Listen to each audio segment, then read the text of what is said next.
A desperate cry tears through the battlefield, echoing from a man whose face is smeared with blood, his eyes filled with raw panic.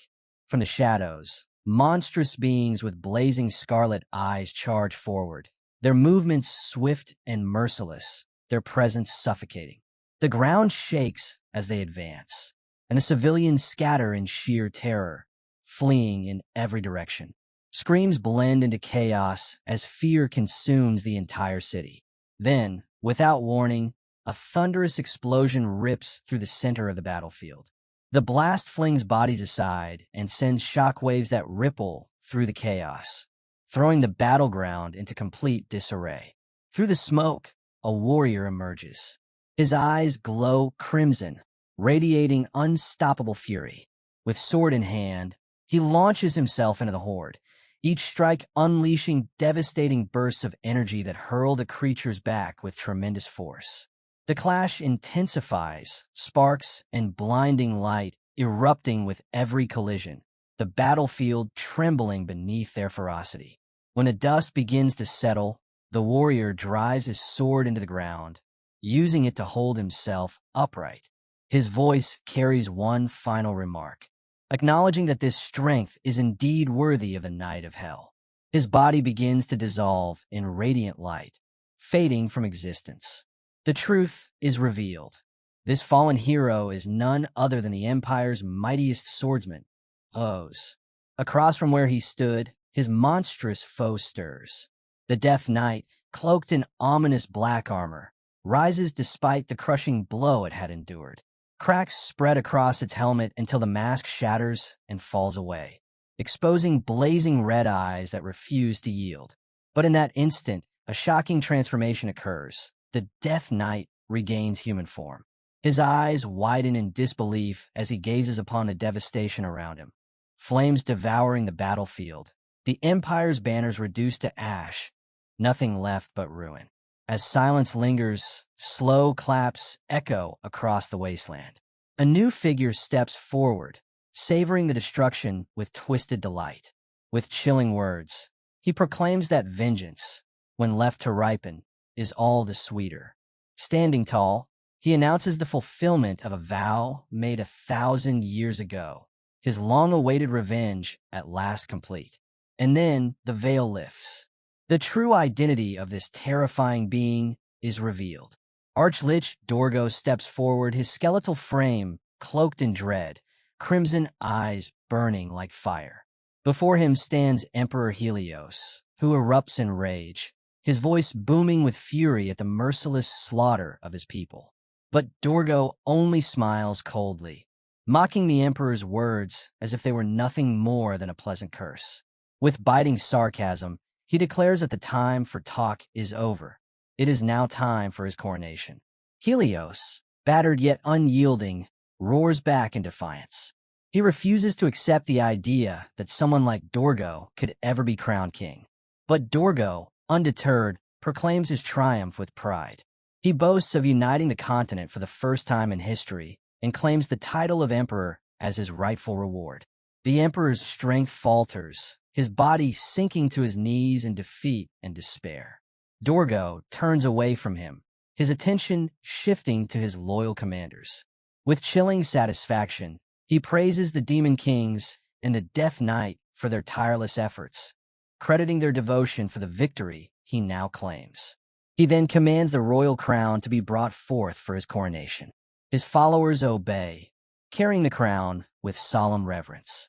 Among them, the Death Knight steps forward, holding the symbol of power with unwavering loyalty.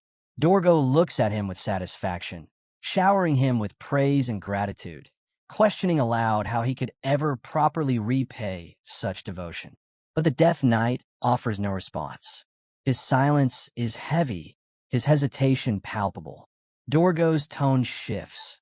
Mockery cuts through his words as he declares that such a question is absurd, for the Death Knight is nothing more than a slave. He sneers that serving him is already the greatest reward. The Death Knight extends the crown forward. But before Dorgo can take it, the jewel of sovereignty is suddenly torn apart, violently shattered by the Death Knight's blade. Gasps echo among the Lich's followers, their faces frozen in shock. Dorgo staggers back, his hands flaring with burning crimson light as he summons a barrier around himself. His demon kings immediately spring into action, hurling themselves forward to shield him from the unexpected betrayal. Yet Dorgo himself is left rattled, wounded by the sudden strike. He glares at the Death Knight, disbelief flooding his voice. He demands to know what this means, insisting he never gave such an order. But before he can finish, the Death Knight finally speaks, his voice heavy, filled with fury. Finally, he says, now standing firm, his eyes blazing, the Death Knight declares that he is no longer bound, no longer a pawn, no longer a slave. For the first time, he moves by his own will, his body and his destiny alone. Dorgo reels back in disbelief, his voice trembling with outrage as he demands to know how the Death Knight can still speak. He is certain, absolutely certain, that he erased his will long ago. But the Death Knight answers coldly. His will was never destroyed, only shackled, buried deep within, forced into silence. He explains that he has been imprisoned inside his own body all this time, condemned to watch helplessly, unable to act, as Dorgo used him like a puppet. Desperate to regain control, Dorgo softens his tone, calling the Death Knight his greatest creation. With false generosity, he says he will allow him to vent his anger, for today only. At his command, the Demon Kings surge forward, unleashing a ferocious, coordinated assault meant to break the Knight's defiance. But their efforts are crushed instantly. The Death Knight meets their charge head-on, his power erupting in a cataclysmic wave that tears through the battlefield. A single strike unleashes an explosion so devastating that every one of the Demon Kings is blasted away at once. The display leaves Dorgo shaken to his core, his prized champions obliterated in a heartbeat. Cornered, the Lich chants a darker, more terrible incantation. The ground splits open, and from it rises a vast legion of undead and phantom soldiers. The air fills with the stench of decay as this army of abominations surges toward the Death Knight in a frenzied, chaotic charge. Yet the Knight does not flinch. He stands unmoving, his gaze unwavering, his voice cutting through the chaos with absolute authority. With a single command, he orders the undead to stop. Instantly, the horde freezes in place, bound by a will stronger than Dorgo's own. Then, with chilling resolve, he issues one more order, self-destruction. The army obeys without hesitation. One after another, the undead and demons ignite in suicidal detonations, their bodies exploding in a cataclysmic chain reaction. The battlefield is engulfed in fire and ruin, the blast tearing apart everything around Dorgo. The Lich stares in horror, shaken to his bones. Fear grips him as he whispers to himself, questioning whether he has birthed something far worse than he ever intended, a being whose power could rival even the Overlord. Attempting to calm the storm, he speaks with forced reason, telling the Knight he understands his anger, claiming he too would feel the same if their roles were reversed. But within, Dorgo clings to reassurance. Even if this body is destroyed, he can always escape, his soul ready to slip into another vessel and start anew. But the Death Knight's reply cuts through his hidden thoughts like a blade. He declares that through every endless moment of his long, torturous captivity, he has devoted himself to one single purpose, plotting the perfect way to kill Dorgo. The Death Knight begins to draw in an immense surge of energy, his entire being radiating with overwhelming force. His voice rings out with cold certainty. He has forged a technique meant for one purpose alone, to tear apart Dorgo's soul and annihilate him forever. Terror grips Dorgo. He refuses to believe it possible, yet the weight of the impending strike presses down on him with undeniable reality.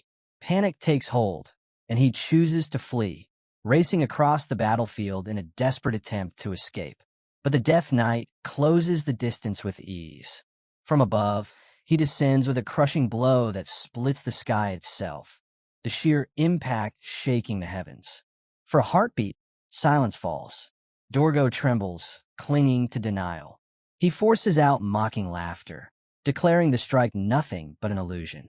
Then the truth hits. His voice twists into a scream of agony as the Death Knight's strike pierces through him. His body is hurled upward, wrapped in a swirling vortex of dark energy before plummeting back down. The moment he strikes the ground, his form detonates in a violent eruption, the battlefield trembling under the devastation. From the ruins, what remains of Dorgo's shattered head crashes against the earth. The Death Knight steps forward, expression unchanging, and delivers his final words, ordering him to go to hell. Then, with merciless resolve, he crushes what remains of Dorgo's skull beneath his foot, erasing him completely. From a distance, Emperor Helios stares in disbelief, his voice barely finding the words to ask what has just unfolded before his eyes. The Death Knight staggers, dropping to his knees, drained from the battle. In a heavy silence, he whispers that it is finally over. Yet within that quiet, he knows one last task remains. He longs for a final chance to see the people he lost, even if only in death. The need to apologize burns in him, to atone for the countless sins he committed while bound in Dorgo's chains. Memories flash, the image of lifting an innocent soul upon his blade, their body helpless in his grip. The weight of those horrors drives tears from his eyes, his whispered apologies carried into the emptiness around him. At last, he raises his sword one final time. With unwavering resolve, he drives the blade into his own chest, ending his life as the only atonement he can offer. A gentle voice drifts into his ears, calling his name, Damien. Startled, he recognizes it instantly. It's his sister Louise. Before him, she appears, youthful and radiant, smiling softly as she asks why he is lying in such a place. For the first time in what feels like forever, peace washes over him. But confusion lingers. How could she look so young? He stares, astonished, and finally asks aloud. She only laughs, her voice light and teasing. She wonders if he's trying to flatter her, so she'll defend him when their father scolds him. Then she urges him to come home quickly before the rain falls. Damien blinks, and suddenly he is standing before his family home. His sister runs toward the door, her figure so vividly alive that he can hardly believe it. His heart races as a chilling thought strikes him. He remembers destroying the palace with his own hands. How could it be here now? He looks down at his hands in shock, his mind unraveling. Was everything that happened under Dorgo's control the dream, or is this vision before him the illusion? The doubt gnaws at him until he resolves to test it. He picks up a simple wooden stick from the ground and walks toward a massive rock. Fixing his focus entirely on it, he charges forward with all his strength. The impact lands with a sharp boom, a small shockwave rippling outward. The stick snaps and implodes instantly against the stone. Damien freezes, wide-eyed, staring in disbelief.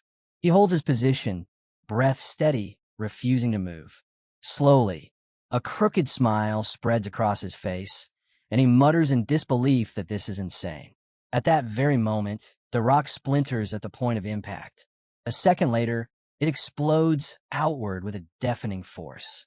Damien bursts into laughter, at first quiet, almost nervous, then building into uncontrollable, hysterical laughter.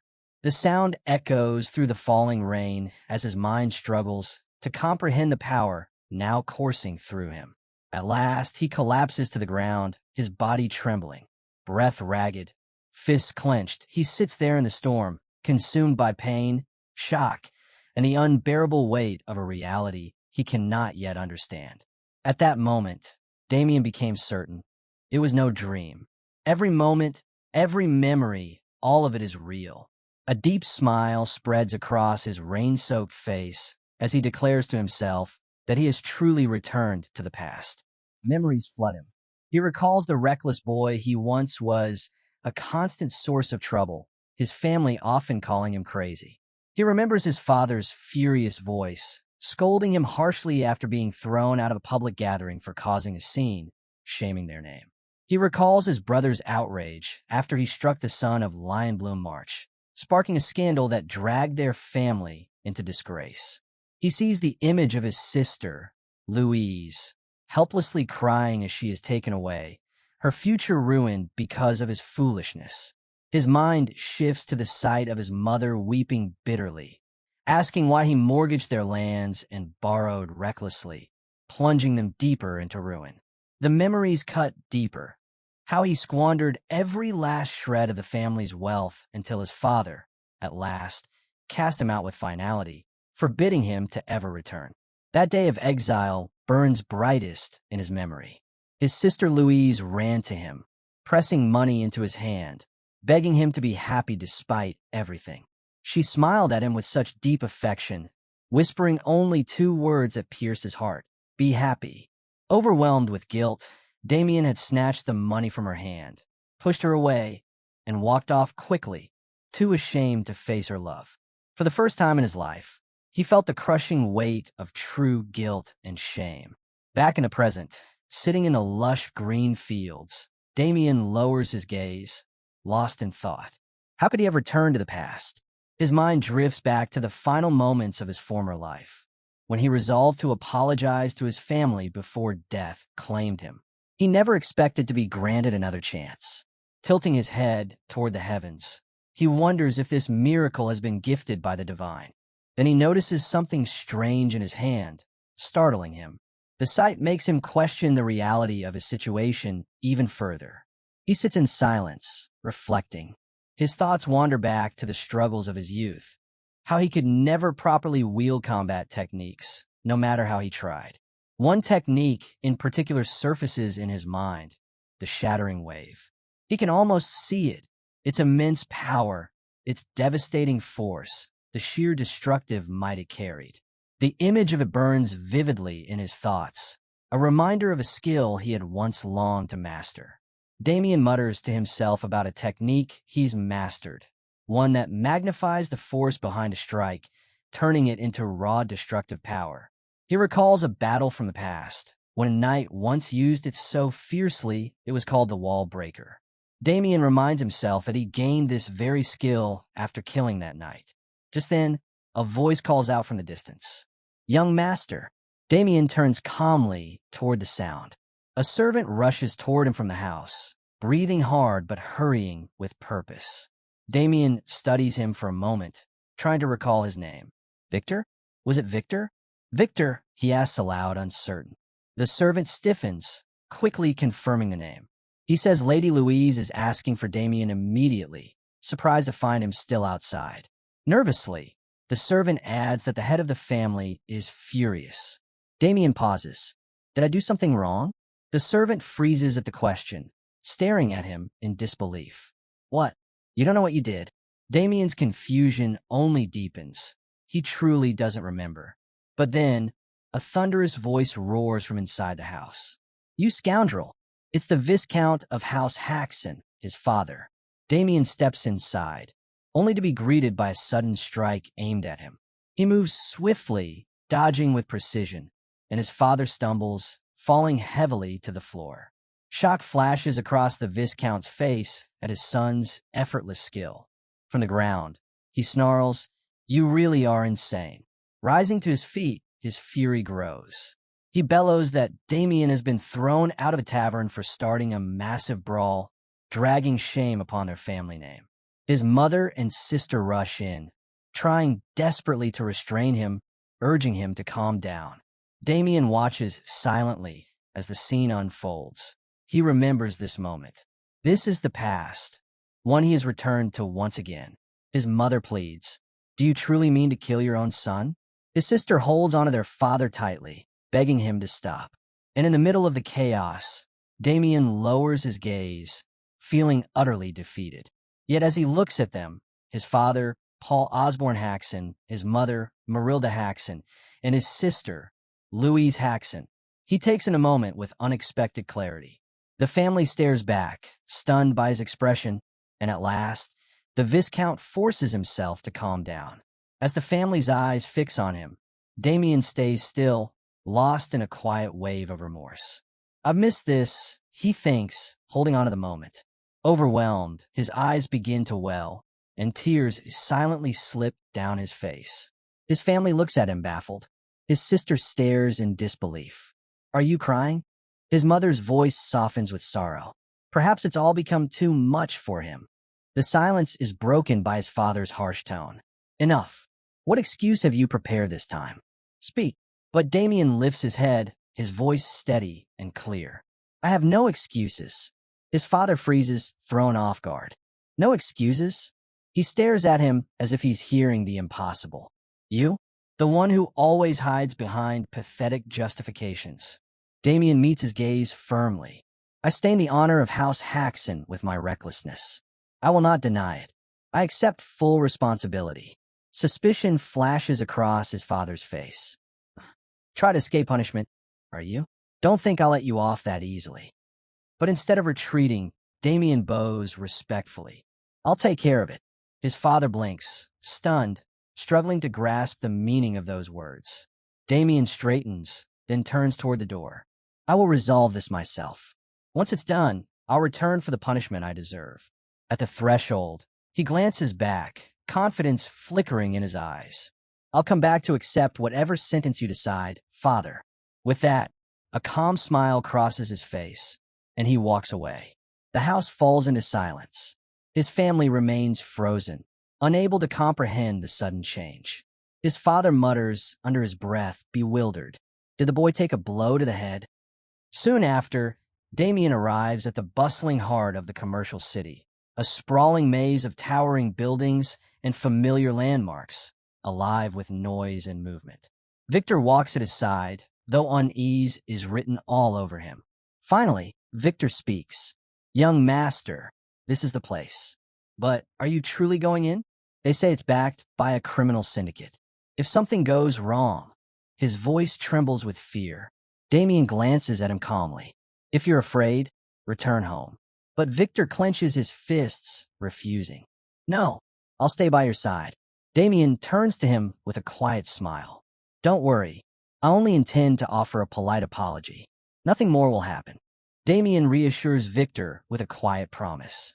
I'll resolve everything this time. With steady steps, he moves toward his destination, hoping for a smooth outcome. Yet, as he walks, his thoughts drift back to the mystery of his return. Why am I back in this time? Whether by fate or divine will, Damien resolves not to squander the chance. He swears he will never again bring harm or disgrace to his family. Every mistake of the past, he vows to correct them all, one by one. As he passes through the crowded streets, two rough-looking men notice him. Their eyes widen in recognition. One sneers, "So, you dare show your face here again?" Damien studies their faces, struggling to recall. Something about them is familiar. Still, his voice is calm. I've only come to offer the owner a sincere apology for the trouble I caused before. For a moment, both men freeze, caught off guard by his composed tone. Then laughter erupts. One smirks, "I'll pass your apology to the boss." The other eyes him carefully, surprised by his unexpected composure. You're the eldest son of that shameful house, aren't you? Ha! I expected a reckless fool, but you seem different. Their mocking turns sharper, crueler. But your sister, now that's another story. They exchange vile remarks, speaking of her in ways that drip with indecency. One of them suddenly grabs Damien by the face, pressing hard, and sneers. If you want forgiveness, offer us your pretty sister. That would be enough. A cold fury burns within Damien. The man's smirk falters as a sudden shift overtakes the air. In one smooth motion, Damien snatches the knife from his hand. Holding it with effortless calm, he waves it lightly, his voice steady. I thought this would end quickly, but it seems I overestimated myself. The second man bursts forward with a roar, raising his weapon to strike. But before he can land the blow, a flash of motion cuts the air.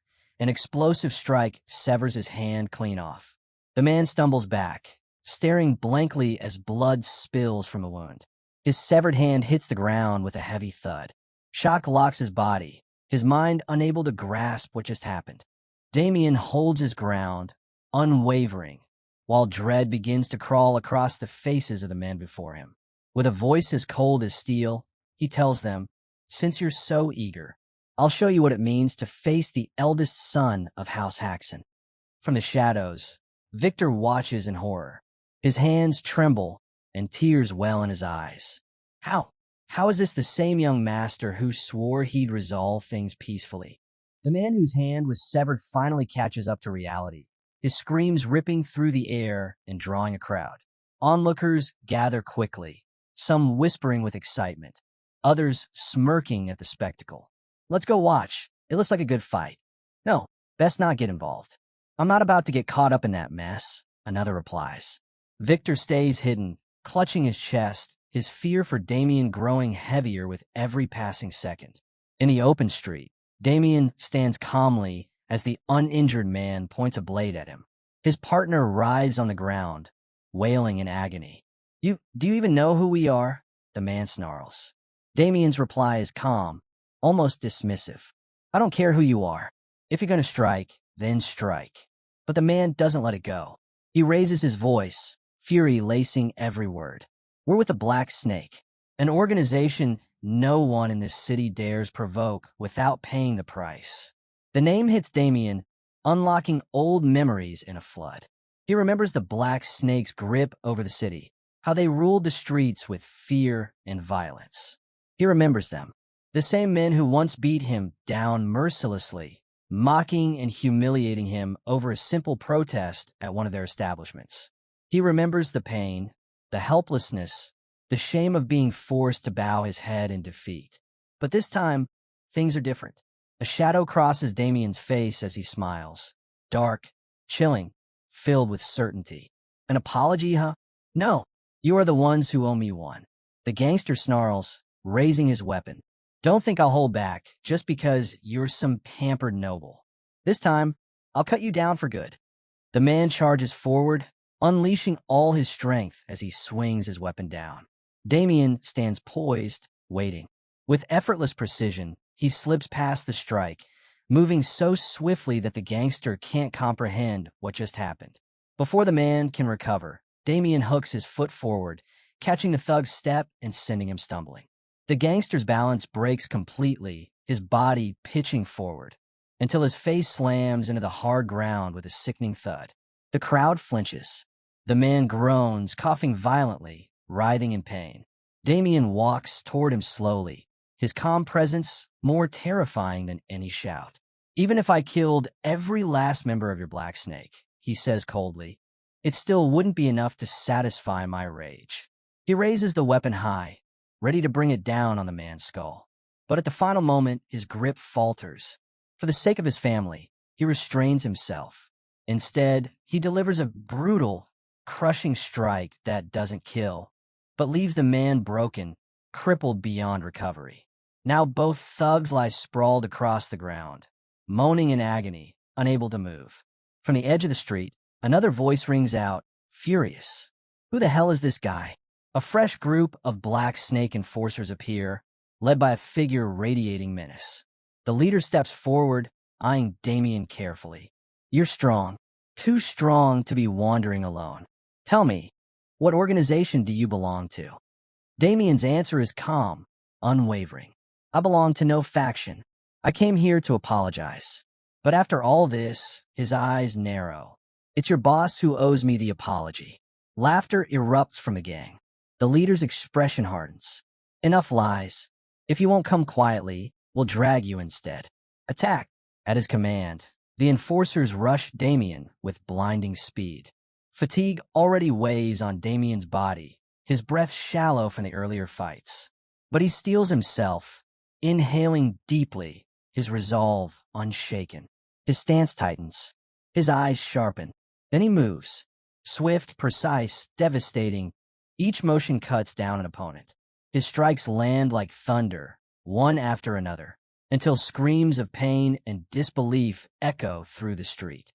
Men drop around him, clutching shattered limbs, their eyes wide with terror at the force they can't match. Their leader watches, frozen, unable to comprehend how his men are falling so easily. Yet beneath his calm exterior, Damien feels it, the weight of exhaustion pressing hard. Even this short battle has already left him breathless. Damien fixes his gaze on the gang leader and asks coolly, "Do you still want to continue?" To his surprise, the man steps back, trembling, his bravado collapsing. Please forgive me. Spare me," he stammers, his body shaking with fear. But Damien doesn't grant mercy so easily. With a sudden burst of speed, he lunges forward. The leader's eyes go wide with terror, and he turns on his heel, fleeing in panic, screaming as he scrambles to escape. His desperate cries echo through the street as Damien's footsteps thunder close behind him. When the leader dares to glance back, he sees Damien almost at his neck. Crack! A sickening sound of breaking bones fills the air. Inside the tavern, the mood is still light, patrons drinking, chatting, laughing. But the noise outside cuts through the chatter, pulling their attention. Silence falls as they strain to listen. Then the doors burst open. The gang leader stumbles inside, wild-eyed and trembling. But it's clear he's not moving on his own. A blade is pressed against his throat, forcing him forward. The crowd's eyes widen as Damien steps in behind him, calm, composed, holding the knife steady. With a cold voice, he releases the man and lets him collapse to the ground. "You should have listened when I was being nice." The tavern falls into utter silence. Every eye fixes on Damien. For a moment, the entire room seems frozen. Then chaos erupts. Screams echo as guests bolt from their seats, shouting in terror. "A killer! Run!" Chairs topple, mugs shatter, and people rush for the exits in a frenzy. When the chaos subsides, Damien remains in the center of the room, steady and unshaken. He believes he's already overcome the worst of it. But then, a new voice cuts through the noise. "What is the meaning of this?" From above, a man descends the stairs. The tavern owner, Anderson Home, his expression twisted with fury and disbelief.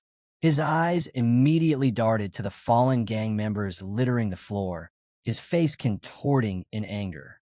Damien looks up at him, calm and confident. "Your guards are no longer a problem. I handled them." Anderson's face darkens, rage mixing with shock. His men, members of the Black Serpent gang, defeated so easily? Impossible. "Who are you?" he demands, voice thundering. "Who dares cause this kind of trouble in my establishment?" Damien straightens and answers with pride. "Damien Haxon, eldest son of House Haxon." Anderson's expression shifts instantly, his fury giving way to surprise. A noble, a Haxon, standing in his tavern. Damien raises his voice just enough to carry across the tavern. "I didn't come here to stir chaos. I came for an apology. From you, the owner." Anderson blinks, baffled. "An apology?" Damien steps forward, his tone sharp and unwavering. "In the past, this place robbed its guests with outrageous prices. And when I protested, your men beat me down, left me humiliated in the streets.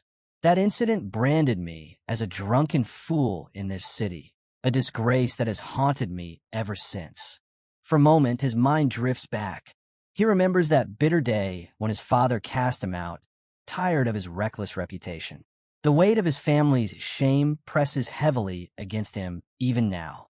Damien's voice hardens. "That single night cost my family dearly. And you dare laugh."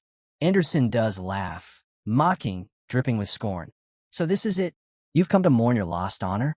How pitiful." His eyes gleam cruelly as he adds, "But tell me, does House Haxon even have honor left to lose?" The words cut deep. Anderson presses further, sneering. "I will never apologize. Instead, you'll pay for the damage you've caused today." Damien doesn't argue. Instead, a quiet, unsettling smile spreads across his face.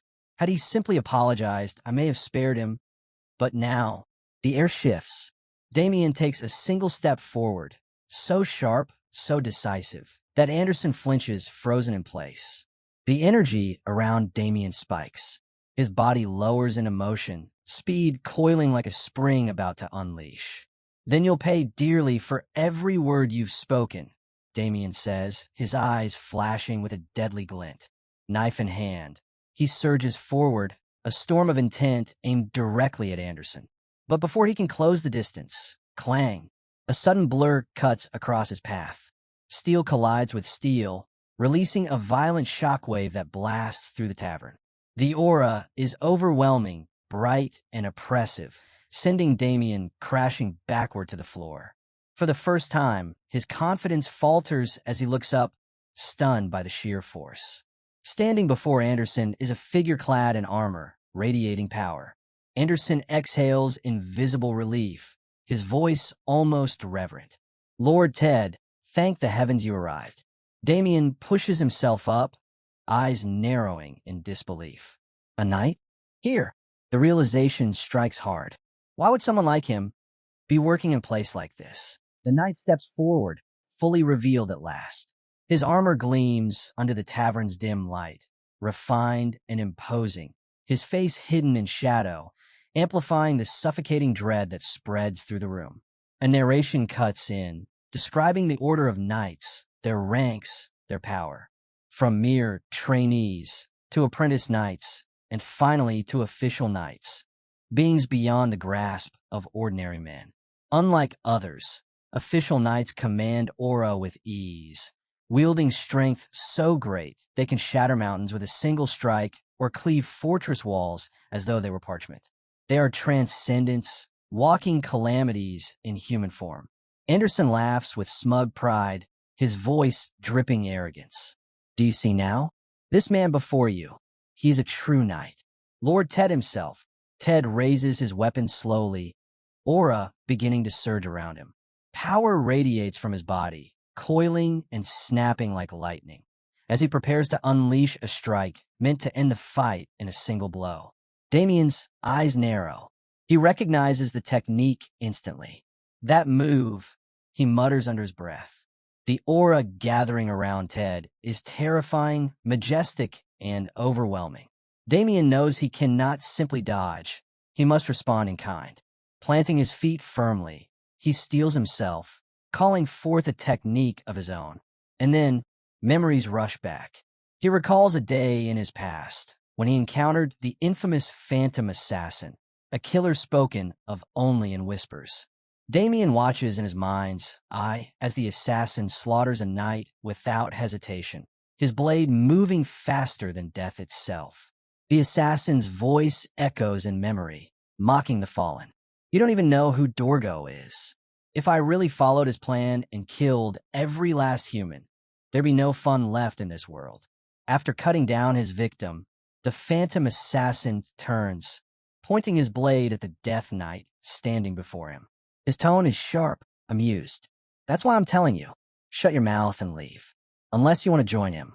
But the Death Knight refuses to move, his stance firm, weapon steady. Unyielding, the assassin smiles, eyes gleaming. "Still standing? Then you've chosen death." He lifts his blade with eerie grace. "You asked for it, so I'll show you my secret technique." His voice turns chilling, almost playful. The human body is made mostly of water. In that instant, he perceives every drop of water within the Death Knight's body. To his vision, the knight's figure shifts into a fluid form, and with his hidden technique, he cuts straight through. Ted then gathers every ounce of strength, channeling his energy and aura into a single decisive strike, determined to bring the fight to an end. Damien immediately grasps the nature of the attack. Whispering under his breath, he recognizes the technique. Ted releases a secret art, majestic, overwhelming, and terrifying in its power, drawing upon immense energy. Faced with this, Damien steadies himself, preparing his own counter, intent on meeting force with force. At that moment, fragments of the past surge in Damien's mind. The scene shifts back to Ted, his face mirroring the assassin's final expression. Shocked, shaken, stammering a desperate no. The seasoned knight crumbles to the ground, unmoving. The sight leaves everyone frozen in horror. It is then Damien fully understands. Every battle he has ever fought has ended the same way. No matter who stands against him, their fate is sealed. For his power is unique, the ability to absorb the strength of his enemies and wield it as his own. The tavern owner trembles uncontrollably, retreating in terror after witnessing the overwhelming display. Fear spreads across his face as he realizes just how deep a danger he has brought upon himself. In desperation, he drops to his knees, bowing repeatedly, begging forgiveness for insulting the Haxon family name. With a shaking voice, he offers a fortune as compensation, pleading to know if it will suffice. Damien accepts without hesitation. Though his true aim was the apology, he certainly has no reason to turn down money. Calmly, he issues an order for all wealth and valuables in the tavern to be collected, his tone carrying absolute authority that no one dares question. Victor, the servant, peeks in cautiously, his voice trembling as he quickly answers Damien's command with a nervous, "Yes, sir." As he takes in the aftermath of what just occurred, disbelief runs through his mind. If he hadn't witnessed it himself, he would never have believed it possible. He marvels in silence, wondering where and when Damien had mastered swordsmanship to such a terrifying level. The tavern owner, still shaken, bids them farewell with forced politeness, gesturing nervously as if hoping to appease them until they are safely gone. On their way out, Victor can't contain his excitement, blurting out that it's the first time in his life he has ever seen so much gold and treasure. Behind them, the tavern owner remains quiet, his face twisted in fury. Inwardly, he swears he will reclaim every last coin and turn to the Black Serpent's boss for help. But before he can linger too long on his thoughts, a sudden strike sends him reeling. The room erupts in panic as he clutches his bleeding ear, screaming in pain. Damien steps forward, his presence heavy with threat, and warns him clearly, "Deliver this message to the Black Serpent gang. If they dare target his family again, he will never forgive them." Writhing on the ground, the tavern owner spits curses through the pain, vowing revenge with hate boiling in his chest. Meanwhile, Damien and Victor leave calmly, the weight of gold and valuables in hand, walking beneath the glow of the evening sunset. As they depart, Damien reflects quietly. He knows well that his actions cannot erase the failures of his past. But in this second chance at life, he swears never again to let his family down. Turning to Victor with a faint smile, he tells him to head home. Victor beams and answers with heartfelt loyalty, "Yes, young master." Elsewhere, the scene shifts to a lavish mansion bearing the name Lion Bloom March. Inside, a young man speaks gently to his brother, asking if he's ever heard the saying, "Love always comes with pain."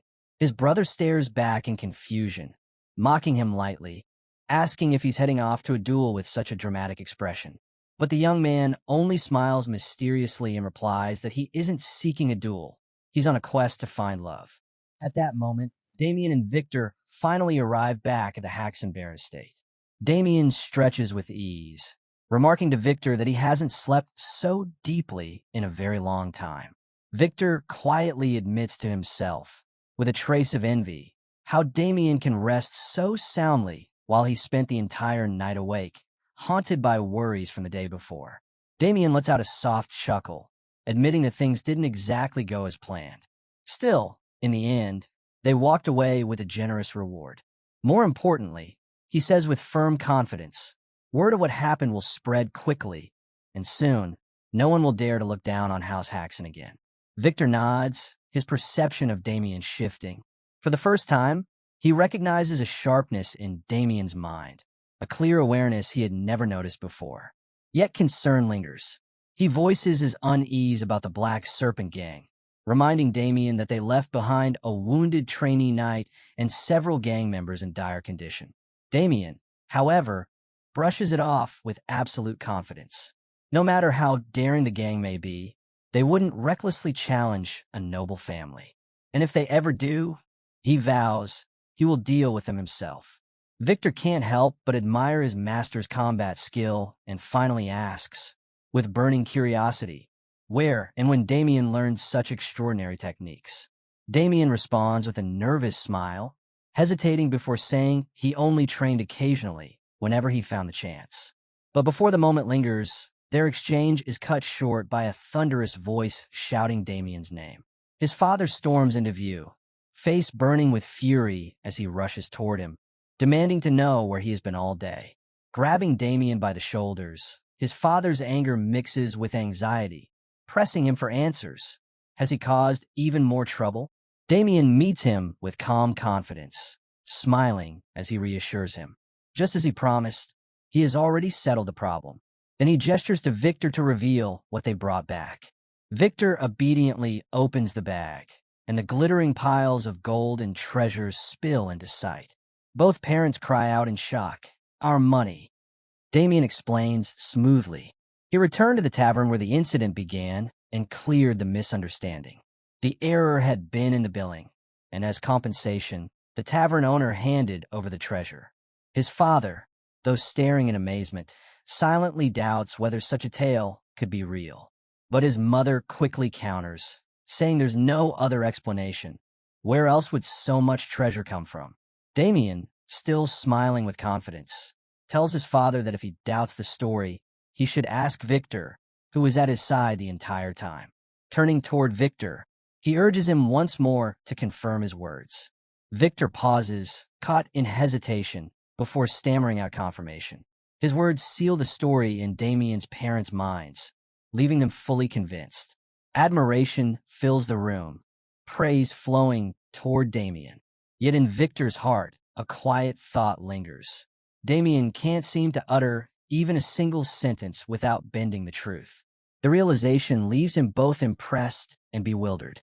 Outside, in the calm of the open air, Damien exhales deeply, relief washing over him. With the matter settled in his favor, he darts into the forest, sprinting with all his strength to test the limits of his body. The rush doesn't last long. Soon he slows, lungs burning, his body weighed down by exhaustion. Catching his breath, Damien reflects on his current weakness. This body isn't strong enough. It won't carry him to the goals he's set. Yet, instead of despair, he breaks into a smile, reaching into his cloak to pull out a small vial. He calls himself fortunate for obtaining such a treasure. His mind drifts back to when he first asked the tavern owner about it. At the time, curiosity led him to question its contents. The man explained that inside was a special tonic crafted by the Dan School of Alchemy, a potion capable of greatly enhancing stamina and energy. Damien had pressed further, puzzled by the name. The tavern owner told him the school was a renowned group dedicated to creating tonics and alchemical elixirs. The memory resurfaces. He had indeed heard of them before. Their reputation stretches far. Their creations so prized they are traded for gemstones by weight. With that thought, relief sweeps over him again. This vial is no ordinary find. It's a rare and priceless gift. Without hesitation, Damien drinks it down. A sharp breath escapes him as a vibrant aura bursts forth, surging through his body. Power spreads within him, filling every fiber with renewed strength. In that moment, his resolve hardens.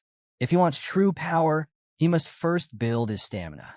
To regain the might he once held in his past life, especially to face Dorgo, this is the path he must take. The image of Dorgo rises in his memory, the terrifying face etched into his mind. Damien knows with certainty that the undead army will return to this world in only a few years.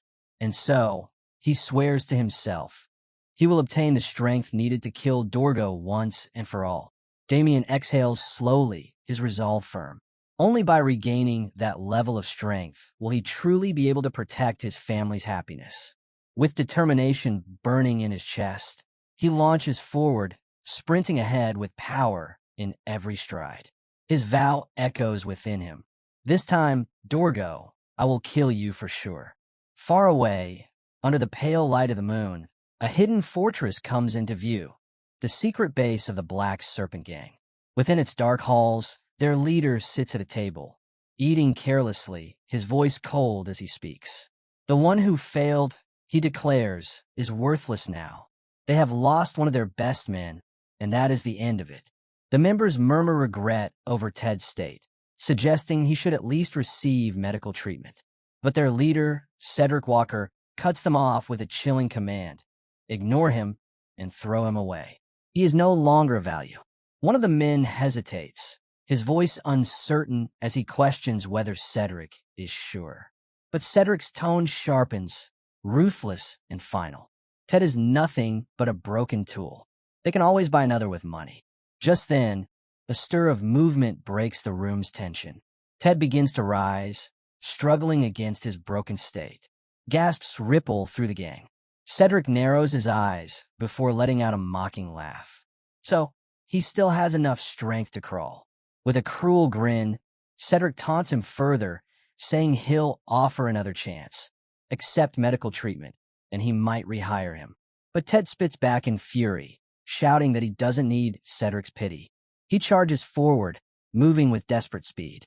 Yet mid-lunge, his body freezes, suspended in an eerie and unnatural stillness. A sinister aura of shadow unfurls behind him, wrapping the air in dread. Shock floods Ted's face as he cries out in confusion. Then, with brutal force, the dark energy slams into him, his screams echoing through the hall. Out of the shadows, a cloaked figure steps into view. He turns to Cedric, his voice calm but laced with menace, and asks if this display of power is enough for a first demonstration. Cedric's lips curl into a satisfied smile. Of course, he answers coldly. Now, show me what else you're capable of. Ted thrashes helplessly, shouting in rage, demanding to be released. But the cloaked man begins to chant in a language alien and arcane. Each word deepens the dread in the air, and Ted's panic surges, his body trembling against the growing tide of dark power. A terrifying surge of dark energy whirls violently around Ted, forcing a blood-curdling scream from his throat. He thrashes in terror, unable to comprehend what's happening. From within the swirling aura, monstrous forms begin to emerge, shadows with glowing red eyes and razor-sharp fangs. Their presence drives Ted to the edge of madness as he begs desperately for mercy. The darkness only grows denser, wrapping around him until it swallows him whole. His cries echo as the aura tears into him piece by piece. A blinding eruption of dark energy shakes the room, shredding his body apart. One by one, his limbs are consumed by the abyss, until only a single leg remains, dropping heavily to the ground with a sickening thud. The last remnant lands at Cedric's feet.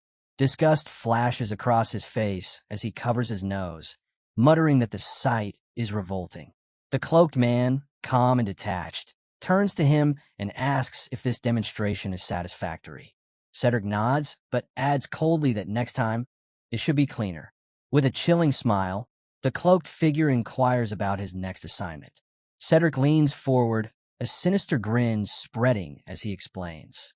A certain noble has crossed the Black Serpents, harming their organization. He wants revenge, but carried out indirectly. The greater the damage, the higher the reward.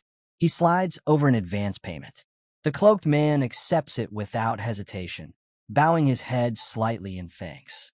His smile deepens, sharp and unsettling, as he assures Cedric that the task will be done, and he can be relied on fully.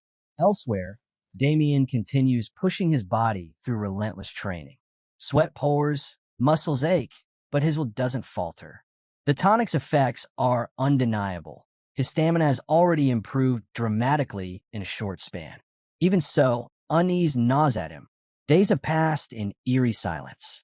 He expected the Black Serpents to strike back swiftly, yet nothing has come.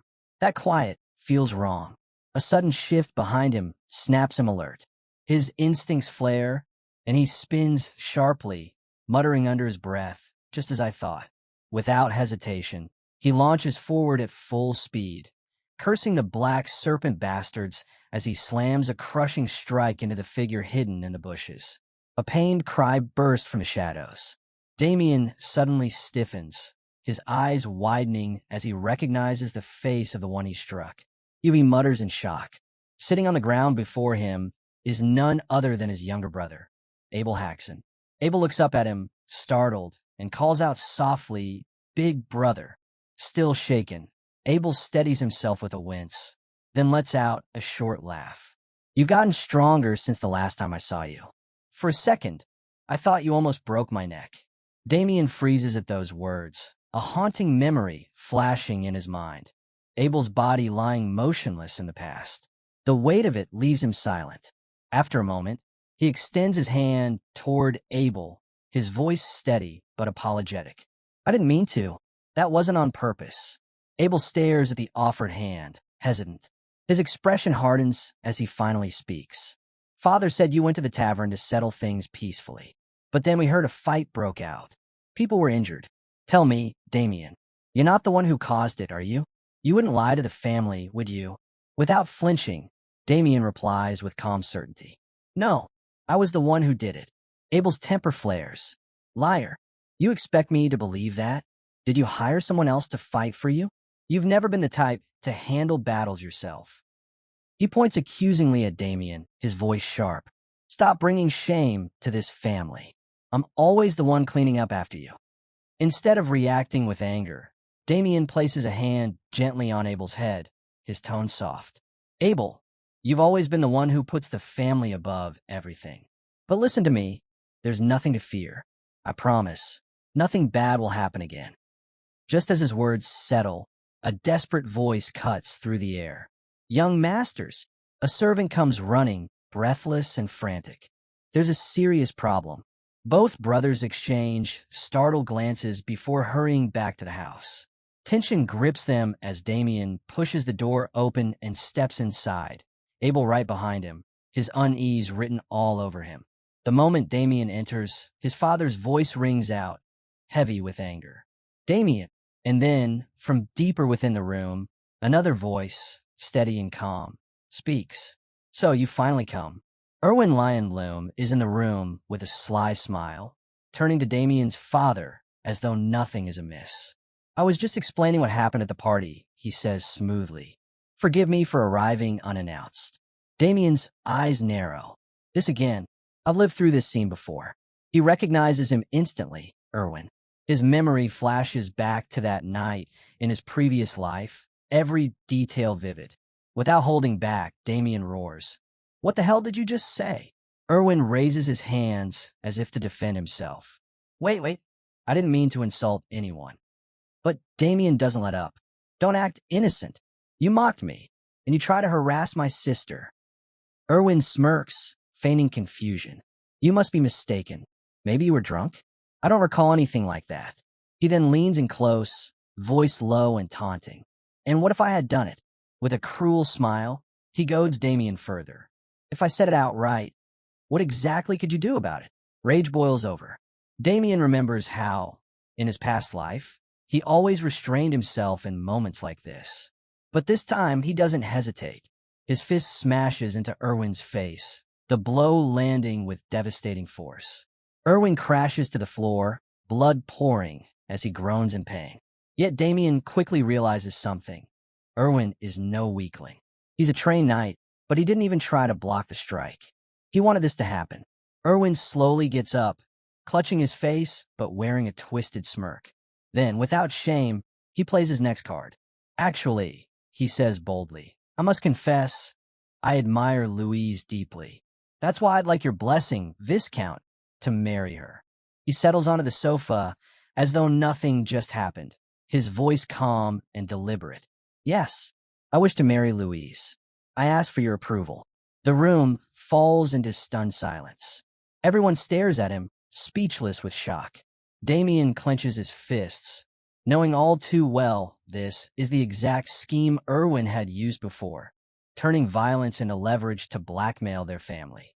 With feigned humility, Irwin adds, let's just consider tonight a misunderstanding, if you agree to the marriage. But Louise's father's response is immediate and unwavering. Impossible. It will never happen. Irwin's smile falters into a cold glare. Then tell me, how much can the Haxon family endure the wrath of mine? Someone must take responsibility for insulting me. His voice turns harsh, leaving only two options. Either pay the price, or give me Louise. Inside, Louise's father weighs the reality. The Lely Bloom family holds enormous power in the kingdom. Yet no matter how dangerous it is, he knows one thing. He cannot hand his daughter over to a man as vile as Irwin. At that moment, Louise steps quietly into the room. With a steady gaze, she looks around and, to everyone's shock, calmly declares that she will accept the marriage proposal. The room erupts in disbelief. Her father shouts in defiance. Abel freezes in fury and demands she take back her words, while Damien can only watch in sorrow, silently calling out to her in his heart. Louise meets their reactions with a gentle smile, reassuring them that it's fine. She will follow Sir Irwin. But Damien, seeing through that forced smile, feels the crushing weight of regret. Once again, because of him, his sister is being dragged into despair. Meanwhile, Irwin secretly basks in triumph, convinced he has finally cornered them. With smug satisfaction, he praises Louise's decision and strides forward, announcing that he will soon send an official request and discuss the details with the family. Just then, Damien blocks his path, his sharp gaze radiating murderous intent. Irwin, unfazed, sneers confidently, certain that Damien is still as weak as before. He pats Damien on the shoulder, mocking him with a poisonous grin. "Well then, should I start calling you brother-in-law now?" he jeers. Inwardly, he curses Damien, certain that this worthless man will once again ruin his sister's life. Damien doesn't respond, his silence heavy with rage. He mutters something under his breath, too quiet for anyone to catch. Louise notices the storm rising within her brother and calls out to him softly, trying to calm him down. But Irwin, ignorant and arrogant, presses on with his taunts, leaning in with a smirk, demanding Damien repeat what he just said. That was the final spark. In a flash of fury, Damien's fist connects with Irwin's face, the impact so fierce that Irwin is sent flying, blood pouring from his nose like a burst dam. For once, his vile mouth is shut. Inside, Damien chastises himself. He shouldn't have let Irwin provoke him, not when his family and sister's peace was at stake. But as Irwin crashes to the ground and Louise covers her mouth in alarm, Damien stares down coldly at the fallen man. "No, you bastard," he mutters. And in that moment, he accepts it fully. There's no holding back anymore. His mind flashes back to that moment when he stormed out, consumed by raw, unrestrained emotion. After hearing from a servant that the carriage carrying Louise and Irwin had arrived, Damien rushed with urgency, his heart pounding at the thought of finally seeing his sister again after so long. He sprinted toward the door, full of anticipation, until a chilling scream from inside froze him in his tracks. The door creaked open, and what he saw made his blood run cold. Irwin was yanking Louise by the hair, her cries of pain echoing through the room. As Oven scolded her harshly for forcing him to bring her back, Irwin stepped closer, spitting venomous insults, degrading her and mocking her family. Louise crumpled to the floor under his torment, and Irwin towered over her with a twisted grin. "Ah, dear Louise," he muttered darkly, raising his fist with the cruel promise of a lesson she would never forget. Damien stood frozen, paralyzed by helplessness as guilt consumed him. He collapsed to his knees, his mind screaming that all of this was his fault, that his choices had dragged his sister into this nightmare. But as Irwin prepared to strike, something snapped inside him. Rage burned in Damien's eyes, his guilt igniting into fury. Clenching his fist, he roared no. The room fell into stunned silence. Everyone stared in disbelief at Damien's audacity. Irwin's guards instantly drew their swords, shouting furiously, "Don't tell us you dare to lay a hand on our young lord." Their blades pointed at him, their outrage filling the air. But Irwin, wiping the blood calmly from his face, rose with a mocking smile as though unfazed.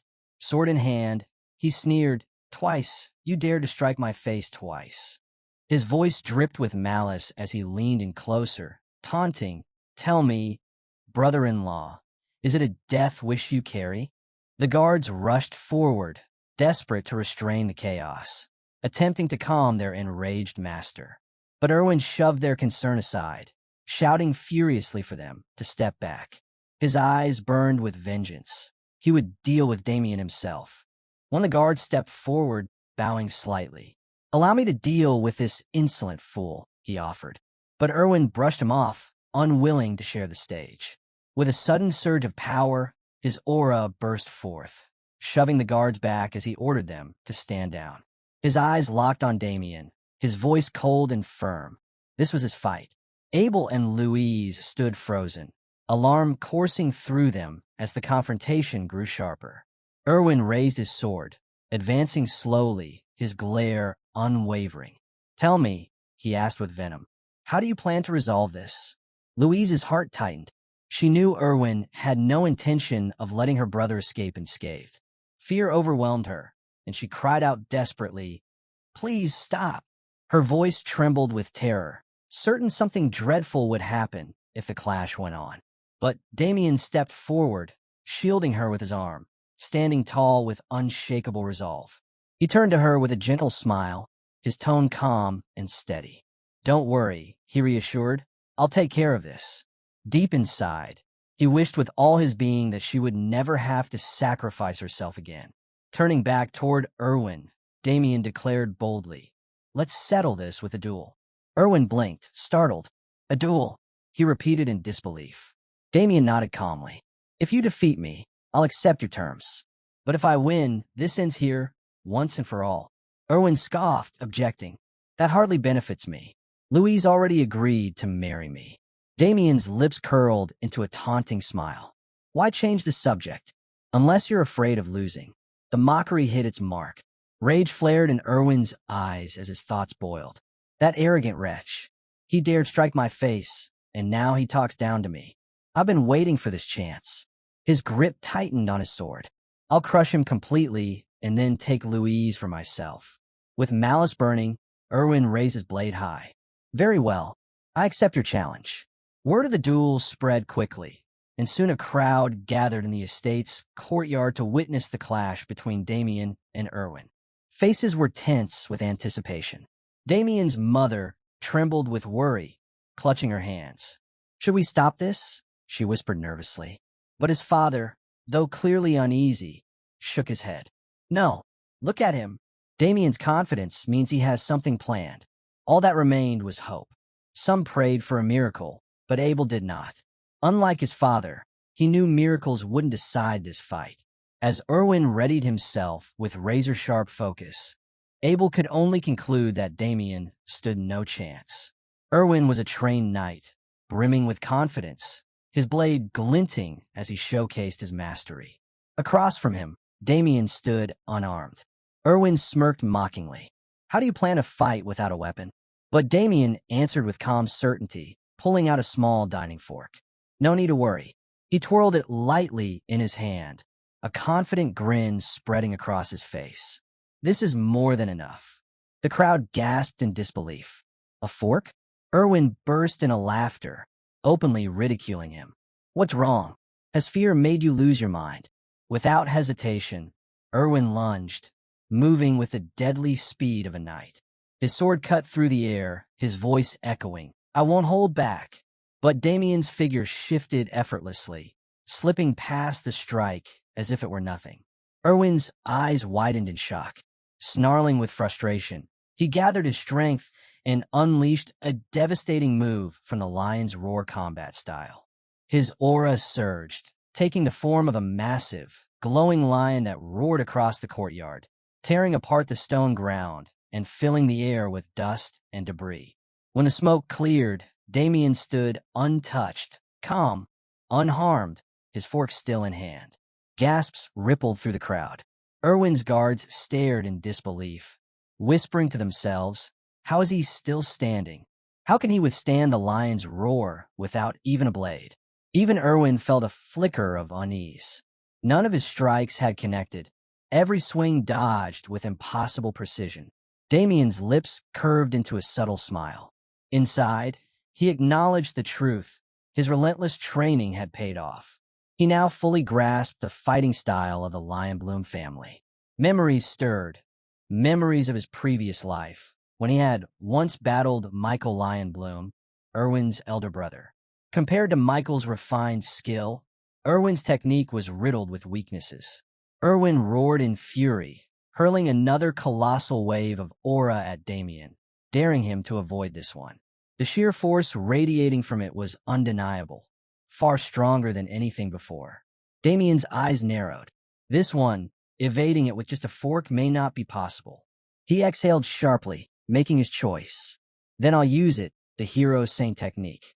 The collision of Damien's power against Irwin's unleashed a massive blast, shaking the dueling ground with violent force. Louise and Abel watched in dread, their nerves wound tight as the fight unfolded before them. In a moment that stunned everyone, Irwin's sword clashed against Damien's fork. The sound rang sharp through the courtyard, and Irwin froze in disbelief. With flawless precision, Damien twisted the fork, redirecting Irwin's blade exactly where he wanted it. Then, with a subtle shift, he unleashed a hidden technique, one known only to him. Secret move, countless thunder, shadow revelation. His body shot forward like lightning. Goodbye, he whispered in his heart, striking with blinding speed. The fork's pronged edge pressed firmly against Irwin's neck, locking him in place. Gasps rippled through the crowd. Irwin's eyes went wide with terror, unable to process how he had been bested by a simple dining fork. Even Abel, Louise, and Damien's parents could hardly believe what they were witnessing. Oven stumbled backward in horror as the realization sank in. The fork was poised at his young master's throat. Overcome by panic, he fell to the ground, crying out in humiliation. Damien stood tall, his expression calm, yet unyielding. Inside, his rage still burned, but he forced it down. For his family's sake, he would not go so far as to kill Irwin. Instead, he looked down at the fallen knight and spoke firmly, his voice steady. It's clear now I've won. Do you have any complaints? He stepped closer, his words carrying absolute authority. As I said before, you'll leave this place. Now, Irwin, pale and trembling, had no choice but to retreat. Later, the family gathered around the dining table. The air was heavy, no one daring to speak too much. When the meal ended, Damien rose quietly. I'll be resuming my training, he said simply, leaving the table in silence. His mother's eyes followed him with worry. Turning to her husband, she asked softly, Aren't you going to speak with him about yesterday? Abel cut in first, rambling in disbelief, his voice almost frantic. He spoke endlessly about how much Damien had changed, how different he was now from the brother they once knew. His mother leaned toward their father, whispering nervously. Abel seems shaken too. Please, you should ask Damien. But the father ended it at once. Enough. Don't press him. He'll speak when he's ready. His tone was final, and the room fell into silence again. The mother glanced at her husband with gentle affection, trying to offer him comfort, urging him to stay strong through these troubled times. Yet inside, the father wrestled with his own thoughts. He was curious, deeply so, but something inside warned him not to ask. Damien was his son, the one he loved dearly, yet now, he found him frightening. Elsewhere, Damien knelt alone in the hallway, fastening heavy sandbags around his legs, preparing for training. The silence broke when Louise's voice called out clearly. She hurried toward him, and Damien turned, waiting patiently for her words. Louise offered a gentle smile. I'm relieved you haven't left yet. I wanted to speak with you about yesterday. Before she could say more, Damien lowered his head slightly. He remembered. He owed her an apology. I'm sorry, he said sincerely. I acted too rashly. I may have embarrassed you. But Louise quickly shook her head, interrupting him. No, that's not true. Don't blame yourself. Stepping closer, she looked at him with warmth. Thank you for everything you did for me. She admitted quietly that when she agreed to follow Irwin, she had been terrified. Deep down, she had never wanted to go. Hearing this, Damien felt his chest tighten. I knew it, he thought. Her words confirmed what he had already sensed, and in that instant, he understood how much his actions had meant to her. Louise's memories of the confrontation came rushing back. How Damien had stood up against Irwin, how he had protected her. With a heartfelt smile, she looked at him again and said with sincerity, Truly, thank you. Damien was silent for a moment before his lips curved into a smile. No, he replied softly. I should be the one thanking you. I've always been grateful to you. Louise blinked in surprise, touched by his words. As Damien turned to leave, she quickly stopped him. Wait, I have something important to give you. From behind her, she revealed a sword, distinctive, carefully kept. Handing it over with a gentle smile, she explained, "This is the only sword Father set aside, especially for you. He asked me to give it to you, so you could use it in your training." Her tone softened as she continued, "Even if he doesn't always show it. Father loves you. He values you deeply. He wanted you to know that." Then, straightening her voice in mock seriousness, mimicking their father's stern tone, she added, "And as heir to the Viscount, you are never to use a fork instead of sword again." Damien gripped the sword firmly, raising it high with pride. The weight in his hands was more than steel. It was a symbol of trust, a gift carrying his father's acknowledgement. His chest swelled with confidence, honored by the blade now in his possession. Elsewhere, his father suddenly sneezed, rubbing his nose in confusion. A chill ran down his spine, and he shivered, muttering to himself, puzzled by the strange sensation. Outside the manor, the air began to shift. A dark, ominous energy seeped silently through the night, creeping closer to the estate. The guards stationed at the gate were lax, leaning on their spears in boredom, unaware of the danger inching toward them. One of them frowned suddenly. The air, it felt strange, heavy. But before he could act, his eyelids grew unbearably heavy. Both guards slumped to the ground as a dense, shadowy fog rolled over them, plunging them into a deep, unnatural sleep. The dark energy slithered forward, pushing open the gate with eerie ease. From within its swirling mass, a figure emerged, stepping across the threshold. Cloaked in shadow, he advanced silently toward the manor. Inside, the household slept peacefully, oblivious. The sinister figure moved like a phantom, his presence undetected, until he reached Louise's room. She lay asleep, breathing softly, defenseless. The man's face emerged from the gloom, twisted with a wicked smile. Well, he murmured, staring at her. "I came here on other business for the Black Serpent gang, but finding you here is an unexpected bonus." He reached out a hand, fingers stretching toward her, intent on harm. "Hey!" The word cut through the silence like a blade. The man spun around in shock. At the doorway stood Damien, calm and steady, his gaze fixed on the intruder. "What are you doing here?" Damien asked evenly, his tone almost casual. Then, with a faint smirk, he added, "I sense something strange tonight. Tell me, would there happen to be a stranger lurking around here?" The shadowed figure stiffened. Impossible, he thought, panic-stirring. "My spell should have forced everyone into sleep. How is he awake?" With a furious snarl, he raised his hand and hurled a surge of dark magic straight at Damien. But Damien slipped aside with effortless grace, the spell shattering against the wall. The man's eyes widened in disbelief.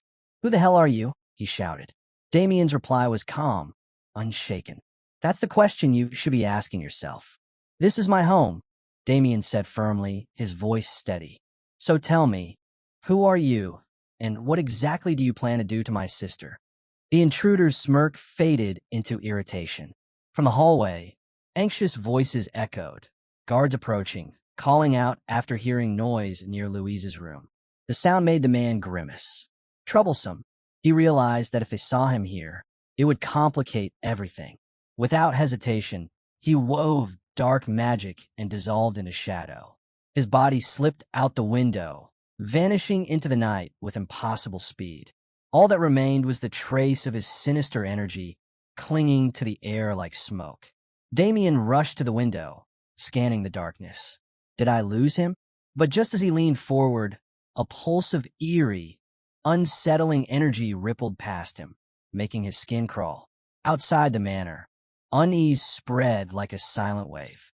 Stable hands murmured in confusion as they discovered a dreadful sight. The prized horse lay dead. Shocked, they stumbled over each other, muttering in distress. How? It was perfectly fine yesterday. Fear gripped them. How would the Viscount react to such a loss? Damien appeared among them, calm and composed. "This isn't misfortune," he declared clearly, drawing their startled eyes. "And I've not come to blame you. Step back for now. I'll handle this."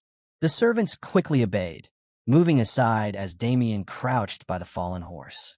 His eyes sharpened, tracing the faint residue clinging to the body. He placed a hand gently on its side, feeling the lingering pulse of energy. His thoughts tightened. The same power.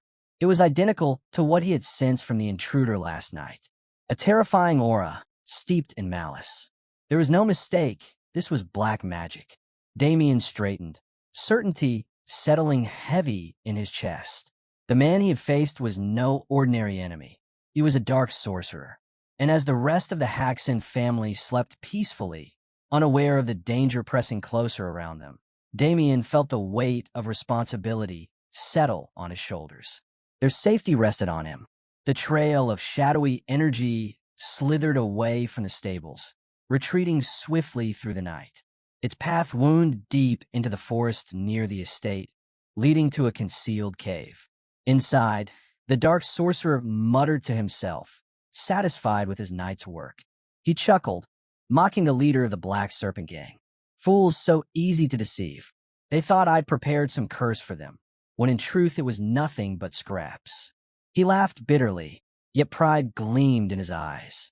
With the supplies he had secured, he wouldn't need to gather more for quite some time. Still, resentment gnawed at him. To think he had been reduced to such petty tasks, scraping together coin, hiding in the shadows, hunted endlessly by the organization. For now, he would remain in hiding. It was the only way. But just as he prepared to leave, a voice drifted through the cave. Calm, steady, yet sharp as a blade. What a foul stench. Smells like an old man rotting away in here, living alone without even knowing how to air out his home. The sorcerer froze, his eyes widening. Slowly, he turned, and there stood Damien, poised and unshaken, his voice cutting through the gloom. Damien smiled faintly. Yes, I am Damien, eldest son of Viscount Haxon, the same one you met last night. The sorcerer stepped back in disbelief, his thoughts racing. How'd he find me here? As though reading his mind, Damien tilted his head and smirked. I followed the stench you left behind. Not hard, really. The sorcerer narrowed his eyes, masking his unease with words. So, you're the one who dared face the Black Serpent gang. I see now. You're not just some reckless fool. Damien's smile deepened, calm and mocking. Good thing I was cautious. Tell me, are you the one the Black Serpent's hired? The sorcerer straightened, admitting without hesitation, yes. They wanted me to bring pain upon your family, to make the Haxons suffer. Damien's tone turned cold, his voice laced with disdain. Pathetic, to sell yourself to such filth. You've taken on their mission, and for that, you'll die here. The dark mage stiffened, his guard snapping up as he shouted in disbelief. What did you just say? Rage twisted his features, and his aura flared violently. So bold, I'll enjoy capturing you. I'll break you, make you my pet. Yes, you'll keep me entertained for a long, long time. Damien gripped his sword, his stance firm and unshaken. His voice was calm, but his words cut deep. I swore I wouldn't kill in this life. But for scum like you, his eyes narrowed with venom. I'll make an exception. His expression hardened, pure menace flickering across his face. I despise your kind. Dark sorcerers who toy with lives as though they're nothing. The sorcerer faltered, startled that Damien had seen through him so easily. Still, his lips curled into a cruel grin. You know, ordinary boy, I can see that much. His fury surged, and with a roar he unleashed a massive wave of black energy, its destructive force shaking the cavern walls. You can't escape me. You'll die here. But Damien was already moving. He surged forward, slipping past the attack with fluid, unshakable speed. The sorcerer's eyes widened as his target closed the gap far faster than expected. Steel rang out. Damien's blade came crashing down with tremendous force, striking directly. The sorcerer staggered, his body jolting under the impact, groaning as he struggled to block. He stumbled back, pain etched across his face, only for his wounds to knit together almost instantly, dark energy twisting through his flesh. Damien froze briefly, recognition flashing in his mind. That regeneration, it's the same as what I saw at the palace. The sorcerer's lips curled into a wicked smile. Surprised? Your little strike did nothing. You can't kill me that easily. Damien's grip tightened on his sword. His glare sharpened. Then I'll cut you apart, piece by piece, until nothing's left but dust. With renewed fury, he charged again, his sword carving through the air in a relentless storm. Each strike landed, forcing the sorcerer back, his body battered under the onslaught. Yet the dark mage only laughed through the pain, retreating a step with a mocking grin. Interesting, he hissed, his voice dripping with amusement. Your skill is impressive, but still, not enough to defeat me. The sorcerer suddenly stilled, his tone dropping to a low, sinister whisper. From the moment you stepped in here, you were already a dead man. Damien's eyes narrowed, but then shock struck him. Glowing marks flared to life around the cave. Countless magical traps, each radiating an oppressive, terrifying aura, encircled him on all sides. The sorcerer smirked with cruel satisfaction. These wards were prepared long ago, in case the organization ever came after me. And now, you've walked straight into them. Damien's grip tightened on his sword. He understood instantly. These weren't ordinary traps. The sheer pressure pouring from them told him how lethal they truly were. The dark sorcerer raised his hand, his voice echoing with malice. You'll regret ever crossing me. To challenge someone of my rank in a world of dark magic was the last mistake you'll ever make. Darkness gathered, swirling into a torrent of decay. The sorcerer unleashed his most powerful spell, his words dripping with cruelty. Die slowly. Die in agony, boy, as your body rots away. Black energy surged toward Damien, filling the cave with a crushing, suffocating weight. The air quaked with danger. Yet Damien's eyes burned with defiance. He steadied himself, every nerve focused, refusing to yield. The sorcerer cackled as the spell consumed its target. Arrogant child, you've rushed headlong into your own death. The more damage I cause, the more the Black Serpent gang will pay me. And now, with you gone, I'll return to claim that girl. But just as he turned, a voice cut through the gloom. Decay magic, huh? Damien's tone was sharp, mocking. That's the spell you used. The sorcerer froze. His head whipped around, and his smile vanished. Damien stood tall, unbroken, his blade still at his side. Impossible, the mage muttered. How are you still standing? How do you even know about decay magic? Damien only smiled faintly, a quiet, unreadable expression. Who knows? Inside, though, realization struck him like lightning. So it's still here, that power. The authority I thought I had lost when I returned to this time. A memory flooded his mind, an image so vivid it made his chest tighten. The towering, dreadful figure of Dorgo. His voice echoed like a curse in Damien's soul. Beloved Knight of Death. The weight of the title returned to him, along with the knowledge of the power he still carried, the authority of the rulers. And with that, Damien understood. The battle before him was far more dangerous than he had first believed. Damien kneels before the figure in his memory, listening as the sorcerer speaks of giving him a powerful body and unmatched magic. But the sorcerer warns, such gifts alone are not enough. He continues, declaring that he has granted Damien an additional force, one meant to shape him into the ultimate weapon, the purest embodiment of darkness. In that memory, Dorgu pours overwhelming power into him, determined to mold Damien into the deadliest creation possible. A sinister laugh escapes the sorcerer, proud of the result of his ritual. Suddenly, waves of black energy erupt around them, immense and unstoppable, surging forth like a divine storm. Standing tall, the sorcerer boasts that this strength comes directly from the gods themselves. He releases the energy with his full focus, determined to see the ritual through. The air trembles as the black energy spreads, devouring everything in its path. Dorgu gazes at the force with madness, realizing the scale of destruction he has unleashed.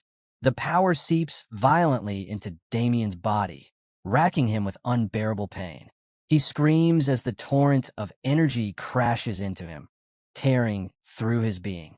The darkness bursts outward, shaking the world as Damien becomes the vessel of this fearsome might.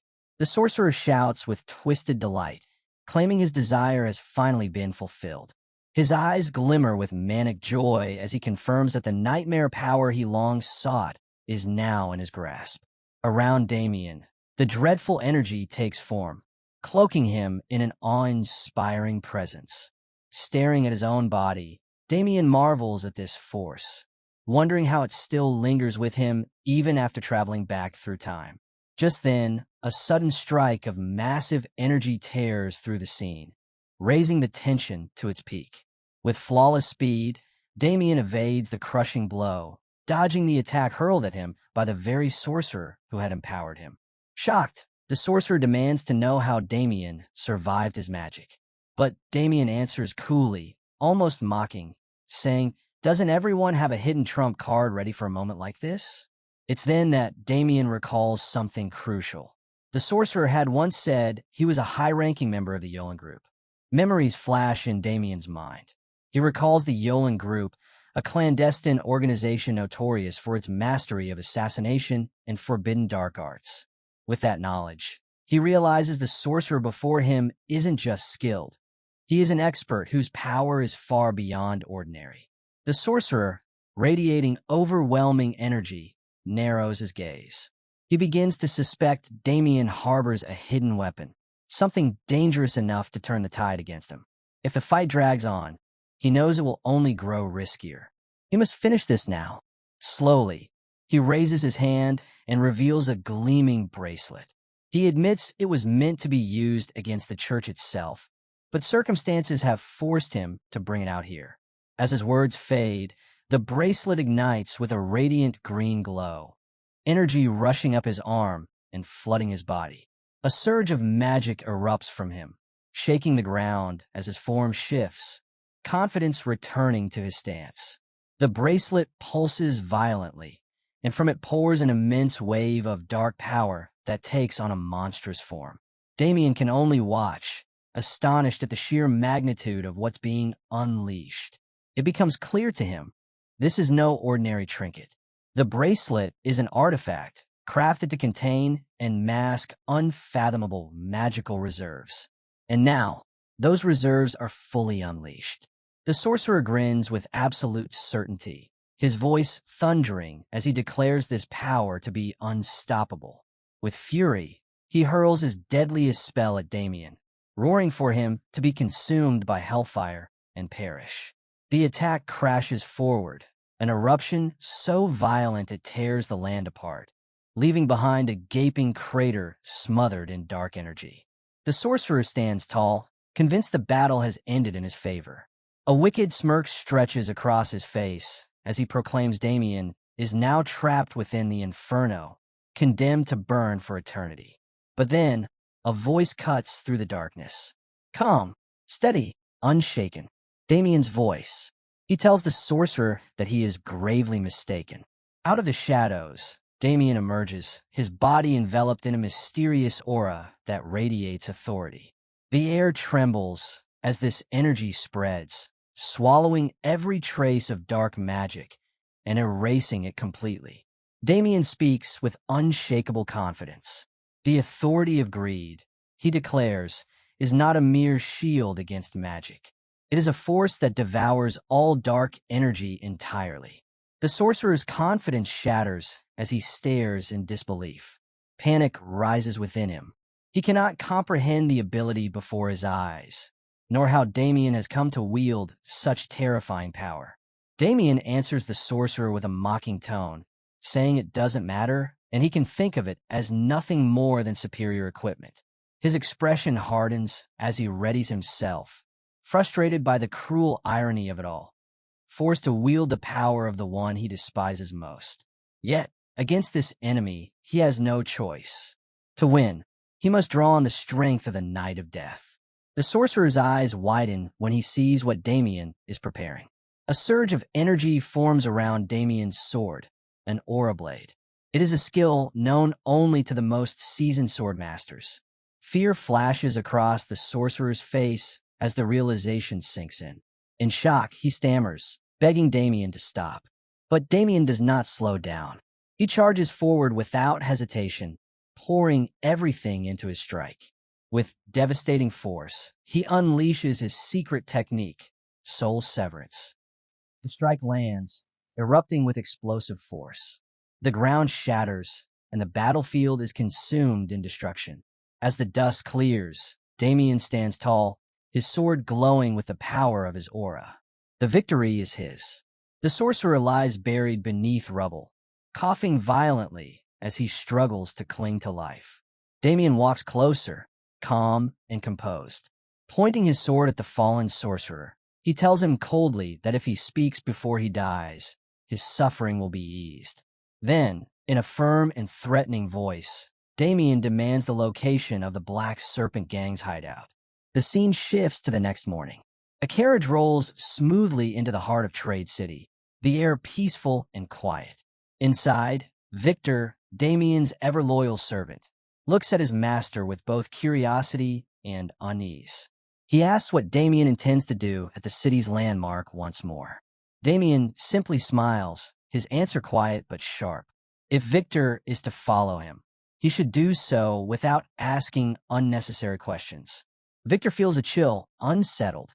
His master's expression may be calm, but the book in his hands radiates an ominous aura.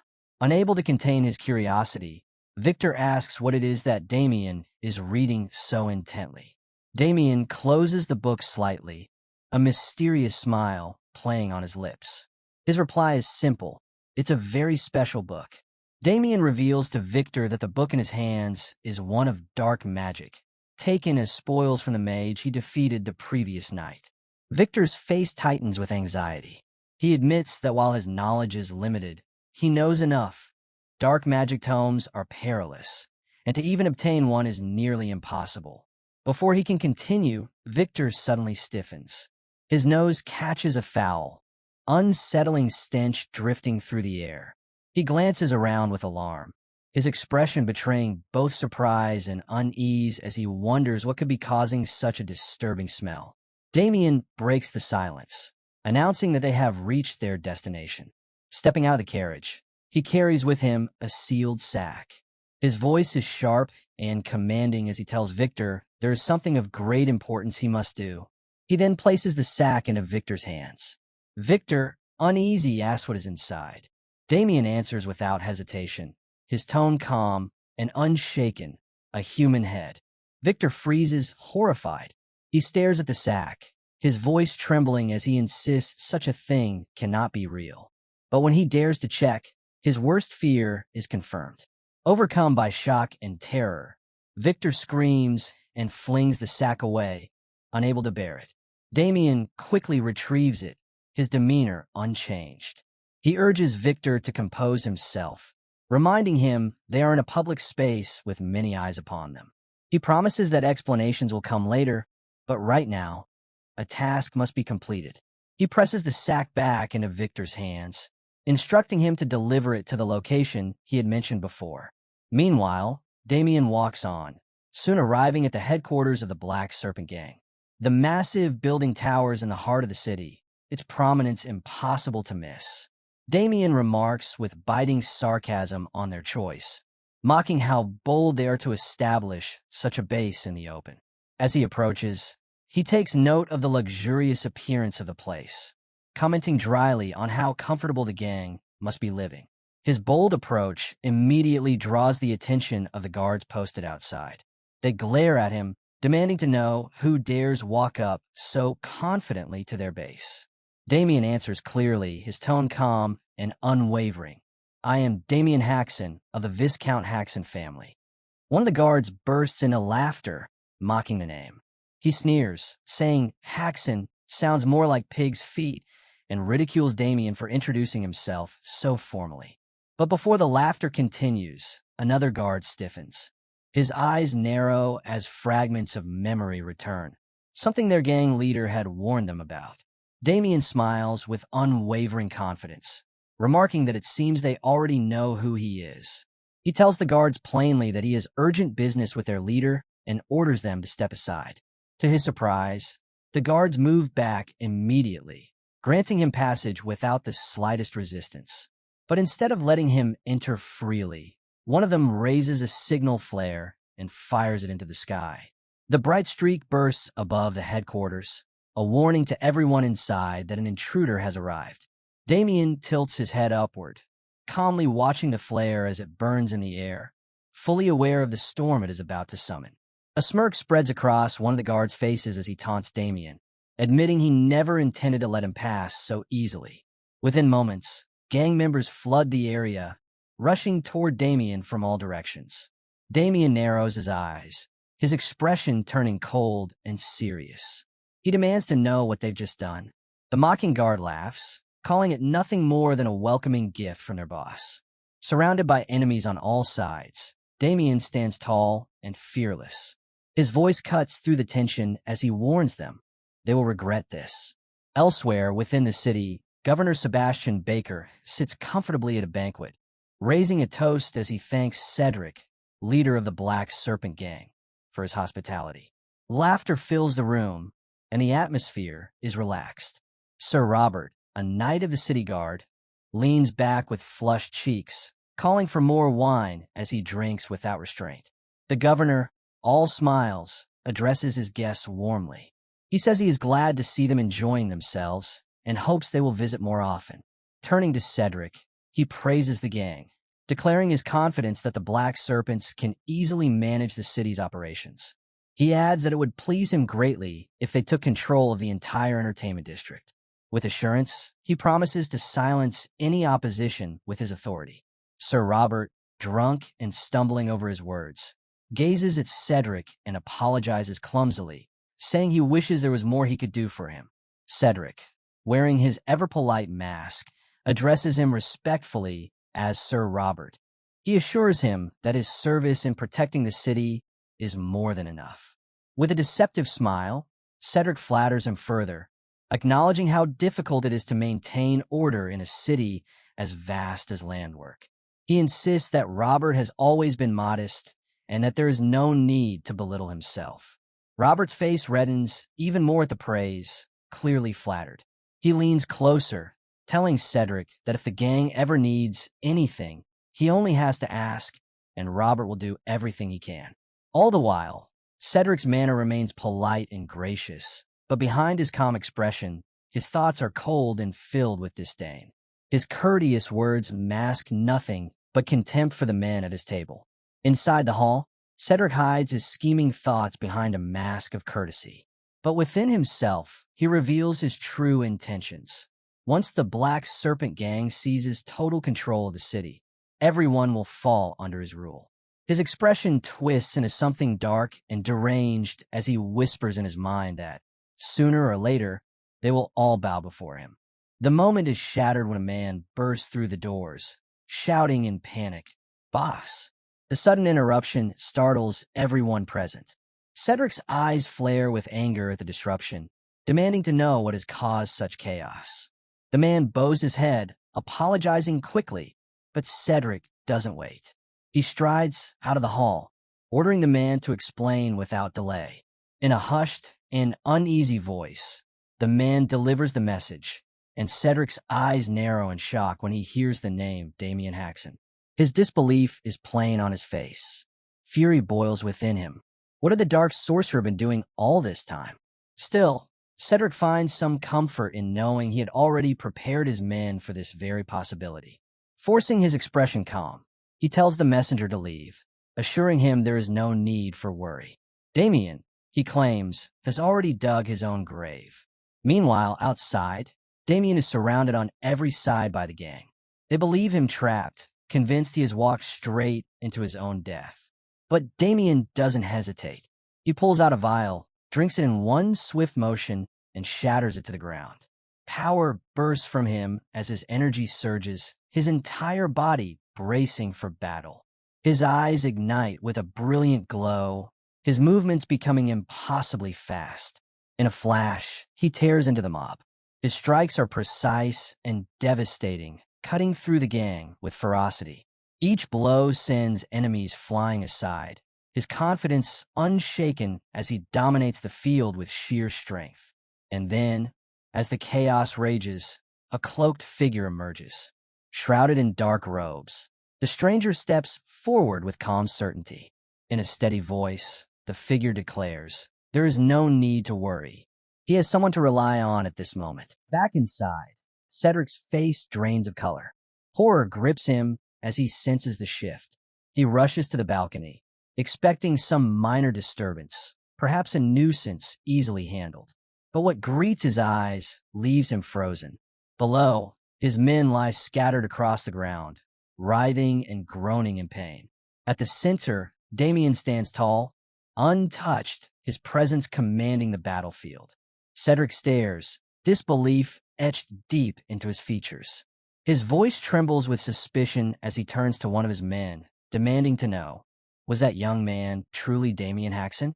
The man answers with a nervous certainty, and Cedric is left stunned. He remembers the rumors about Damien, supposedly a worthless heir with no talent or strength. But now, panic sets in as he wonders if the dark sorcerer he sent has actually been defeated by Damien. Realizing the danger, Cedric hurries back inside, desperate to call for reinforcements. Meanwhile, Damien notices something unusual, instantly putting him on guard. He quickly realizes the object heading his way is charged with magic. Before he can react further, 3 of Cedric's men appear on the rooftop, wielding a massive enchanted weapon. They declare their challenge, aiming to crush him under its devastating power. A blazing torrent erupts from their weapon, flames consuming everything in its path before erupting into a violent explosion. Yet, when the smoke clears, Damien is still standing, unscathed, his sword raised firmly against the inferno. One of the gang members scoffs, mocking Damien for thinking a single sword could withstand such a massive fire strike. But Damien steps forward without hesitation, activating a secret technique known as infinite insight. The flames swirl back unnaturally, rebounding at terrifying speed toward their casters. Horror flashes across the men's faces as their own attack surges back upon them, detonating in a thunderous blast that tears apart much of the sight. When the flames die down, Damien remains tall and resolute, scanning the destruction with a sharp, almost mocking glance. With cold determination, he mutters that it's time to expose Cedric, the Black Serpent gang's leader. Just as he moves, a sinister energy presses down from above, forcing Damien to turn sharply. A towering figure crashes down with brutal force, driving a crushing blow at him. Damien evades swiftly, retreating a safe distance before locking eyes on his new opponent. The man radiates an overwhelming aura, so dense it stings against Damien's skin. In a deep, taunting voice, the stranger finally speaks, saying he has been curious to find out who dared stir up such chaos. As the dust settles, Damien quickly realizes the man before him isn't just any opponent. He's an official knight, skilled and dangerous, making the battle ahead far more serious. Suddenly, the city's armored soldiers flood the area, closing in on Damien with weapons drawn. From among them, a furious voice cuts through the tension. Sebastian steps forward, pointing at Damien and hurling accusations. He declares himself Sebastian Baker, governor of the city, and announces that he will personally punish Damien for causing chaos. But Damien remains composed, replying coolly, "Why would you punish me?" feigning ignorance of the charges. Sebastian, provoked by Damien's calm tone, unleashes a tirade. He accuses Damien of attacking Cedric, a supposedly respected businessman, and of endangering innocent lives. Watching from the shadows, Cedric smirks with delight as Sebastian brands Damien's actions as unforgivable crimes. Damien, however, turns his gaze towards Cedric, the very leader of the Black Serpent gang. With a mocking smile, he taunts him, saying he has finally tracked him down. He adds that their conversation should begin with a punch. Then, with cutting sarcasm, Damien remarks that he had suspected ties between the gang and city officials, but he hadn't expected those ties to be so fragile. The fact that Cedric is being paraded as an honest merchant only deepens his mockery. Sebastian explodes with rage, shouting that if Damien begs for forgiveness now, his punishment might be less severe. Damien dismisses the threat without hesitation, replying that asking for forgiveness only makes sense if one is guilty. That single remark drives the governor past the point of control. Turning sharply to the knight beside him, he orders, "Sir Robert, I tried to reason with him because of his youth. But since he refuses, he has no one to blame for what follows." Sir Robert steps forward, weapon raised high, preparing for combat. Standing firm, Damien shows no sign of fear. Robert, puzzled by his unwavering stance, declares himself the knight protector of the city and demands Damien lay down his sword and surrender immediately. Yet Damien remains calm and unyielding. Robert studies him, wondering whether this young man is incredibly brave or just reckless. But Damien answers with complete certainty. He isn't foolish, only confident in himself. That bold response only fuels Robert's interest in facing him head-on. Robert charges at Damien with explosive speed, his massive weapon tearing through the air. Damien manages to dodge, but the strike smashes into the ground, leaving the earth cracked and broken beneath them. The sheer force makes Damien instantly aware of Robert's overwhelming strength, something he had expected, yet now feels firsthand. Before Damien can fully recover, Robert closes in again, his fist surging forward with devastating power. Damien sees it, but it's already too late to escape. He raises his arm to block, bracing for the impact. The punch lands, and the force alone sends him flying, the shockwave rippling across the battlefield. Though hurled backward, Damien twists midair, refusing to crash down carelessly. He steadies himself, landing on one knee and one foot. A sharp pain shoots through him as he glances at his arm, now strained and battered from blocking the strike. He mutters to himself that even while trying to deflect, Robert's attack still broke through, leaving him concerned about how long he can endure against such raw power. The battle rages on. Suddenly, Robert unleashes a strike at frightening speed, catching Damien off guard. The blow barely misses, leaving Damien shaken at just how close it came. Robert sneers, mocking him, asking what's distracting him so much that he could be blindsided in the middle of combat. Damien grits his teeth, realizing his opponent is not only brutally strong, but also fast enough to push him to his limits. Just as Robert prepares to press the attack further, another figure steps in. A flash of strength sends Robert's weapon flying as the newcomer blocks his strike and counters with force that shakes the field. Cedric and his men stare in disbelief, their smug expressions twisting into dread. Fear ripples through them as they realize the tide of battle has shifted. Robert freezes, stunned that someone else has entered the fight. He roars furiously, demanding to know who dares interfere. At that moment, a radiant presence fills the area. A paladin steps forward, her energy blazing with holy power, her confidence unshakable. Robert's eyes widen in shock, his voice trembling as he questions why a knight of the church would appear here of all places. Behind him, Damien hears a familiar voice call out, "Young master." Turning, he sees Victor racing toward him. Damien smirks and asks why he took so long to arrive. Overjoyed, Victor shouts as he runs closer, announcing again and again with uncontainable excitement, "I've arrived, young master. I'm here." Cedric's composure shatters the moment he sees the paladin step onto the battlefield. The presence of a church knight, accompanied by attendants, fills him with dread. If the church has uncovered his dealings with the dark sorcerer, the consequences will be disastrous. Meanwhile, Victor rushes to Damien's side, asking with genuine concern if he is all right. Damien, keeping his sarcasm sharp, replies that of course he isn't. He nearly turned into a skeleton waiting for Victor to show up. Turning his eyes toward the paladin, Damien realizes everything is unfolding exactly as he intended. Her presence guarantees the situation will bend in his favor. Victor's face lights up with unrestrained excitement. Beaming, he declares that while he may not excel at everything, he's unmatched when it comes to completing missions swiftly. Hours earlier, beneath a calm, clear sky, a large church stood in quiet solemnity. unaware that it was about to become the stage for a crucial turn of events. Inside, rows of figures in gray cloaks knelt in devout prayer, while a shadowy presence lingered silently behind them. Among them, a young paladin prayed with steady focus, until a sudden sensation made her pause and glance cautiously over her shoulder.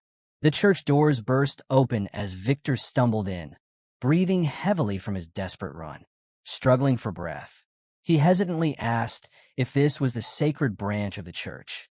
The paladin answered calmly, confirming it was, before inquiring what business had brought him there. Still catching his breath, Victor hurriedly explained that he carried something of great importance, entrusted to him by his young master. He added, with nervous urgency, that the evidence he held proved someone in the city was working with a dark sorcerer. The paladin's calm expression faltered, shifting to alarm. Her eyes widened in shock as Victor revealed more. Evidence tied to dark magic was no trivial matter. With urgency, she demanded to see the notebook he carried, already expecting danger within its pages. As soon as she held it, her suspicions were confirmed. The notebook gave off a faint but undeniable trace of dark energy. Her concern deepened further when her eyes caught sight of a sinister symbol scrawled on its cover. Before Victor could react, the paladin snatched the bag from his hands in one swift motion. With no hesitation, she reached inside, eager to uncover the truth. Victor froze in horror as she pulled out something far beyond his expectations.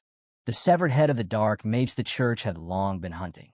The moment the paladin confirms the severed head, her expression hardens with fury. She declares that at last she has uncovered one of the leaders of Yulan Agito. Her anger burns, but so does her resolve. Rising to her feet, she demands to know who brought this evidence to the church. Not long after, she arrives at the battlefield, her gaze locking directly onto Damien. With a commanding voice, she asks if he is truly Damien Haxon. Damien calmly affirms his identity, standing tall beside Victor as he waits for her response. The paladin informs him that the church has received the evidence he provided. From this moment forward, she states, the matter will be handled directly by the church. Damien immediately assures her that he has no intention of interfering with the duties of the church. Whatever course of action they decide upon, especially regarding Cedric and Sebastian, he gives his full consent. Grateful for his cooperation, the paladin bows slightly, expressing her thanks with politeness. At that moment, Damien and Victor both understand that everything is proceeding exactly according to their plan. With the paladin's presence, their victory is all but sealed. The Holy Church is revered by the people as a symbol of mercy and kindness. But when it comes to dealing with heretics and demons, the Church's hand is unflinching and severe. Among its ranks, none embody this power more than the paladins, elite knights who carry out the sacred task of judgment. Damien feels a wave of relief. He now has the paladins standing at his side. With a strong, unwavering voice, the paladin addresses the soldiers and the citizens gathered around. She announces that the church has received undeniable proof that someone within the city has been collaborating with a dark sorcerer. The crowd erupts into anxious whispers, shocked at the revelation, each wondering who could be guilty of such treachery. With solemn disgust, the paladin declares that the church will take direct control over the city's governance until the traitors are identified and punished. Sebastian, visibly unsettled, raises his voice in protest. He argues that as governor, the city should remain under his authority. But the paladin cuts him off without hesitation, standing firmly before him and the gathered crowd. She declares that cleansing the land of heresy is not simply a task, but a divine command. Her words carry absolute authority. She reminds all present that the church's mandate transcends that of the kingdom itself. And without giving Sebastian room to argue further, she interrupts him sharply, making it clear, this is not the time for debate. It is the time to hold the guilty accountable. The paladin stands tall, her voice cutting through the chaos as she declares that Governor Sebastian and his royal soldiers are among the primary suspects. Murmurs of shock ripple through the crowd.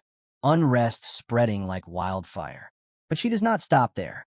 Turning her gaze sharply, she points directly at Cedric, accusing him of harboring and aiding a dark sorcerer within the city. Then, once again, she turns to Sebastian, stating plainly that his open support of Cedric places him under suspicion as well. Sebastian's face twists in disbelief as he raises his voice, demanding if Cedric truly allied himself with a sorcerer. Cedric snaps back defensively, denying it outright and calling the accusations nothing but baseless slander. But the Paladin remains unmoved. With calm certainty, she tells him he can deny all he likes, then reveals the decisive blow. The church already holds undeniable evidence.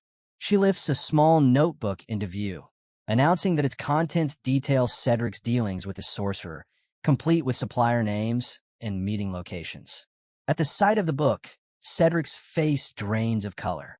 Quietly, he curses the dark sorcerer, furious that he had been foolish enough to record everything. Desperate, he tries to salvage the moment, pleading with those around him that he is innocent, insisting it is all a misunderstanding that can still be resolved peacefully.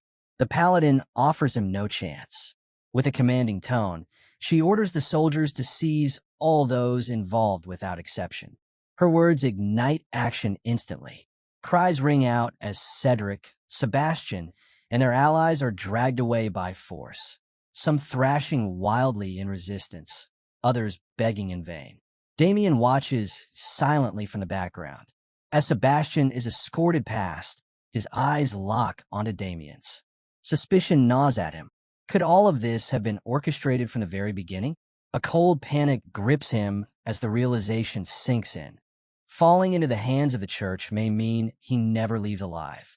Meanwhile, Cedric, pulled along roughly by soldiers, leans toward Robert with a grim warning.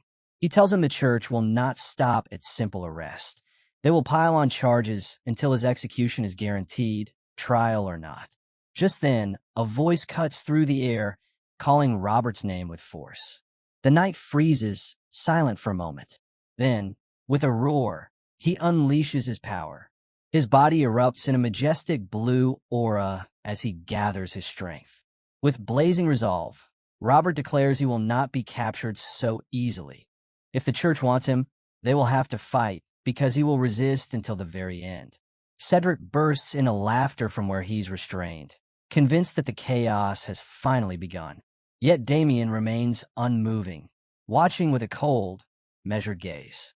Robert lifts his enormous sword high and slams it into the ground with devastating force. The knight before him does not budge, her stance firm, not a step back taken. Robert's eyes widen in disbelief. How could she withstand such power without flinching? In the blink of an eye, she strikes back. Her blow is so swift, Robert cannot even react before his defenses are torn apart completely. Cedric's smug laughter dies instantly, his mouth hanging open in shock, while Damien watches silently, the faintest smile tugging at his lips. The knight raises her hand, blue flames igniting and dancing across her arm.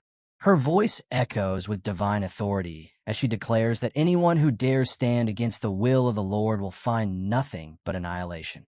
A deep wound cuts across Robert's body, and his towering form collapses violently to the ground. She stands over him, her sacred aura burning brilliantly, a pillar of unwavering resolve. The crowd around her is struck silent, awed and terrified all at once. Her voice rings out again, commanding the battlefield. She announces that punishment will be carried out here and now, swift, merciless, and absolute.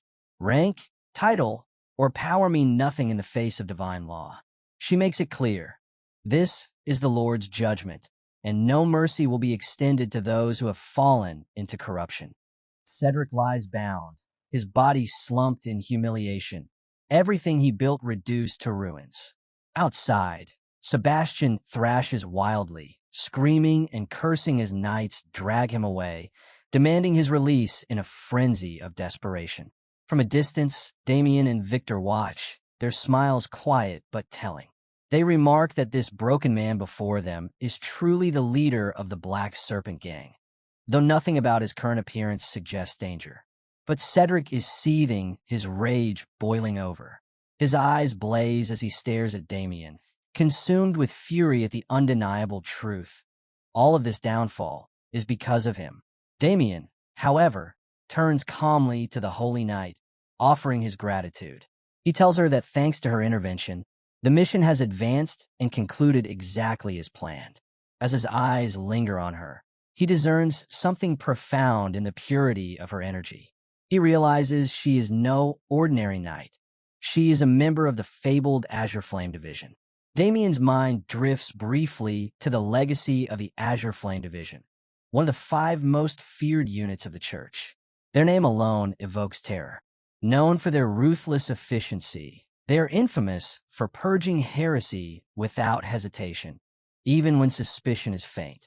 Their reputation is written in blood. The knight fixes her gaze on Damien, calling his name with firm composure. She praises him for striking down one of the senior officers of the Yolan organization. Damien answers without arrogance, simply stating that he only did what he felt was right. The knight shakes her head slightly, telling him his actions are far greater than he admits. Because of what he has done, she adds, he will not be held accountable for the events that unfolded in the city today. Damien lets a quiet smile slip across his face, pretending not to understand her meaning. But the knight is not deceived. She speaks plainly. She knows he deliberately drew the Church into this affair, using their presence as a cover for his assault, and that every move he made was deliberate. Damien offers a polite apology if his plan has caused her trouble, explaining that he only acted this way because a dark sorcerer had threatened his family. The knight's eyes widen at that. Her steady demeanor falters, concern flashing across her face as the weight of his words sinks in. After a moment of contemplation, she declares that under such circumstances, Damien will face no punishment whatsoever. More than that, she adds, the bounty placed on the dark sorcerer's head will be awarded to him in full. Damien blinks in surprise. He hadn't even been aware that such a bounty existed. He asks how much it is, and the knight replies without hesitation, 1,000 gold. Victor nearly bursts with excitement. Wide-eyed, he exclaims that such a fortune could buy a small castle. He can hardly contain his joy, but Damien remains thoughtful. His heart isn't set on gold. What he wants from the Church lies elsewhere. With a small smile, he asks the Paladin if it would be possible to request something other than the bounty. Victor, meanwhile, fumes inwardly. After all the wealth the young master has burned through already, now he dares to refuse 1,000 gold? The thought alone leaves him seething. The knight presses him, asking what he truly seeks. Damien replies without hesitation. He wants the mana cultivation technique used by the Church's knights. The request startles her. Someone who had managed to defeat a dark sorcerer shouldn't be asking for something so basic, or so she thought. Inwardly, Damien recalls that battle. He knows it wasn't his own strength that won the day, but divine intervention. Such fortune wouldn't repeat itself against future enemies. Miracles aren't something he can rely on. The only path forward is to sharpen his own power through proper training. The crude mana technique he picked up back when he was just a mercenary has carried him far, but it can't take him beyond a beginner's limits.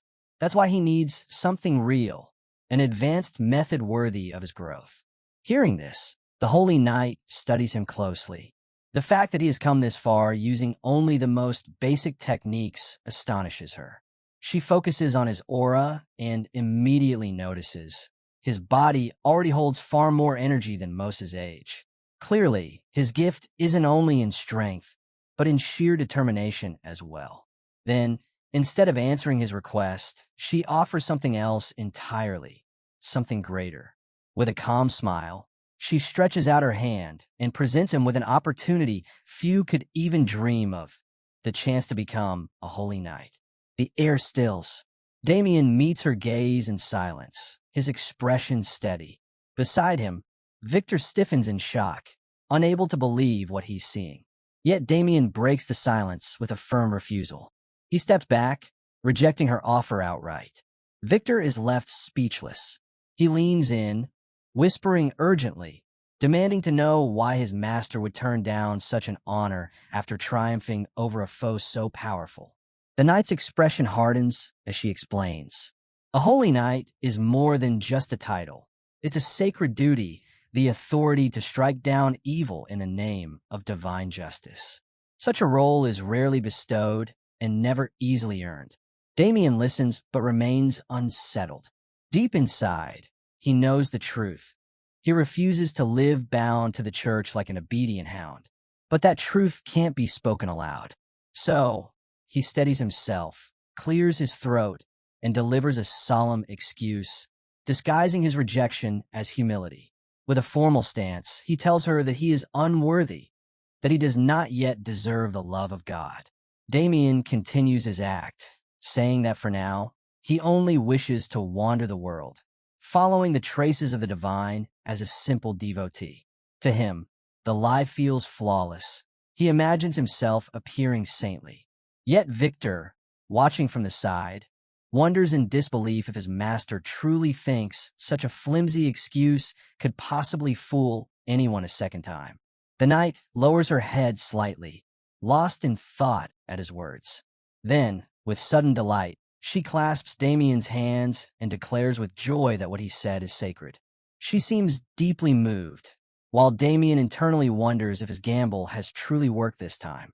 Keeping her promise, the knight tells him she will provide a mana cultivation technique instead of money. With a gentle smile, she adds that if he ever reconsiders, she will gladly welcome him. Before parting, she makes a small personal request. Damien agrees with a smile, hiding his quiet apology to himself, swearing he won't let such a troublesome situation repeat. Only then does she realize they haven't formally introduced themselves. She gives her name, Agnes, top disciple of the Azure Flame Brigade. Damien is startled to learn her status, but quickly masks it with a smile, saying it's an honor to meet her.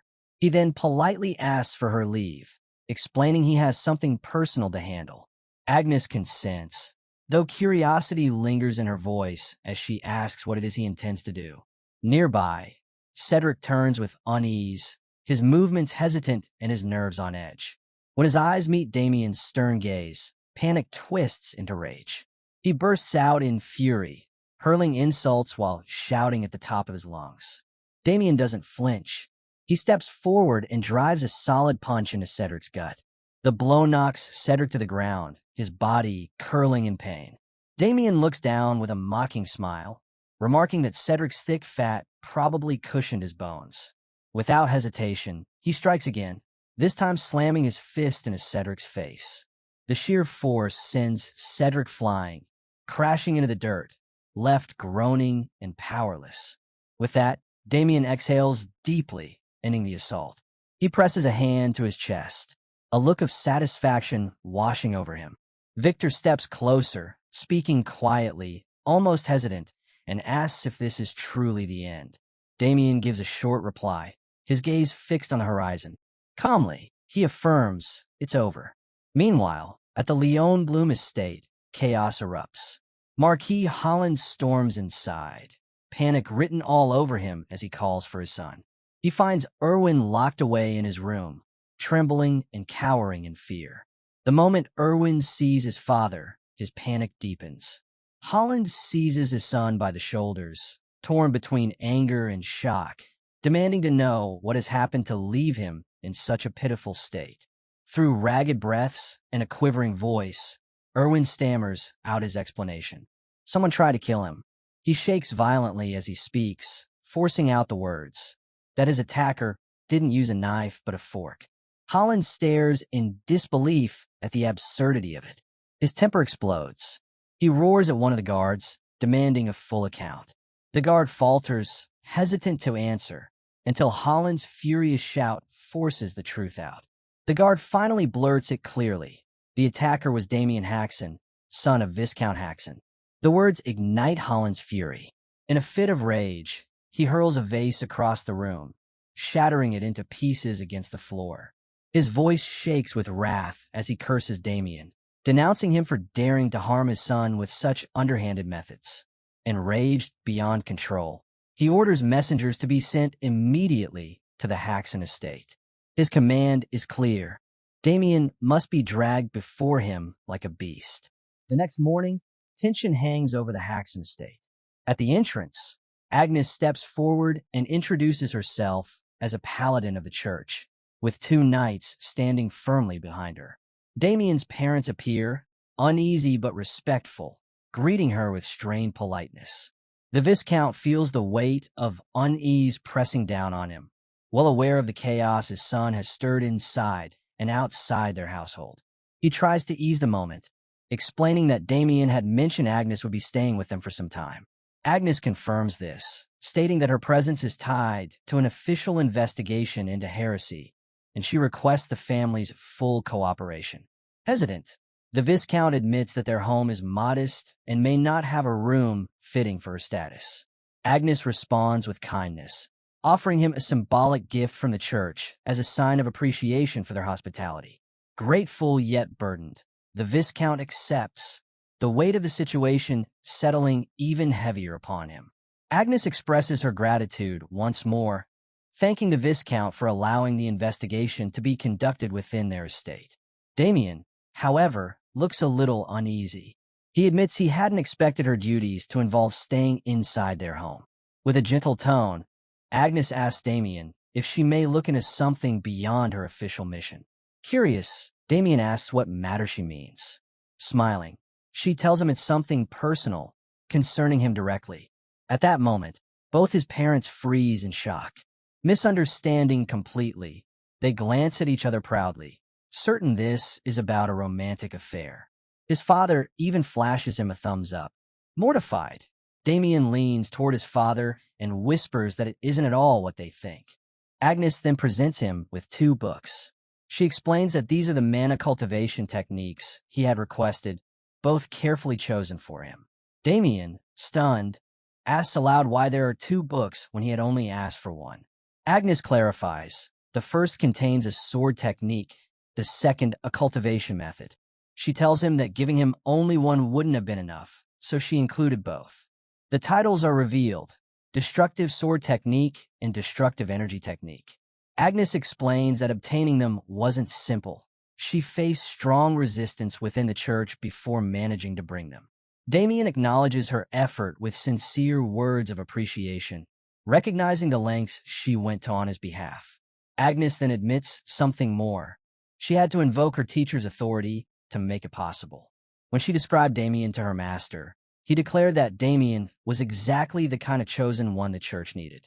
Reaching out again, Agnes takes his hands and softly asks if, after this, he would reconsider becoming a paladin. But Damien gently pulls away, apologizing. Agnes only smiles, assuring him she won't press the matter further. She reminds him that he has complete freedom, and if he ever changes his mind, she will welcome him. After she departs, Damien's face tightens with unease, tension weighing heavily over him.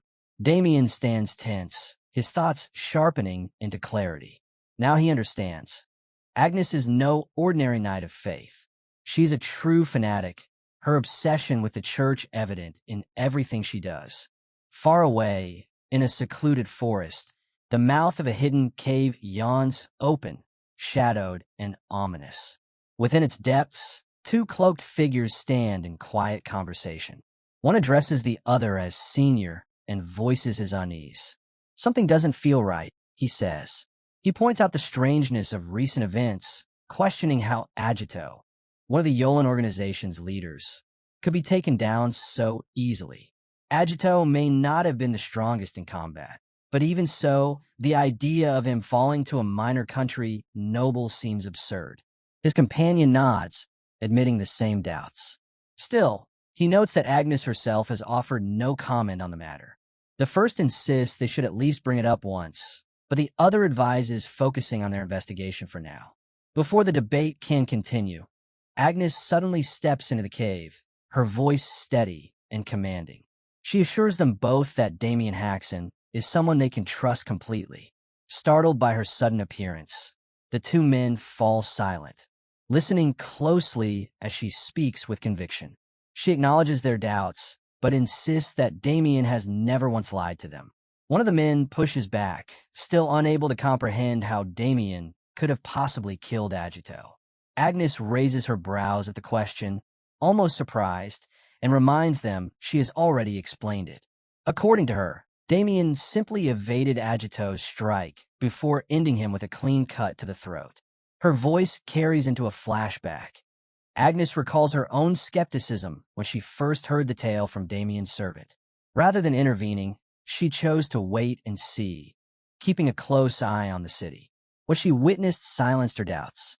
She saw Damien facing hordes of enemies alone, walking away untouched, cutting them all down without so much as a mark on him. Even more shocking, she recounts, he stood his ground against a fireball spell, blocking it entirely and emerging unharmed. The two men stare, dumbfounded. They whisper among themselves, wondering if such defense is even possible. Agnes answers firmly that it is.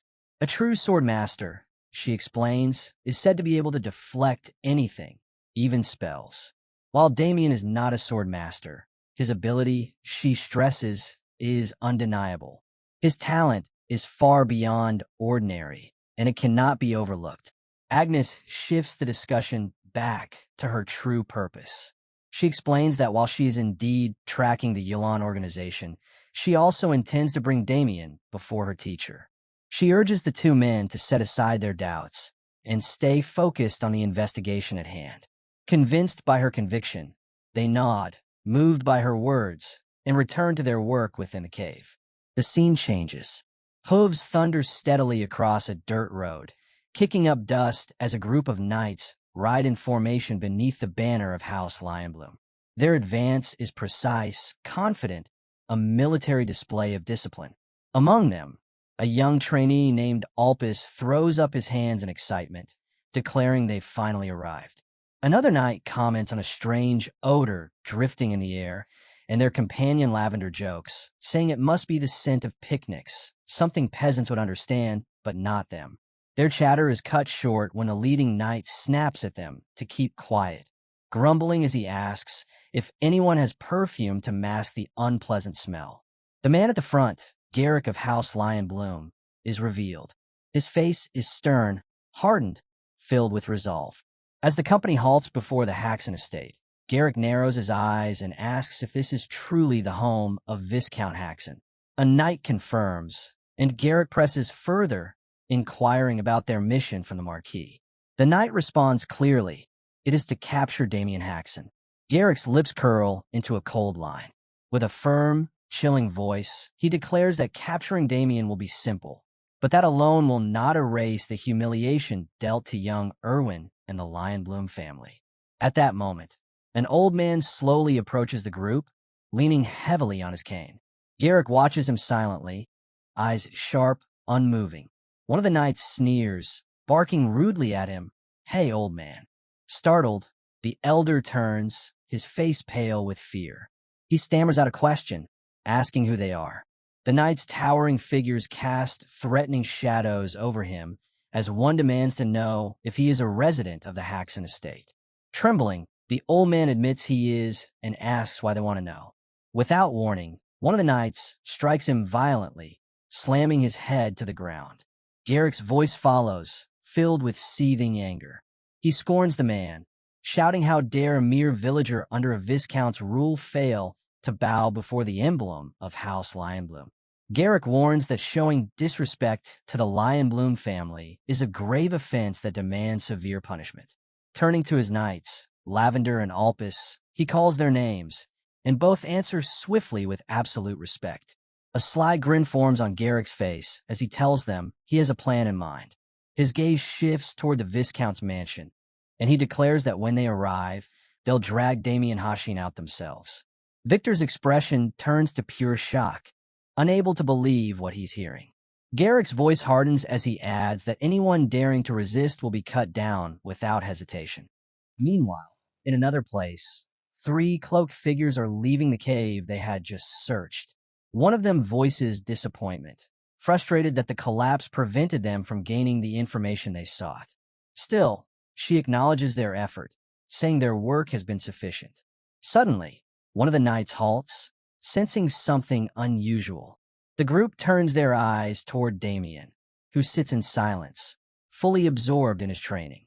A vivid blue aura surrounds him, pulsing with energy as he cultivates mana through a technique he has only recently acquired. Agnes's eyes widen as she watches, unable to believe what she's seeing. Inwardly, she recalls that the technique she entrusted to Damien was meant to push him to his absolute limits. Yet, what unfolds before her leaves her astonished. His progress is far greater than she expected in such a short span. After a while, Damien becomes aware of their presence, noticing the admiration written all over their faces. He turns to Agnes and asks if their investigation is finished. She replies, hesitantly, that it is. Then, addressing him directly, she remarks on the progress he seems to have made. Damien answers with a smile, humbly saying it's only a little. His eyes then settle on the book he's been using in his training, and his thoughts turn inward. The Paladin hadn't lied. The book was indeed difficult to obtain. Yet to him, sword techniques mean nothing. After all, in his past life, he had already mastered the sword to its peak. Damien reflects that while sword techniques no longer matter to him, this cultivation method is invaluable. The destructive energy technique was crafted to balance the immense mana drain of the destructive sword style. Because of that, it gathers mana faster than most methods and even absorbs energy from the outside. Standing in silence before Paladin Agnes, Damien meets her gaze. Neither of them speaks, their eyes locked in an intense stillness. Realizing how awkward the moment has become, Damien finally breaks it, remarking that it's already late and dinner should be ready. He suggests they head back together. But in that very instant, a surge of bloodlust washes over him from the direction of the estate. His expression sharpens, and he tells Agnes that vermin have arrived. Confused, Agnes asks what he means. Damien quickly apologizes, saying he has urgent business to handle, and urges her to follow at her own pace. Without another word, he bursts forward at blinding speed, leaving Agnes and her knight frozen in shock. Agnes watches him vanish in the distance, unable to believe how fast he moved. The knight beside her voices the same disbelief, stunned by Damien's raw speed. Agnes wonders quietly how he can achieve such movement with so little mana expenditure. Could he truly be controlling it with that much precision? As she ponders, another thought creeps in. Just how high is the ceiling of his abilities? Meanwhile, at the Haxon residence, chaos has already erupted. A knight from House Lion Bloom strikes Victor with devastating force, sending him crashing to the ground. The attacker stands tall and smug, arrogance radiating from his posture as Victor lies battered at his feet. The knight bellows furiously, stomping on Victor again and again. He calls him a filthy dog and demands to know how he dares defy him. Ordering Victor to obey, he commands him to drag Damien Hashin out of the house immediately. Despite the pain, Victor shouts back with defiance, refusing outright, and crying out that these knights only wish to harm his young master, Damien. One of the servants, desperate, yells for help, calling for Viscount Paul Haxon and pointing him toward the brutal scene. The Viscount rushes over, his voice booming as he orders everyone to stop at once. He arrives before the knights, his face etched with both anger and worry, and immediately kneels beside Victor, pulling the wounded man into his arms. With fury, he demands to know how they dare attack a mere civilian in such a cruel way.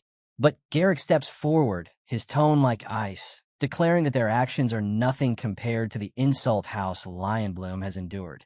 Then, fixing his gaze directly on the Viscount, Garrick delivers his demand. Hand over Damien Hashin, as ordered by Marquis Lionbloom. If they surrender the boy peacefully, he says, their land will remain untouched.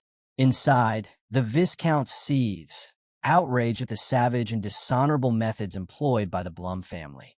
Garrick, however, sneers, thinking to himself that his promise of safety is nothing but a ruse. If Damien were surrendered, he would burn the estate to ashes regardless. Paul Haxon rises with resolve, his voice unyielding. He declares that no matter the threat, he will never hand over his son. Garrick narrows his eyes and asks darkly if the Viscount is certain of that choice. Without hesitation, Paul answers that he is. Snarling, Garrick gives the command for his men to tear down everything until Damien shows himself. The Viscount roars in outrage, screaming at them to stop, panic mixing with the fury in his eyes. But then, before anyone can move further, a sudden shadow streaks across the ground. Something, or rather someone, is approaching at blinding speed. The knights freeze, startled by the overwhelming presence. Garrick spins around, sensing the power closing in fast, and mutters to himself in confusion. Within moments, Damien steps forward calmly. Garrick turns, his rage boiling over, and demands to know who dares stand before him. But then, as his eyes lock on the figure, Garrick falters, shock freezing him in place. The realization of who has arrived leaves him utterly stunned. Garrick stands frozen in place, his body refusing to move as he stares at Damien, who remains firm and unshaken before him. Damien immediately kneels beside his father, asking with genuine concern if he's unharmed. The Viscount assures him he's fine, but his voice carries worry as he points out Victor's condition. Turning his gaze to Victor, Damien's expression hardens, his seriousness clear as he takes in the sight of his injured servant. Then, addressing the knights, his voice turns cold and sharp. He tells them they don't even realize how fortunate they are. If Victor hadn't been strong enough to endure that assault, he might have been killed on the spot. And if that had happened, Damien would have beaten them to death without a second thought. Garrick answers with mockery, scoffing that Damien is nothing more than the Viscount's worthless son. He accuses him of arrogance, claiming his victory over Irwin was nothing but a cheap trick. Damien lets out a sarcastic smirk and repeats the words slowly. A cheap trick, making it clear just how little he cares for Garrick's taunts. Snapping, Garrick orders his knights to shatter Damien's legs and force him to kneel before him. The knights surge forward to obey, but Damien doesn't panic. He moves calmly, almost effortlessly. With precise timing, he sidesteps one knight's attack and mutters to himself that this is the perfect moment to test the mana technique he's just mastered. In an instant, he seizes the knight's arm with crushing strength and follows with a devastating punch infused with energy. The knight howls in agony. Before another can even react, Damien launches a counterattack at blinding speed, driving a fierce kick into the knight's body. The impact sends him flying across the ground, unconscious before he even lands. Garrick's eyes flicker with surprise at Damien's overwhelming strength, but he pushes forward regardless.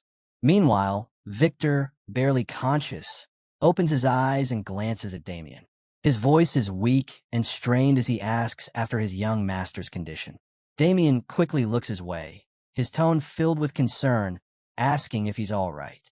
Despite his injuries, Victor forces a faint smile and raises his thumb, reassuring Damien that he's still holding on. Damien allows a quiet smile to form as he looks ahead, his thoughts confirming what he already knew. Victor is truly remarkable. Garrick stepped closer, now standing directly in front of Damien.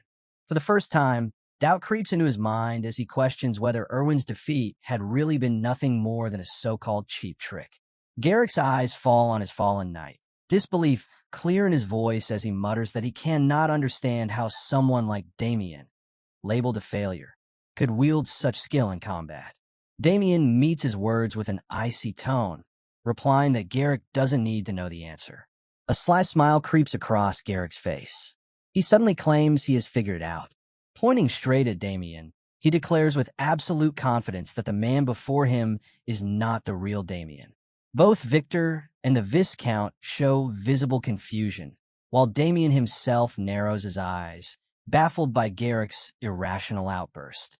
Garrick's voice rises, shouting accusations. He calls Damien an imposter, a fraud planted only to defeat Irwin and disgrace House Lionbloom. His rant grows louder, insisting this is a scheme fueled by those who despise the Marquis, a conspiracy meant solely to bring shame to their name. He brands Damien a substitute and vows that he will pay dearly for daring to insult his house. Damien thinks to himself with contempt that Garrick is even more foolish than he imagined, utterly hopeless. One night, still sprawled on the ground, makes the decision to feign unconsciousness, desperate to avoid being dragged back into the fight. Meanwhile, the Viscount, still seated on the ground, calls out with resolve, urging his son to prevail. Garrick tightens his grip on his sword, preparing to face Damien head-on. Damien doesn't move, standing firm and composed, his eyes locked on his opponent. As Garrick glares at him with burning intensity, he convinces himself that while Damien has been lucky until now, this will be his end. With a step forward, Garrick resolves to finish at the moment Damien is in range. Like a thunderclap, he launches forward, his mind set on ending the fight in an instant, certain he will cut Damien in half with a single devastating strike. His sword slashes forward at full speed, only to be met by Damien's blade. The clash rings out as Damien blocks with ease, barely strained by the force. A confident smile crosses his lips as he confirms what he suspected. House Lionbloom has finally sent a true knight against him. Garrick grits his teeth and charges again, unleashing his full strength in another ferocious attack. Yet Damien remains calm, unflinching, waiting with complete composure as the knight barrels toward him. Garrick's eyes widen in disbelief as Damien effortlessly parries his powerful strike. Enraged, he roars and swings down with even greater force, daring Damien to block again. But Damien stops the attack with ease, his voice calm and sharp as he remarks that Garrick is simply too slow. Garrick's face twists in shock, unable to grasp the speed and strength Damien suddenly displays. Before he can react further, Damien steps forward and declares that it's his turn to attack. In a blur, he moves with lightning speed and lands a crushing blow that makes Garrick cry out in pain. Garrick reels backward, stunned that he never even saw the strike coming. Without hesitation, Damien follows up with a brutal kick, slamming directly into Garrick and sending him crashing violently to the ground. Garrick groans, completely unable to defend against the assault. Standing tall, Damien tells him coldly that the attack is repayment for what he did to Victor. Struggling, Garrick drags himself up, his body shaking with anger and humiliation. He lets out a furious scream and charges again, vowing to tear Damien apart. But Damien remains collected, quietly announcing that it's time to use his secret technique.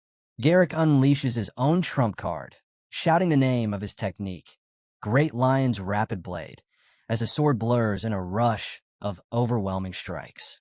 The ground shakes with his fury, yet Damien brushes it aside, his tone cold and dismissive, calling it nothing but meaningless noise. With almost effortless control, he deflects Garrick's furious blows and shatters the knight's blade into fragments. Garrick's eyes go wide in despair as his weapon breaks. Before he can recover, Damien strikes with blinding speed, his sword piercing into Garrick's shoulder. In an instant, Garrick's right arm is severed, his scream of agony echoing through the air as he collapses violently to the ground. The Viscount stares in stunned silence, unable to believe what he has just witnessed. Victor, despite his injuries, shouts in triumph, thrusting his fist high and declaring Damien the victor. Damien turns his gaze back to Garrick, his expression sharp and filled with killing intent. Garrick writhes on the ground, clutching at his wound, cursing in pain and groaning that he needs pressure to stop the bleeding. The sharp tip of a sword hovers inches from Garrick's face, making him tremble with terror. His composure shatters, and he begins begging frantically for mercy. He insists he doesn't even know who Damien truly is, pleading desperately for forgiveness. Damien answers coldly, his voice cutting like steel. He repeats firmly that he is Damien Haxon and calls Garrick a fool. Looking down at him with disdain, Damien says that if Garrick truly wanted to beg, he should have done so long ago. Now it's far too late. His tone grows sharper as he accuses Garrick of daring to harm his family, of humiliating his servant by further disfiguring his already battered face. And now, after all of that, Damien asks mockingly if Garrick still thinks he can beg for mercy. Garrick stares up in shock at Damien's merciless words. His pleas grow even more pitiful, his voice cracking as he begs again and again for forgiveness. But Damien's eyes remain cold. He tells him bluntly that he still doesn't even know who he should be apologizing to. The sound of footsteps echoes across the courtyard, making Garrick stiffen in dread. To his horror, Victor appears, battered but still standing, alongside Viscount Paul Haxon. Both surround him with intimidating stares, pressing Garrick into panic. Victor wastes no time, unleashing his rage with more blows, while even the Viscount joins in to deliver his own measure of justice. Soon, Garrick is reduced to the ground alongside his surviving knights, each one battered, broken, and drowning in fear. Victor turns to Damien, asking if he should strike Garrick a few more times. But Damien raises a hand and orders him to stop, remarking that if they continued, Garrick might not survive. Instead, Damien adds with dark humor that cutting off one of Garrick's limbs could be another option, words that make Garrick quake in horror. The Viscount steps forward, placing a firm hand on his son's shoulder, his voice steady. He tells Damien that what he has done is already more than enough. Garrick collapses, his pride shattered, groveling on the ground as he begs for his life.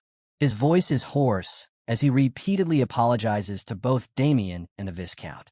But Paul Haxon rejects his words with fury, shouting that an apology can never erase what has been done. If Damien hadn't possessed such overwhelming strength, their home would have been destroyed and his son dragged away like a prisoner to the Blum estate. Crushed, Garrick lowers himself until his forehead presses against the dirt, begging again for mercy and pardon. The Viscount looks down at the pathetic figure, silent and unreadable, lost in thought. Finally, he turns his gaze toward Damien, his expression asking the unspoken question, what should be done with him now? Standing quietly behind his father, Damien keeps his composure while his thoughts race. He admits to himself that he never intended to kill Garrick. If he were to slay the Knights of House Lion Bloom here, it would drag relations with the Marquis to their worst possible state. Damien knows he could fight them all alone if he had to, but he cannot ignore the consequences that would fall on his family. Still, letting them walk away unscathed doesn't sit right with him either. He knows too well they would only come back seeking revenge, leaving him caught in a difficult dilemma. Just then, a familiar voice cuts through the tension. Agnes calls his name firmly, drawing his attention at once. Turning, Damien sees her approaching in a rush. Relief sweeps over him. Her presence could be the very key he needs to resolve this situation. He explains what has transpired, and Agnes listens with understanding. Then, with a calm smile, she tells him she knows exactly how to solve this. She steps closer, speaking with gratitude. Thanks to the Viscount and his family, she says they have succeeded for the first time in defeating one of the leaders of the Yulan organization. Damien's eyes widen at her words, surprised by the weight of her statement. Agnes then declares that with such cooperation, the Haxon family will now be recognized as an official partner of the church. Behind them, Victor turns to the Viscount, his voice trembling with hope as he asks if this means their family might finally escape their looming crisis. Both father and servant show renewed light in their eyes. Damien seizes the moment, stepping closer to Agnes and politely asking if he may request her help with something further. Internally, he smiles. This is precisely what he had aimed for all along, securing the protection of the church. Agnes, caught off guard by his sudden closeness, flusters slightly and takes a step back with an apologetic gesture. Turning back toward the defeated knights, Damien's expression hardens. He speaks clearly, asking if they have understood the words just spoken, that House Haxon now stands under the church's protection. Garrick, trembling and pale, mutters that Damien himself should go tell Marquis Lion Bloom that truth. But Damien doesn't stop there. His voice is cold and steady as he warns them that if House Lion Bloom dares to use force again, they will face the wrath of the church itself. Then, with unshakable firmness, he orders them to leave at once. The knights scramble to their feet in a panic, bowing their heads and nervously thanking Damien for sparing them as they flee the estate in fear. Victor scoffs at them, mocking how they ran away in fear like frightened dogs. But before he can continue, Damien's father cuts in, reminding everyone that their troubles are far from over despite the retreat. The Viscount wastes no time and insists they hold a formal discussion on their next move. Soon after, the family assembles in the manor's conference room, where Viscount Hacken officially begins the meeting. Louise is the first to speak, making it clear that the agenda is how to handle the growing conflict with House Leon Blom. Abel, confused, asks why they should even bother when they're already under the church's protection. Louise quickly corrects him, explaining that the church won't step in to directly resolve such disputes. Viscount Paul Haxon supports her point, stressing that the church never meddles in feuds between noble families, and that House Leon Blom's influence isn't just military, it's overwhelming. He warns that they could easily crush smaller houses like theirs if they wished. Agnes then outlines their choices: either pay reparations or find protection by allying with a stronger noble house. But before anyone can settle on that, she interrupts with another possibility. With excitement, Agnes reveals her proposal. Damien should become a holy knight of the church. The room falls silent at her unexpected suggestion, broken only when Damien refuses outright. Viscount Paul immediately declares the matter closed, saying it cannot be forced if Damien does not agree. But Abel leaps to his feet, shouting at his father in frustration. When asked what he wants, Abel explodes, furious that his father dismissed the idea so easily. He demands to know why they aren't considering it seriously, since it could resolve all their troubles at once. Abel then sneers at Damien, mocking him and laughing that all he needs to do is accept becoming a holy knight. But just as his laughter echoes through the hall, Abel freezes. An overwhelming, terrifying energy rises behind him, making him whip around in shock. The Viscount calmly reminds him they have guests and orders him to show proper respect. Abel sits back down with a dissatisfied grunt, joining the rest of the family at the table. Damien's father then addresses the room, admitting that Abel is right. Damien's actions did spark this conflict with the Mars family. But he firmly adds that the fault does not rest on Damien alone. Damien's mother keeps the discussion moving, explaining that the Mars family's second son had always set his sights on Louise. Even if Damien hadn't stood up to him, that man would never have backed down easily. Viscount Hacken then adds that Damien actually protected his sister from that man's schemes, something even he, as her father, had been powerless to do. Turning to his son, the Viscount calls Damien's name in a calm and steady tone. Damien immediately responds with respect. Yes, father, waiting to hear what comes next. To his surprise, his father commends him, saying he did well today. He praises Damien for not tolerating the insult against their family and for standing up for them as he should. Hearing these words, Damien is caught off guard. He had never realized his father saw his actions in that light. Collecting himself, he replies that he only did what he believed was necessary. His father reassures him, promising that from this point on, he will personally take charge of the situation. Damien tries to argue against it, but his father silences him, insisting that he allow him this chance to act as a proper father, if only once. Just then, a servant rushes into the room, bowing and apologizing as he addresses the Viscount. He reports that someone from the ducal house of Gold Pixie has arrived and wishes to see him. Shocked, the Viscount asks why anyone from such a house would come to them. The envoy steps forward nervously and explains the reason. It concerns Damien.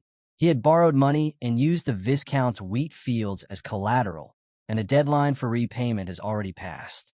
Damien's heart sinks, anxiety washing over him.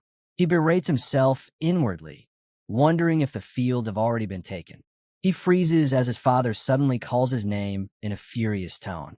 Moments ago, he was praised, but now the Viscount's anger erupts, raging that Damien is always causing problems.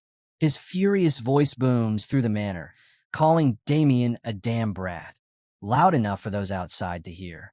The envoy then removes his hat, greeting Damien directly with a polite smile. "Ah, Sir Damien," he says, "a good day to you." Damien stares at the man, trying to place his face.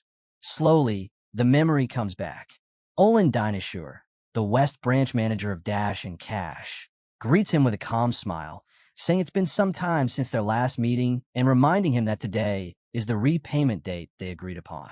As Olin speaks, Damien recalls how he was persuaded into this mess.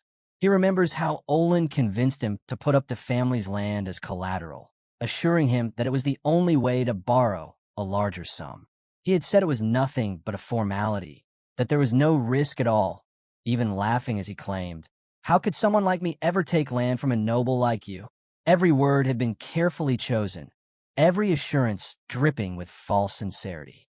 Damien clenches his teeth, cursing his past self with a twisted smile, wondering why he ever handed over the deed in the first place.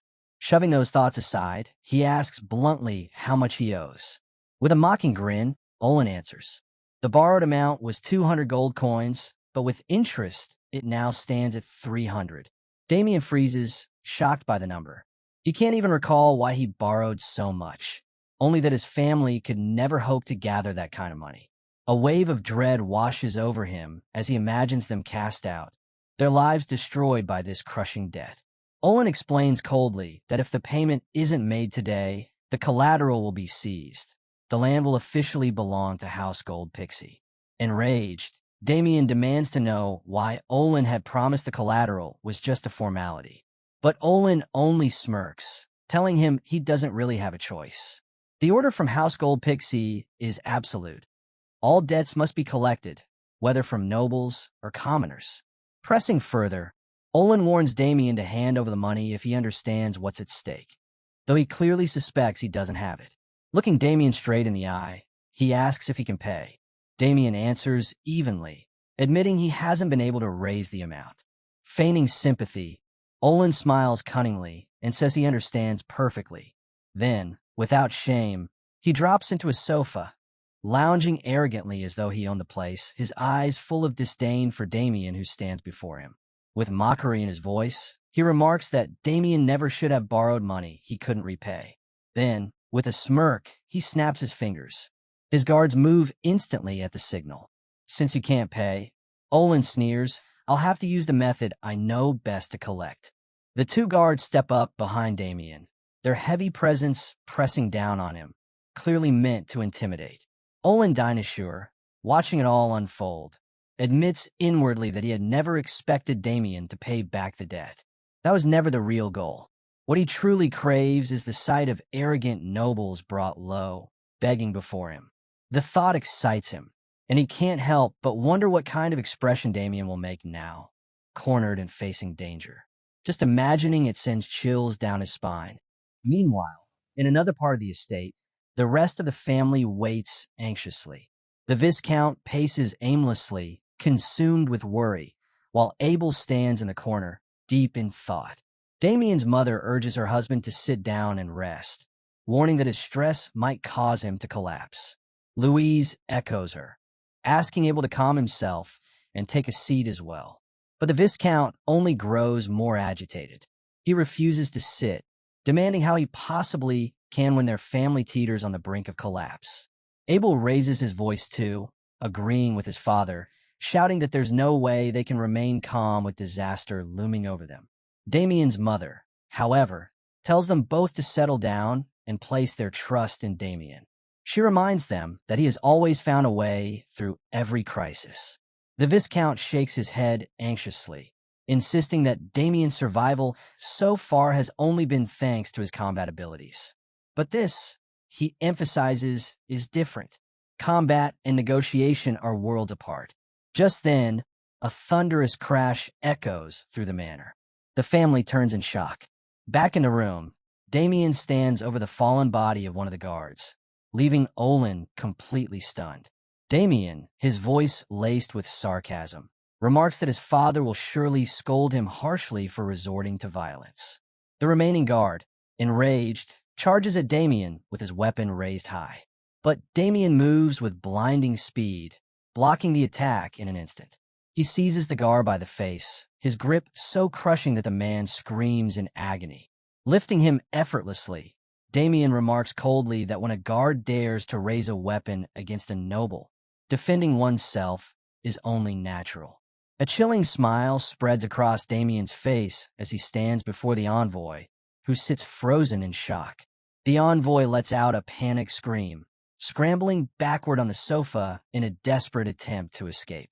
Damien moves toward him slowly and silently, his calm steps only heightening the envoy's terror. When Damien finally speaks, his voice is steady. He tells the envoy to get on his knees. Terrified, the envoy obeys instantly without hesitation. Damien then explains that he cannot repay the debt in coin, causing the envoy to shift nervously. But Damien doesn't stop there. He adds that he intends to repay the debt in another way. With a bright smile that contrasts the menace in his tone, Damien asks if it's acceptable to settle the debt through something other than money. The envoy, rattled and confused by Damien's unpredictable demeanor, quickly agrees, desperate to avoid further confrontation. The next morning, the sky above the manor is clear, signaling the start of a new chapter. Inside, Abel speaks to his father, his voice heavy with sorrow. Concerned, his father asks what troubles him. Abel explains bitterly that justice has once again fallen to violence, and it eats away at him. Meanwhile, Damien's mother and sister offer him words of caution as he prepares to leave. Damien reassures them with confidence, promising he will return safely and telling them not to worry. Abel suddenly bursts out in protest, frustrated, but his father immediately scolds him, telling him to stop spouting nonsense and instead encourage his brother on his long journey. Inwardly, the Viscount admits he has no real choice but to go along with this plan, even if he remains unsure whether it will truly succeed. Agnes then steps forward to speak with Damien. Calmly, she apologizes for their parting. Damien thanks her for all the help she has given, but she insists she only did what was right. She explains that her investigation is nearly complete and that she will return to her post the following day. Before leaving, she wishes Damien a safe journey. He returns her farewell with a gentle smile. Before parting, Agnes adds that if he ever changes his mind about joining them, he should let her know. But Damien's reply is firm. He will not waver in his decision. Finally, Damien asks Victor if his luggage is ready. Victor confirms it is, and Damien boards the travel carriage. Settling into the spacious interior, he comments on its comfort, only to be caught off guard when he notices the envoy from House Gold Pixie already seated inside. The envoy, wearing a polite expression, explains that he is there to ensure Damien's comfort throughout the long journey. Damien smiles calmly in return and replies that such thoughtfulness is much appreciated. Damien leans back in the carriage and casually requests a luxurious crab meal for lunch, leaving the envoy blinking in confusion at such an odd demand. Turning to Victor, seated beside him, Damien calls his name. "Yes, young master."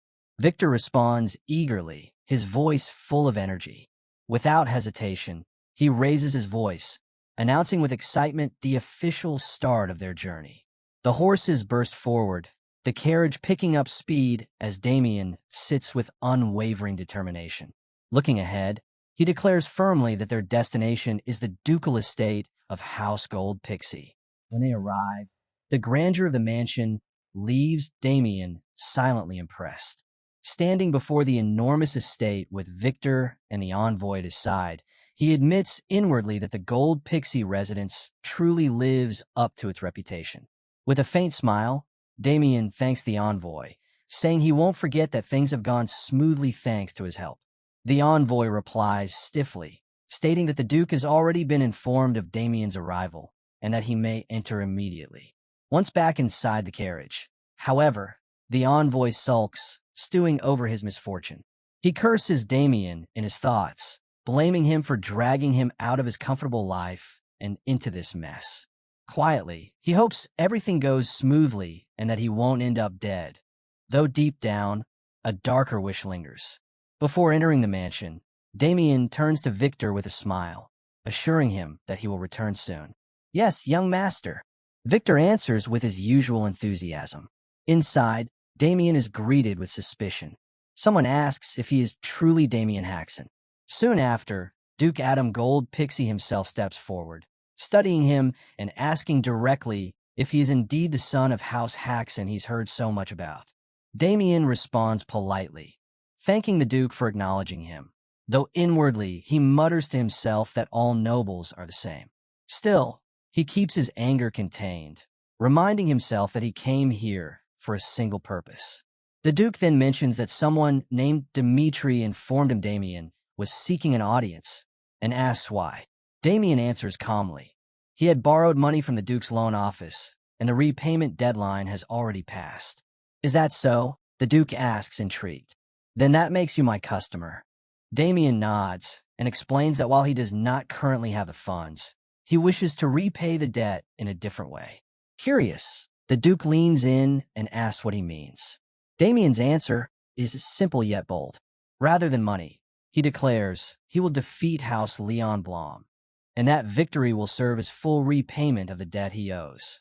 The Duke and his men are caught off guard by Damien's sudden declaration. But instead of anger, the Duke breaks into laughter, remarking that the boy must have already caught wind of the latest news. Sir Jael Heimlich nods in agreement, saying it does seem that way. Damien, however, grows thoughtful. In truth, everyone in the Apple Kingdom has heard the rumor, the discovery of a vast gold mine along the border. Now, two noble houses, Lion Bloom and Gold Pixie, are locked in a fierce struggle for control. Their dispute has already spilled into duels among lower-ranking knights, each fight a step toward determining the mine's ownership. But Damien knows how this will unfold. In his mind, the outcome is clear. House Lion Bloom will claim victory, and their influence will spread like wildfire. Meanwhile, House Gold Pixie's strength will begin to fade. Still, Damien sees opportunity. If he can tip the scales in Duke Adam Gold Pixie's favor and secure his victory, not only will he repay his debt, but he'll also gain leverage over House Lion Bloom, achieving both goals in one stroke. The Duke leans forward, intrigued, and asks if Damien truly has the courage to take on the powerful Lion Bloom family and crush one of their main forces. Damien answers with a calm smile, saying that such a possibility isn't far-fetched at all. The Duke admits he's been struggling to find a suitable knight for the duel. Without hesitation, Damien steps forward, declaring himself the best candidate. No knight of low rank, he says, can hope to match Lion Bloom's eldest son, except him. Raising an eyebrow, the Duke presses further. Does Damien truly believe he can defeat Michael Lion Bloom, a man famed for his mastery in duels? Damien's confidence doesn't waver. He replies that he knows Michael's abilities all too well, but he will never lose to him. At that moment, Knight Ernst Hovitz cuts in, warning the Duke not to take Damien's words at face value. Rumors, he says, are often blown out of proportion. Ernst goes on to remind them that Lady Chelsea is still out seeking a knight worthy of facing Michael Lion Bloom, and she is bound to return soon. Hovitz speaks up, assuring the Duke that Lady Chelsea will return soon, and that she will no doubt find a duelist of exceptional skill. His confidence is echoed by Hovitz and the other knights, who smile with certainty as the Duke nods in agreement. Damien quickly realizes what's happening. Hovitz is deliberately trying to block his path, and in Damien's mind, the man is nothing more than a useless obstacle, like a bone gnawed hollow by a ghoul. The Duke leans back at his desk, musing aloud, uncertain how to proceed in such a situation. Damien immediately senses the test hidden in the Duke's words. This is not a matter of talk alone. He must prove himself through action. With steady conviction, Damien declares that everyone here is making a mistake. Turning directly to Hovitz, he says if the Duke truly wishes to win the duel, then he has no choice but to choose him. No other knight can stand against their opponent. Hovitz bristles with anger at Damien's bold claim, demanding if he even knows whom Lady Chelsea is bringing back as a challenger. Damien, calm as ever, offers a chilling proposal. If Hovitz doubts him, he is welcome to try striking him once, if he can. The hall falls silent as Hovitz's face twists with fury and disbelief at Damien's audacity. Unable to hold back, Hovitz demands permission to test Damien directly. The Duke, intrigued by the rising tension, grants it without hesitation. The atmosphere grows charged, excitement thickening the air as the stage is set. Soon, Damien and Hovitz stand across from one another on the dueling grounds. From the side, Victor watches with shock and unease. whispering to himself in disbelief at what the young master has gotten himself into. Damien, however, brushes it off, saying this is simply how things turned out, with no planning on his part. Victor grows increasingly anxious as he witnesses the knights surrounding the field, their auras flaring violently. A suffocating pressure fills the air, and Duke Gold Pixie issues a crisp command for Hovitz to begin at once. Hovitz accepts with calm determination, stepping forward with a sneer. He addresses Damien mockingly, promising that if he begs now, perhaps he might consider sparing him. Damien responds with nothing but a lazy yawn, coldly telling Hovitz to hurry up before he falls asleep. The remark strikes Hovitz like a slap, sending him into a rage. With clenched fists, Hovitz channels his aura into his weapon, forcing it to the point where the energy envelopes his entire body. A violent shockwave bursts outward, rattling the ground. Fixing his glare on Damien, he confirms one last time. So, it's the ultimate attack you wanted, right? Damien remains calm, though inside he briefly wonders if he may have pushed Hubbets a little too far. With a furious roar, Hubbets charges at Damien, vowing to shatter his face with a single strike. He lunges forward at full speed, his weapon aimed straight for the kill. Damien watches closely, unfazed by the pressure pressing down on him. To him, this is nothing more than what one would expect from a mid-tier knight. If he can read the aim of the strike, dodging or deflecting it won't be too difficult. And then he sees it. The spear is locked on the center of his chest. As Hubbets thrusts forward with all his strength, Damien meets the blow head-on, catching it with the flat of his sword. The impact is immense. Cracks spread across Damien's blade as it strains under the force of the strike. A sinister grin spreads across Hubbets' face. Inwardly, he mocks Damien as a fool for walking straight into his trap. He laughs with wild delight as blood bursts from Damien's chest and the young man collapses. Gasps erupt. Both Victor and Duke Gold Pixie cry out in shock, horrified by the sudden wound. But then, against all expectations, Damien surges forward with blinding speed. The movement leaves the onlookers frozen, their eyes wide with disbelief. Hubbets' expression twists in confusion and fear. Had Damien truly taken that strike and endured it? From the Duke's side, one of his knights leans in as Gold Pixie calls him Protector, waiting to hear his command. But before anything more can be said, Damien steps forward, points directly at the Duke, and declares with steady confidence. The position of the Duke's representative now belongs to him. Victor rushes over, calling out desperately, "Young master!" He embraces Damien tightly, trembling with relief. Damien blinks in surprise at the sudden gesture and gently asks if Victor is all right. But Victor clings to him, demanding to know how he survived such a deadly blow unscathed. Damien only smiles, calm and unwavering. He reminds Victor that he already said he would not be harmed. The Duke approaches, his expression shifting from doubt to admiration. He admits that at first, he wasn't entirely convinced of Damien's abilities. But now, after witnessing this display, he has no more doubts. Smiling, he declares that Damien is indeed a valuable asset. Standing tall before his knights, Duke Gold Pixie raises his voice and makes it official. Before all his guards, he proclaims that Damien Haxon has proven himself beyond question. From this moment forward, as promised, he will serve as the Duke's appointed representative. Hubbets, visibly shaken, tries to object. But, Your Grace, he begins, only to be cut off sharply. The Duke's voice hardens with irritation as he orders him to stop immediately, warning that he won't allow his good mood to be spoiled. The rebuke leaves Hubbets pale and trembling. Bowing his head, he mutters that he understands and will raise no further objections.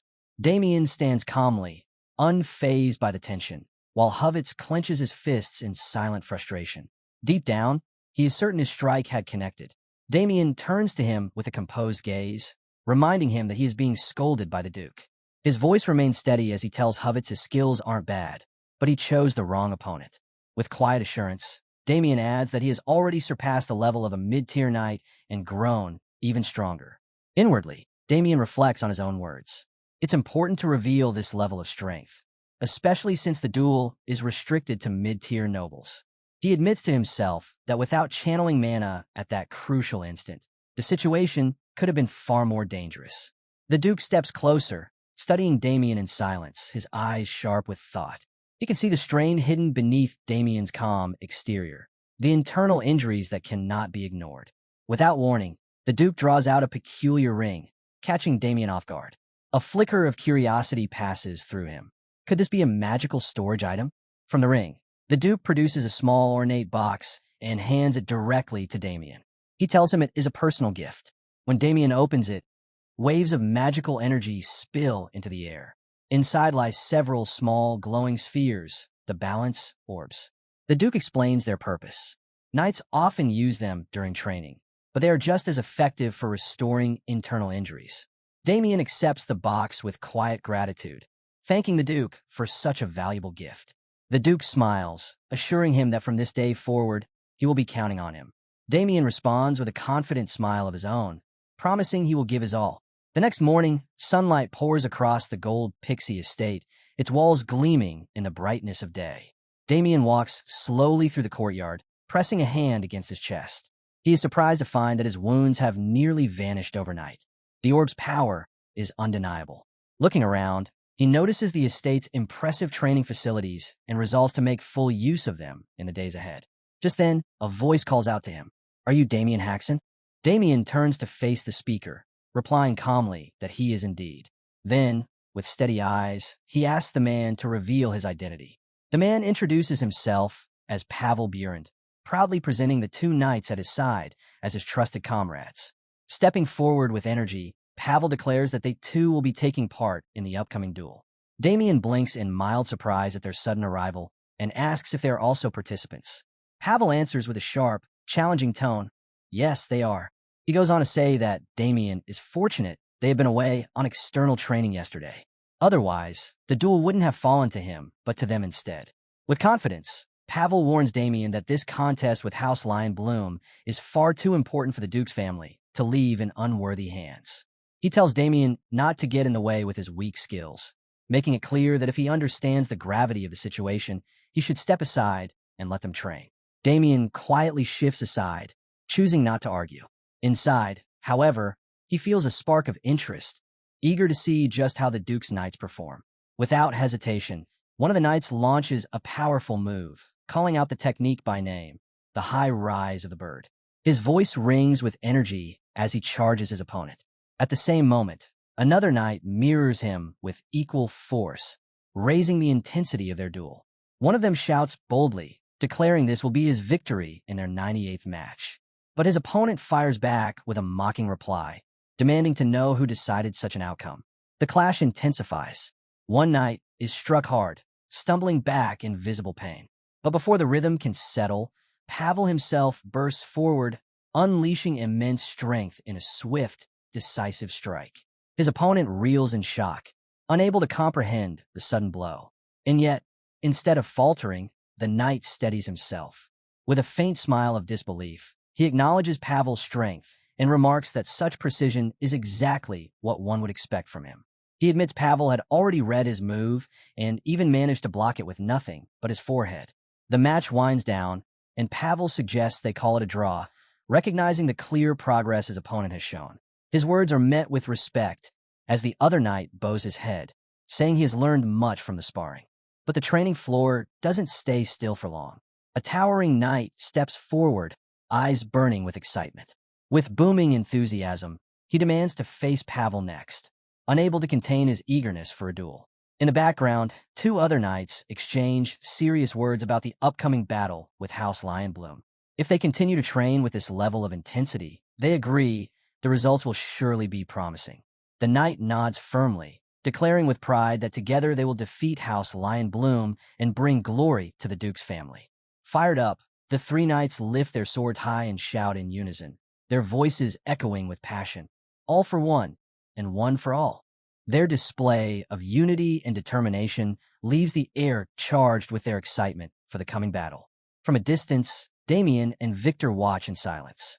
Victor, clearly puzzled, glances at Damien and whispers, asking why he is standing there without saying a word, and who exactly these overly spirited knights are. Damien, his voice low and edged with disappointment, replies that it looks as if the duel is already lost. Victor stiffens in shock, his eyes wide as he quickly presses for an explanation. Damien answers calmly, almost matter-of-factly. He simply doesn't believe those knights, despite their enthusiasm, have the strength to secure victory. Just then, Duke Gold Pixie appears, laughing heartily. He praises the knights for their spirited energy, though he teases them lightly about how far they've let their excitement carry them. Turning to the towering knight beside him, the Duke encourages him to speak his thoughts openly. The large knight doesn't hesitate. He bluntly replies that he doesn't care about such displays at all. The scene fades into a memory of the previous night. Damien had spoken respectfully to the Duke, apologizing as he declined his offer of training together. He explained that he preferred to train alone. The Duke only laughed, saying Damien was truly an intriguing person, especially after refusing the guidance of the veteran knight Heinrich. Curious, the Duke asked Heinrich's opinion of Damien. The knight responded without hesitation. Damien was remarkable. Few could summon a magical barrier in an instant to deflect a fatal strike, and Damien had done just that. Later that night, seated at his great desk, Duke Gold Pixie turned to another of his knights. He asked plainly what he expected of the upcoming duel and whether victory over House Lion Bloom was realistic. The knight, cautious in tone, admitted he could not give a certain answer. He explained that the duel would pit 3 participants from each side against one another, with victory granted to whichever side claimed 2 wins out of 3. Even if Damien performed outstandingly, he said, it would not guarantee overall triumph. The Duke leaned back, nodding in agreement. He acknowledged that Damien's strength alone would not decide everything. The rest of their knights would also have to deliver. He then inquired about the progress of training under the mid-tier knight Vincenzo. In response, another knight spoke with firm confidence, assuring the Duke that in that regard, there was nothing to worry about. Outside, Damien stood quietly, lost in thought over a troublesome situation he hadn't anticipated.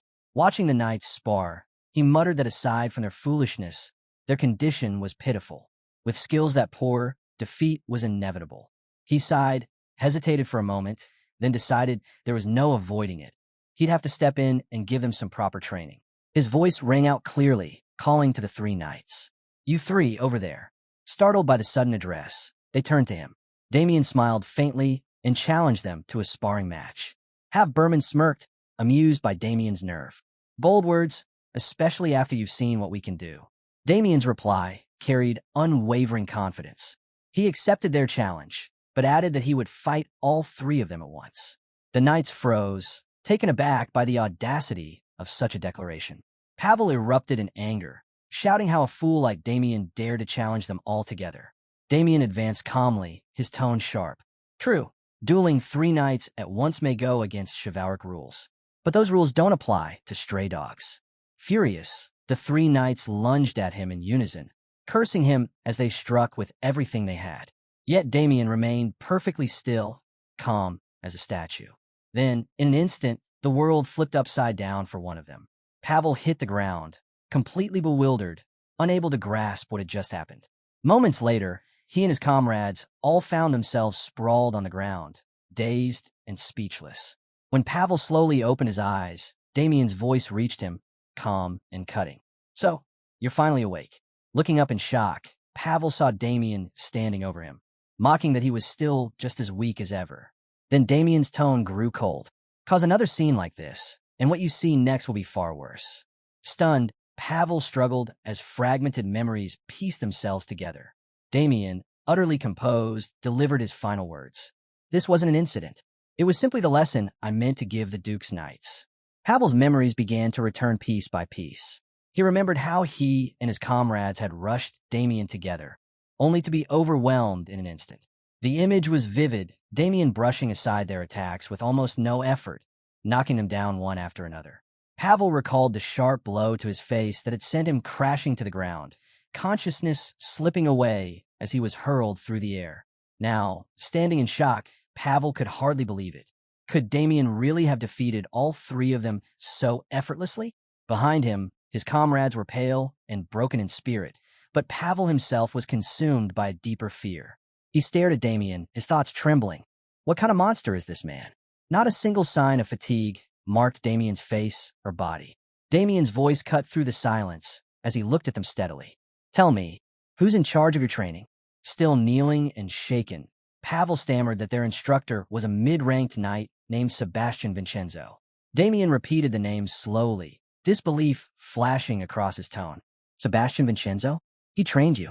When Pavel gave a hesitant nod, Damien's composure darkened with irritation. He questioned seriously whether Vincenzo had truly been responsible for molding them into knights, so poorly prepared as they were. With a heavy sigh, Damien admitted he would gladly order Vincenzo to stop, if that were possible, but starting unnecessary conflict wasn't his intent. Instead, he gave the three of them a direct order. Once they finished their sessions with Vincenzo each day, they were to report straight to the courtyard for training with him personally. Pavel wavered, fear gnawing at him. What if they ended up injured under Damien's instruction?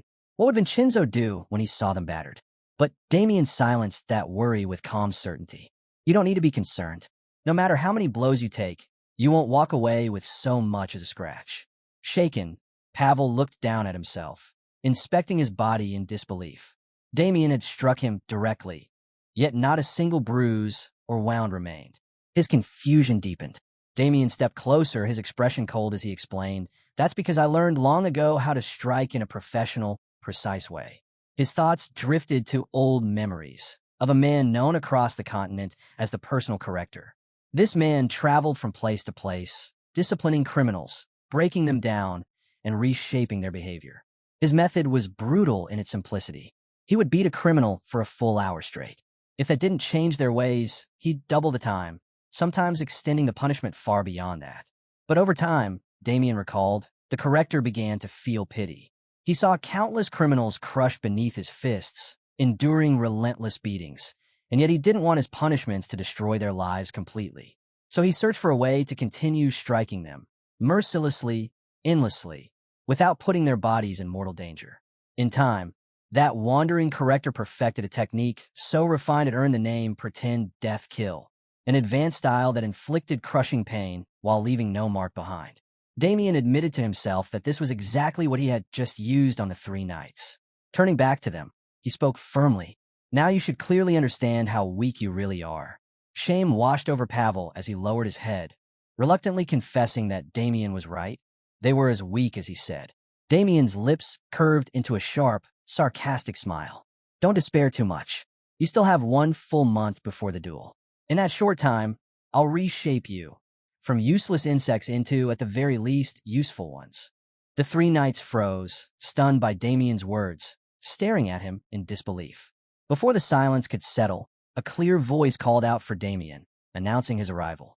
Damien turned his head, eyes narrowing slightly as a servant hurried toward him. For a moment, he wondered silently, was this truly the Marquis's man? The servant bowed quickly, explaining that the Marquis had summoned him at once. Damien asked calmly why the summons had come now. The servant's reply was sharp and to the point. Princess Chelsea had just returned. Inside the palace, Princess Chelsea Gold Pixie made her entrance. Her steps carried regal authority, her presence undeniable as she officially declared her return. Approaching the Duke, she bowed gracefully. "Father, it has been a long time. I have finally returned from my mission." Hubbards's face lit with joy at the sight of his daughter. The Duke responded warmly, remarking that it had been a full month since she departed. He asked if she had succeeded in finding a knight worthy to compete. With confidence, Chelsea turned to the side. "I have indeed found him." Stepping forward came a knight whose very aura radiated ferocity. Introducing himself in a thunderous voice, he declared, "I am Guillermo Blackwing, the wild beast." His imposing presence filled the hall. Murmurs rippled through the gathered knights as recognition spread. They whispered of his reputation, recalling his bloody role in the conflicts of the Eclairin kingdom. He had cut down countless knights of lower rank, carving his fame through massacre. His notoriety stretched far, and among knights of his standing, none could rival him. Duke Gold Pixie turned his attention to Guillermo, stating that he had already heard much about him. Guillermo replied with pride, confirming that his name had even spread as far as the Apple Kingdom. Stepping forward, Princess Chelsea addressed her father directly. She declared that Sir Guillermo Blackwing had sworn loyalty to her and had promised to stand in the upcoming duel. With a confident smile, she proclaimed that Guillermo would have no trouble dealing with Michael Lionbloom when the time came. Whispers stirred among the knights nearby. They muttered that based on reputation alone, Guillermo clearly outmatched Michael Lionbloom. Michael, after all, was still in the process of growing while Guillermo was already a hardened veteran. The Duke acknowledged the point, calling it good news, though he admitted with a sigh that the situation was giving him something of a headache. Puzzled, Princess Chelsea asked what he meant by that. The Duke answered calmly. He had not yet introduced the one who would represent him in the duel. Both Chelsea and Guillermo turned their eyes toward the doorway as the Duke announced the name clearly, Damien Haxon. Chelsea's gaze immediately sharpened, filled with hostility as she glared at Damien. Turning to her father in shock, she demanded an explanation, reminding him that she had asked him to wait for her return. The Duke acknowledged this was true, but reminded her firmly that he had never promised he would wait. Chelsea pressed further, insisting that even now he could still change his representative if he wished. Her father replied that the decision remained his own. Frustration flared in Chelsea's voice as she protested that she had never even heard the name Damien Haxon before. Why? She asked angrily. Would he choose an unknown knight over someone as proven and obvious as Sir Guillermo Blackwing? Guillermo's lips curved into a satisfied smile at Chelsea's words, clearly enjoying the comparison. Damien noticed Guillermo's stare and wondered inwardly if this was the man he had been waiting to face. Duke Pixie then explained his choice. While Sir Guillermo's reputation was indeed impressive, Damien Haxon had already shown extraordinary skill by successfully blocking Headstrike. Chelsea let out a short, frustrated sigh. Father, you always have such fine excuses to dismiss my own judgment. Chelsea pressed on, accusing her father of constantly contradicting himself, his words and his actions never aligning, especially when it came to her and her mother. The Duke cut her off harshly, warning her to mind her tongue before their guests. Startled, Chelsea stopped mid-sentence and quickly bowed her head, apologizing. She claimed her exhaustion from travel had clouded her judgment and that she wasn't speaking in her right state of mind. From a distance, Damien observed the heated exchange. Quietly, he thought to himself that the rift between father and daughter was far deeper than it appeared on the surface. The Duke ended the matter with authority, declaring that the decision about changing the representative would be made only after consulting the other officials. He ordered Chelsea to stop quarreling and leave the chamber immediately. Just then, laughter rang out, loud, unrestrained, and unsettling. It was Guillermo. His sudden hysteria drew confused stares from everyone present. He turned to the Duke, dismissing the formalities. There's no need for debate. We're men. The strongest should represent you. Chelsea's expression shifted to alarm at his words, while the knight beside the Duke sneered in open disgust at Guillermo's rudeness. But Guillermo didn't stop. His eyes locked on Damien as he asked directly, "Don't you agree?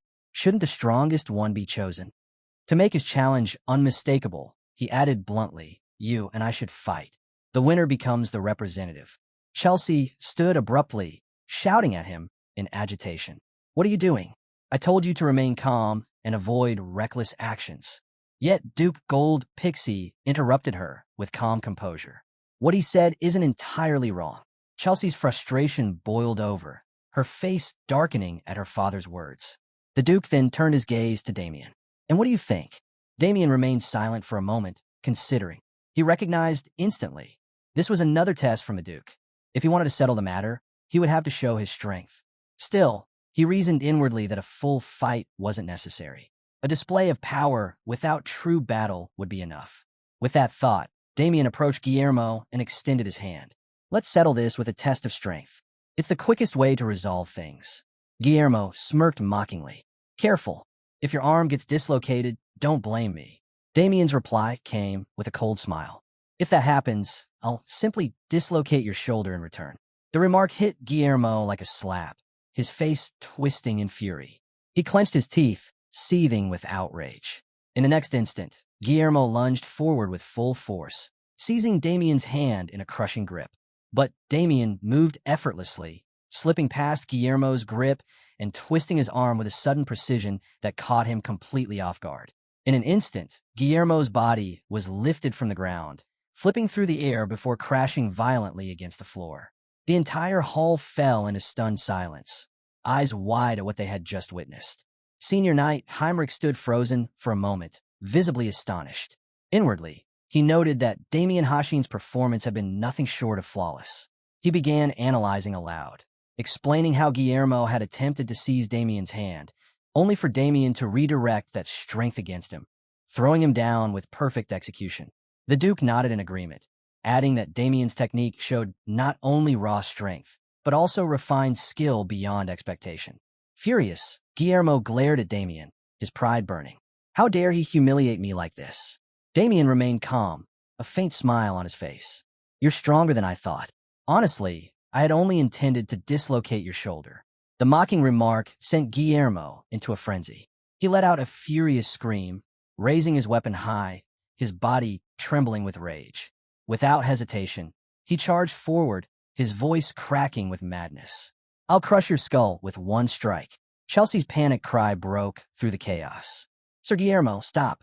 Right now. But Guillermo ignored her completely, his fury blinding him.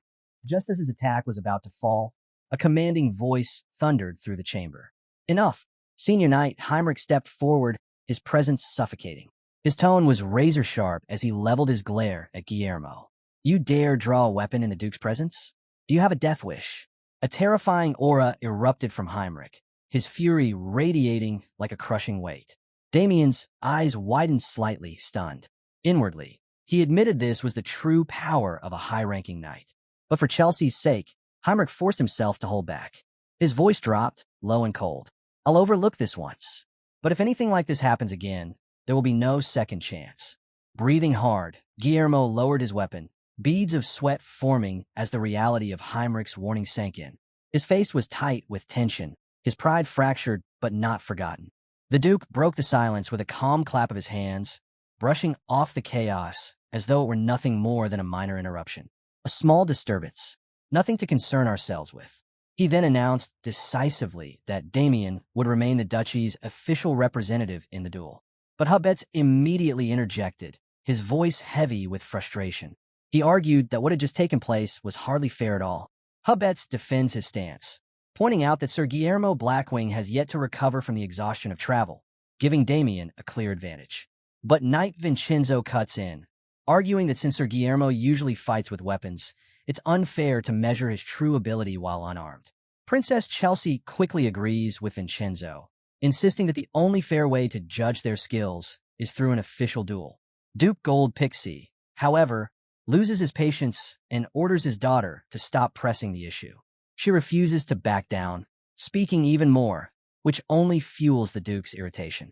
His temper finally snaps. He slams the table and shouts at her to quit flaunting her incompetence. Chelsea, mortified and ashamed, quietly admits she has acted out of line. The sight of her humiliation enrages Hubbets, but before the tension grows worse, Damien raises his hand to address the Duke. Smiling, he politely asks if he may speak. When granted permission, Damien shocks everyone by requesting to accept Lady Chelsea's proposal for a duel, leaving even Chelsea speechless. The Duke, taken aback, stares in silence, weighing Damien's words. Once the meeting concludes, Victor questions Damien's decision. He doesn't understand why Damien agreed to the duel when there was no real need. Damien only replies that every action has its reason. As they walk, Damien notices the workshop the Duke had mentioned before. Victor confirms it is the very place. Damien recalls the Duke explaining earlier that his sword was broken in the duel against Hubbets, and so he had ordered a special blade to be forged by the duchy's finest blacksmith. Damien reflects that while most would settle for a simple training sword, the one commissioned by the Duke is far from ordinary, something rare even within the duchy itself. Inside the workshop, a blacksmith greets them, already informed of their arrival, and invites them in to see the weapon prepared. Damien is immediately struck by the sheer number of finely crafted arms within the forge, remarking on their quality to Victor. Then his eyes fall upon a single, unique blade displayed among the rest. His thoughts sharpen. Could this be the sword crafted especially for him? The blacksmith notices Damien's gaze fixed on the unusual blade and asks if he's interested, noting that its design is unlike any other. He then shares its story, saying the knight who ordered it had promised to give it a name before vanishing without a trace. Damien quietly suggests it must have been a specially commissioned blade, which shocks the blacksmith, who wonders how Damien could know such a thing. In his thoughts, Damien recognizes its resemblance to a weapon once wielded by the infamous evil swordmaster. Deciding firmly, he declares he will take this sword. The blacksmith, startled, reminds him of the rare and peculiar materials used to forge it, but Damien is unfazed. Inwardly, he acknowledges that this blade surpasses ordinary rare swords. it carries the power to amplify magic. He then asks if it already has a name. The blacksmith recalls that the knight intended to call it the Sword of 1,000 Miles. Standing before the blade, Damien repeats the name aloud, claiming it as his own. The blacksmith respectfully asks if he has truly found a weapon to his liking, but Damien only studies the sword in his hand with keen interest. At that moment, a young maid enters the workshop. With graceful politeness, she introduces herself as Rebecca, a servant of Princess Chelsea. She informs Damien that she has come to escort him, as the princess wishes to meet him in person. Damien replies coolly that he doesn't see much reason to meet her. Rebecca, however, smiles softly and hints that things may not be as simple as he thinks. She explains that the princess likely has her own intentions and persuades him that it would be wiser to agree. After a brief silence, Damien nods and agrees to follow. Rebecca leads him through the palace halls and gardens, speaking as they walk. She tells him that their destination is a restaurant overseen personally by Princess Chelsea, an exclusive place reserved only for nobles. Today, however, the entire venue has been cleared for Damien alone. As they approach, Rebecca points toward the elegant restaurant and informs him that the princess is already waiting inside. Damien nods quietly to Rebecca, telling her he understands and will head inside at once. Standing before the restaurant's doors, he pauses, wondering what kind of proposal Princess Chelsea intends to put before him. Just then, a peculiar scent drifts out from within, sharp and distinct enough to catch his attention. As he steps inside, Princess Chelsea greets him smoothly, remarking that he's a little late. Seated at the table, she gestures for him to join her quickly. With a faint, knowing smile, she addresses him by his full name, Damien Haxon. Confident and unwavering, Damien wastes no time. He asks her directly why she summoned him here in secret. Chelsea remains composed, suggesting they speak over dinner, which will be served soon. Damien dismisses the idea, saying he has no interest in idle talk, and demands she state her purpose immediately. Accepting his bluntness, Chelsea gets straight to the point. She tells him she has only one request, that he step down as House Gold Pixie's representative in the upcoming duel. Damien asks if she doubts Sir Guillermo's ability. Calmly, she tells him not to misunderstand. With his axe in hand, Sir Guillermo could easily overwhelm someone like Damien. Her true concern, she explains, is preserving their full strength for the duel against the Marquis. She doesn't want needless risks or even minor injuries from an unnecessary clash. That's why she wants Damien to withdraw. She goes further, promising that if he agrees, she will give him whatever he desires in return. Damien looks at her and asks what reason he should have to yield to such a demand. Chelsea answers with a confident smile, saying nobles like him, poor nobles, always have predictable desires, wealth, reputation, things of that nature. But Damien meets her words with a cold stare. Inwardly, he calls her arrogant for judging so carelessly. Then aloud, he asks whether she really believes he couldn't gain far more from the Duke himself. Princess Chelsea answers smoothly, saying that while it may seem that way now, he should think more carefully. With a sly smile, she leans in slightly and asks if it wouldn't be wiser to side with the future Duke. As she says this, her eyes flicker toward the hourglass set beside her, watching the last grains of sand trickle down. The aroma she had prepared earlier is nearly at full effect. Her tone suddenly sharpens into command as she tells Damien that, if he has understood her well, he should go immediately to her father and declare his resignation as House Gold Pixie's official representative. The moment the final grain of sand falls, a sinister aura spills from Chelsea, filling the room with suffocating tension. She orders him again, go tell him you'll step down. The air grows heavy in silence. Damien sits motionless, eyes lowered as though already caught under her spell. But then, he lifts his head with clarity and firmly rejects her demand. Chelsea freezes in shock, her composure shattered. She cries out in disbelief, insisting that this isn't how things were supposed to unfold. Damien only smiles faintly, understanding why her voice now trembles with frustration, because her charm fragrance has failed. Inwardly, he recalls what he knows from his past life. Charm fragrance, a powerful form of dark magic that manipulates the will, clouding judgment with false allure. To most, it's irresistible. Anyone exposed for even an hour would be reduced to a mindless servant. But he knew the moment he stepped into the room what she had prepared. What Chelsea doesn't know is that his authority of greed absorbed the spell entirely, leaving him untouched. While she sits stunned, Damien asks her directly what she means by claiming this isn't how it's supposed to go. Enraged, Chelsea demands to know why he would refuse her when she had promised him everything he could possibly want. Damien, calm and unwavering, replies that he has no need for anything she can offer. What he truly seeks, he says, is something far beyond her reach. Chelsea reels at Damien's words, shouting furiously, demanding to know what he means. What could he possibly want? Damien answers softly, almost with a smile, that what he truly desires is nothing more than his family's happiness. Chelsea freezes, thrown off completely by his response. Her voice trembles with confusion as she presses him again, asking what he means by that. But Damien doesn't bother to explain further. Instead, he calmly turns to leave, telling her to make sure Sir Guillermo Blackwing is well prepared for the duel ahead. Her expression hardens instantly, her voice dropping into a chilling tone. She warns Damien that he seems to value his family far too much. Then, her words twist into a threat. If he refuses to step down, she will have the entire Hashin household destroyed. She promises to send her forces to grind his family underfoot without mercy. Before she can finish, Damien suddenly surges forward at frightening speed. His hand clamps around her throat, forcing her to the ground in an instant. Chelsea collapses, paralyzed by the crushing force, screaming in both pain and rage. She shrieks at him, demanding how he dares lay a hand on her. Damien says nothing. His fury burns silently as he tightens his grip, her cries echoing through the chamber as she chokes and writhes beneath him. The commotion draws her knights rushing in, their voices filled with alarm as they call out for their princess. Horrified, they roar at Damien, demanding he release her immediately. One knight leaps forward, desperate to save her, but Damien moves like a phantom. With terrifying speed, he counters, striking them down one after another before they can even comprehend his movements. Each attempt to reach him is met with effortless evasion and swift retaliation. In moments, the knights lie scattered, shaken and defeated, staring in shock at the overwhelming power Damien just displayed. Cold and unrelenting, Damien glares down at them, the air heavy with his murderous intent. He tells the knights flatly that the cuts to their ears are shallow. If they apply potion now, they will survive.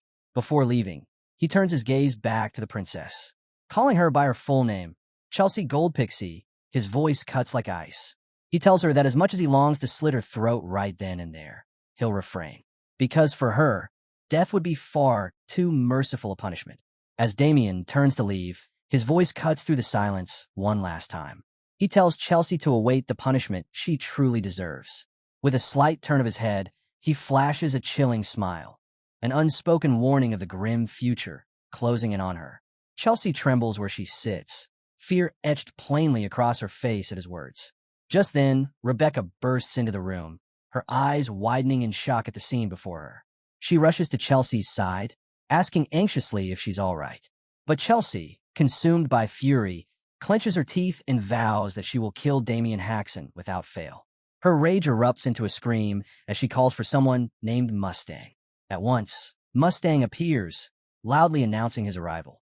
Chelsea immediately lashes out at him, demanding why the enchanted perfume failed against Damien. Mustang hesitates, clearly unsettled, and admits he doesn't know the exact reason. He explains that some people are naturally resistant to dark magic. Chelsea's rage only intensifies. She strikes him hard, calling him a fool, and he cries out in pain. Then, her tone turns sharp as she demands to know where Sir Guillermo Blackwing is.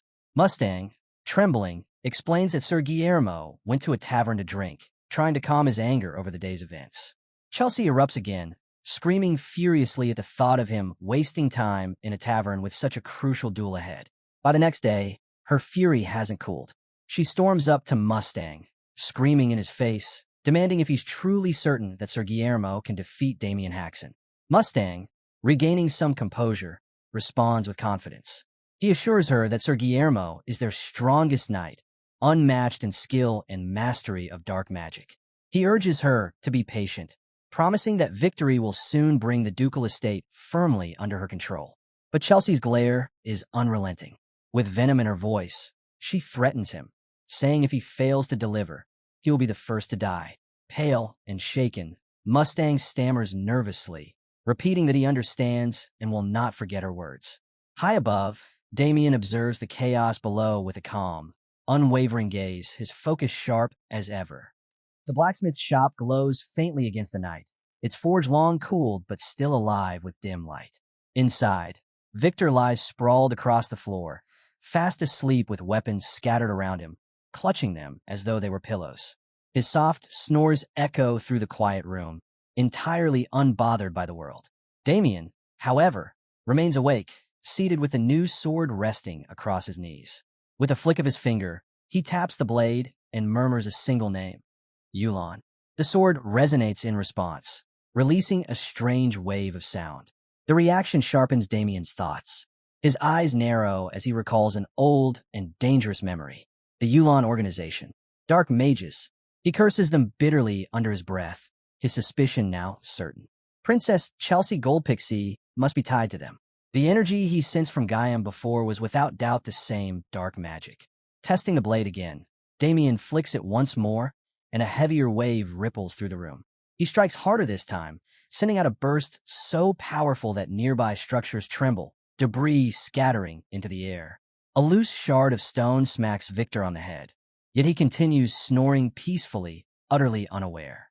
A grin spreads across Damien's face, amused at the irony. He muses that instead of wasting time explaining everything to the Duke, simply showing him would be far quicker.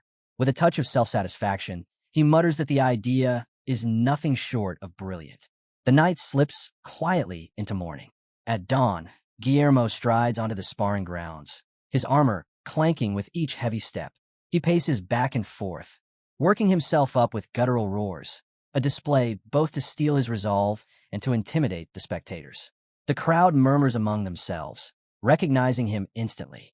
That's Guillermo. Their voices carry a mixture of awe and unease as they comment on his massive frame and the sheer force he radiates. Whispers spread, each one adding to his fearsome reputation.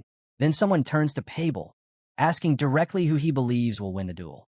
Abel hesitates, conflicted, his face revealing his unease. After a long pause, he finally speaks. If one were to weigh only the reputations of the two knights, then Guillermo Blackwing would almost certainly be the victor.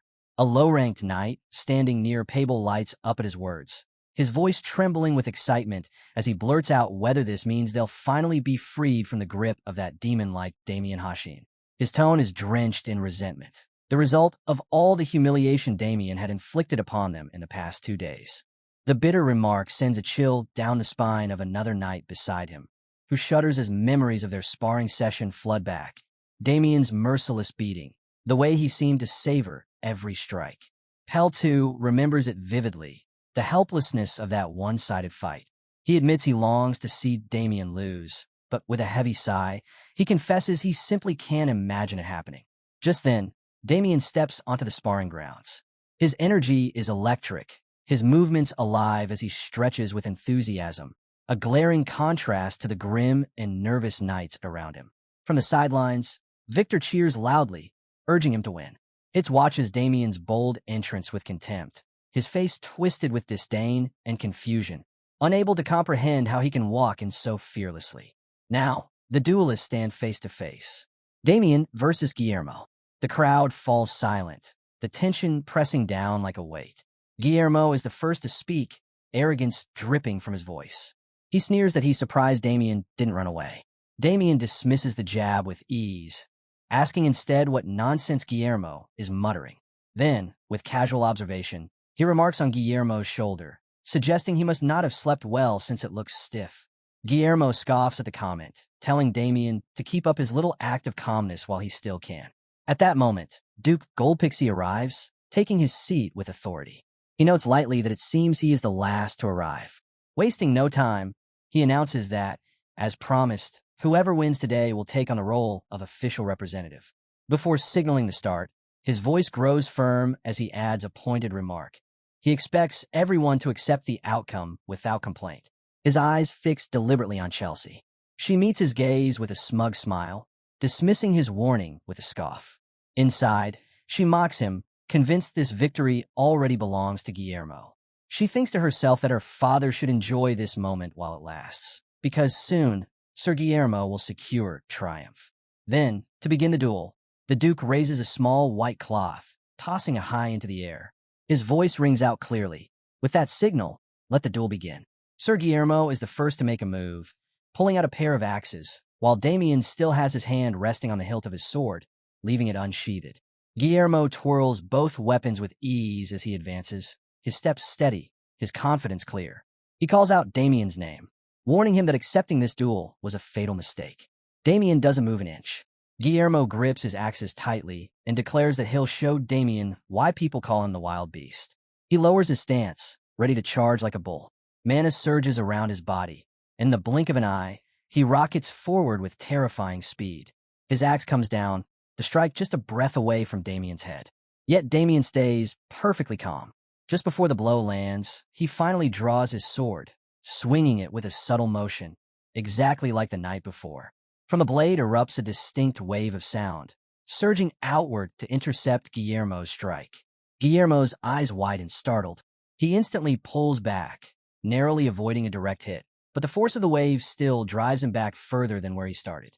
Shocked and catching his breath, he demands, "What the hell was that just now?" The display leaves everyone stunned. Not just Guillermo, but also Chelsea and her maid. Even the Duke looks unsettled, murmuring that it's a most unusual technique. His knight, however, seems to recognize it, his expression tightening. Humiliation burns through Guillermo. His face twists with rage as he roars, hurling curses at Damien and calling him a bastard knight. He demands to know what kind of sorcery this is. Damien answers with silence. Instead, he unleashes another wave from his blade, followed by more in quick succession, sending a barrage toward Guillermo. But Guillermo refuses to back down. Consumed by fury, he charges headlong into the oncoming strikes, unwilling to retreat. The waves slam into him, tearing into his body and drawing blood. He stumbles, breathing hard, pain cutting deep. He steadies himself, managing to mutter, "You," in a low, strained voice. But before he can finish, Damien fires off another wave. Bam! It crashes straight into Guillermo's face. Before Guillermo can even lift his head, another strike smashes straight into his face. Bam! He reels under the blow, his nose pouring blood, his body sluggish and unable to properly respond. Damien finally eases his assault, giving him a brief moment to breathe.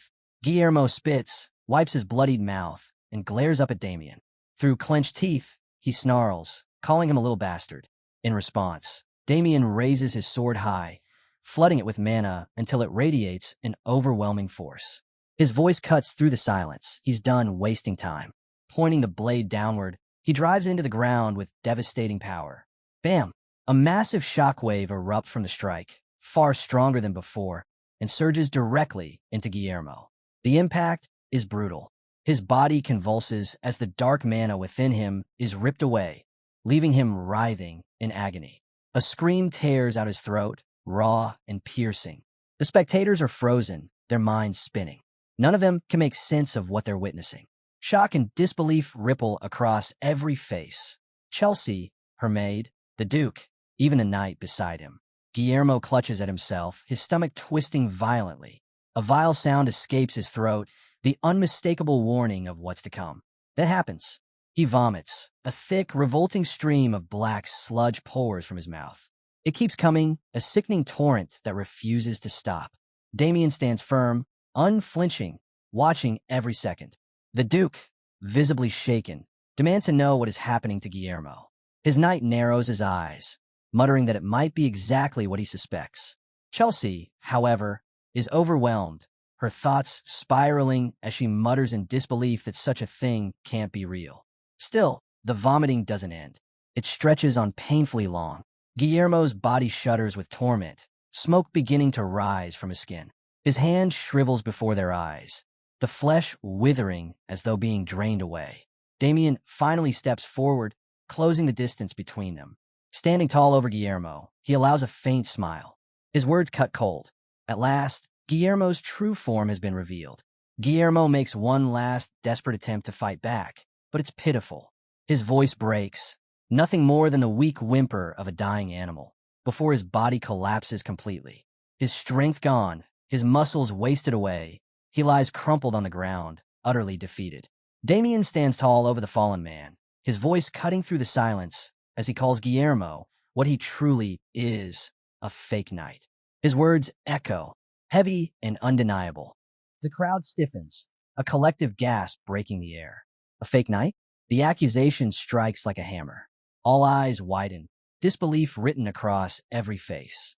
Even the 3 gold-ranked Pixie knights and Victor stare in shock, unable to process what they're witnessing.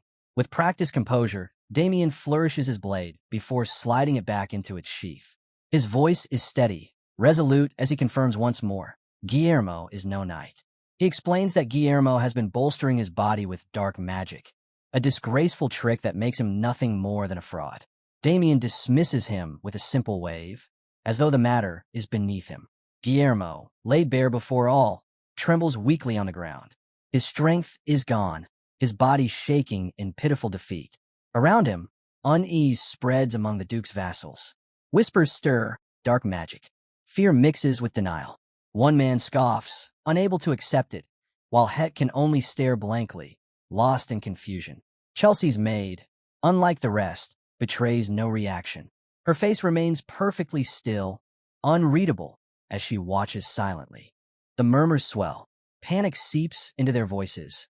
If word of this reached the church, disaster would follow. Someone insists they must first uncover Guillermo's true identity.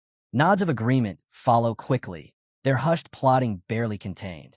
In the midst of this, Chelsea's maid quietly slips away, moving unnoticed toward the exit while the others remain distracted. The Duke, however, seethes. His rage coils tighter with every moment as the scene unravels before him. His eyes darken, his composure fraying, until finally he bursts out, his voice trembling with fury. Damien, did you already know Guillermo's true identity? Damien bows his head slightly, answering with calm respect. Yes.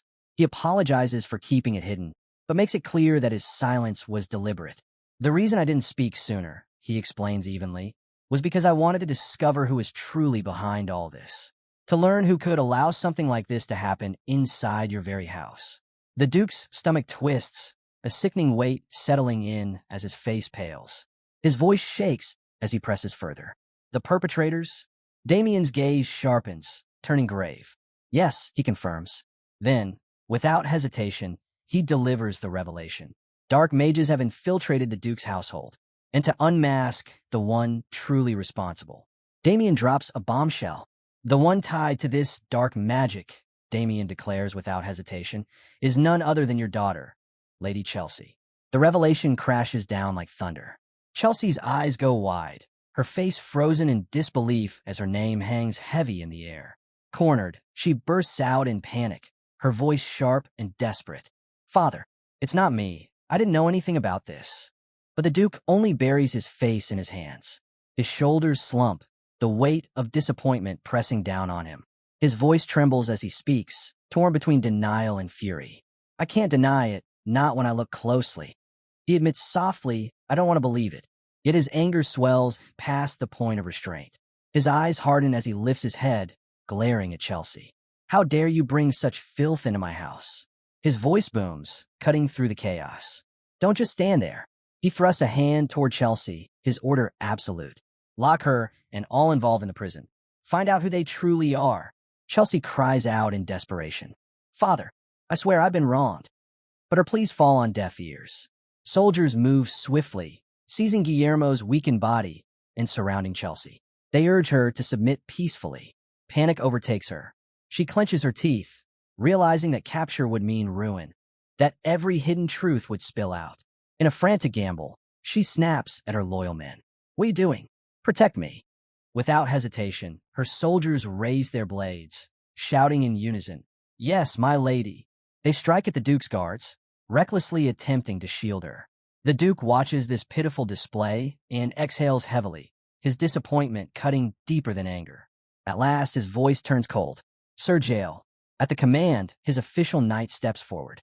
The Duke's tone is final. Apprehend Chelsea Gold Pixie at once.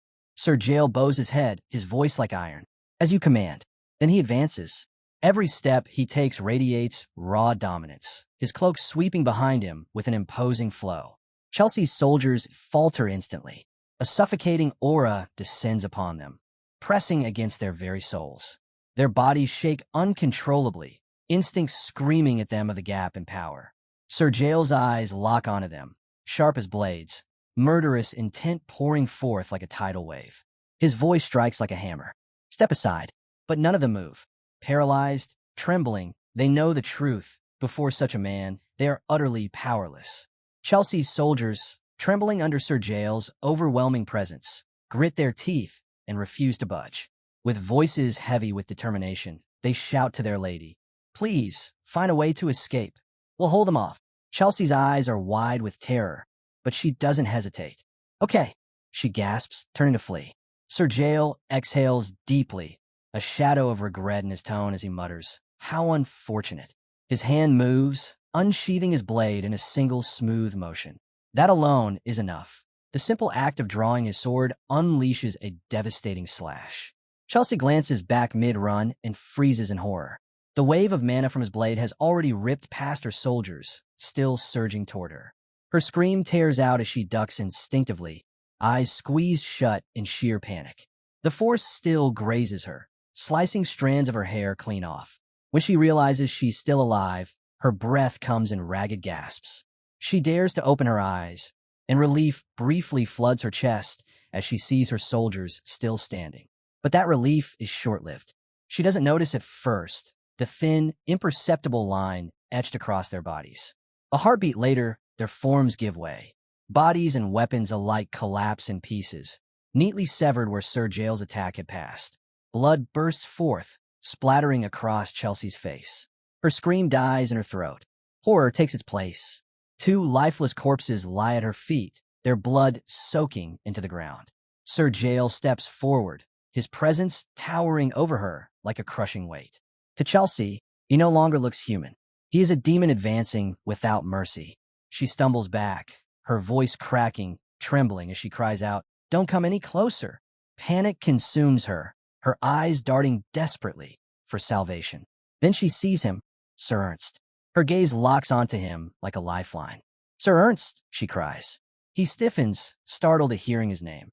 Tears mix with blood across her face as her voice breaks into pure desperation. "Please help me. Save me." Her words shatter whatever restraint he had left. Though his heart tells him he should stay out of this, her voice cuts too deep. She calls his name again, her tone drenched in sorrow. Finally, he can't hold back any longer. Sir Ernst steps forward, weapon drawn, planting himself between Chelsea and Sir Jael. He cannot bring himself to ignore the desperate pleas of the princess he cherishes. From the sidelines, Damien watches with sharp disdain. Inwardly, he mutters one word, "Idiot." Sir Jael, unshaken, fixes his gaze on Sir Ernst.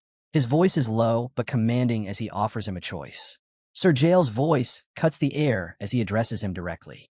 "Sir Ernst Hovitz," he begins, his tone calm but heavy with authority. "As a mid-class knight, you've contributed greatly to the strength of this ducal household. His Grace, the Duke, holds you in the highest regard." Then his words sharpen into steel. "But if you insist on shielding Lady Chelsea, I will execute you where you stand." The warning strikes deep. Ernst's body trembles, though he tries desperately to stand his ground. He surrounds himself with mana, forcing himself to shout in defiance. But the weight of Sir Jael's presence crushes him. This was no bluff. Sir Jael's threat is absolute. Ernst fights the inevitable, but he knows the truth. He can't stop this man. The realization weighs him down until his breaths come ragged, defeat sinking into his bones. At last, he lowers his head. His weapon clatters to the floor, his knees hitting the ground as he bows before Sir Jael, surrendering completely. From behind him, Chelsea whispers his name, her voice fragile, broken. "Sir Ernst." The soldiers seize their chance, closing in. They grab Chelsea, holding her firmly despite her struggles. She twists, resists, but her strength isn't enough to break free. Her eyes dart desperately to the Duke. Her voice cracks as she cries out, "Father, please. Listen to me. I'm innocent. If you just let me explain." But the Duke snaps, his voice booming with fury. "Silence, you worthless thing." His glare burns with disgust as he continues, words heavy with venom. "Because of you, this family nearly faced catastrophe. You've dragged us all into disgrace and filth." Chelsea tries to interject, her voice breaking. "Father," but he ignores her pleas. His words strike her like lashes. "Even now, all you think about is yourself, your safety. Bringing you into this family was the greatest mistake of my life. Blood stains her face as tears mix with it. She shakes her head violently, stuttering, "No, no, I had nothing to do with this. Please, let me go."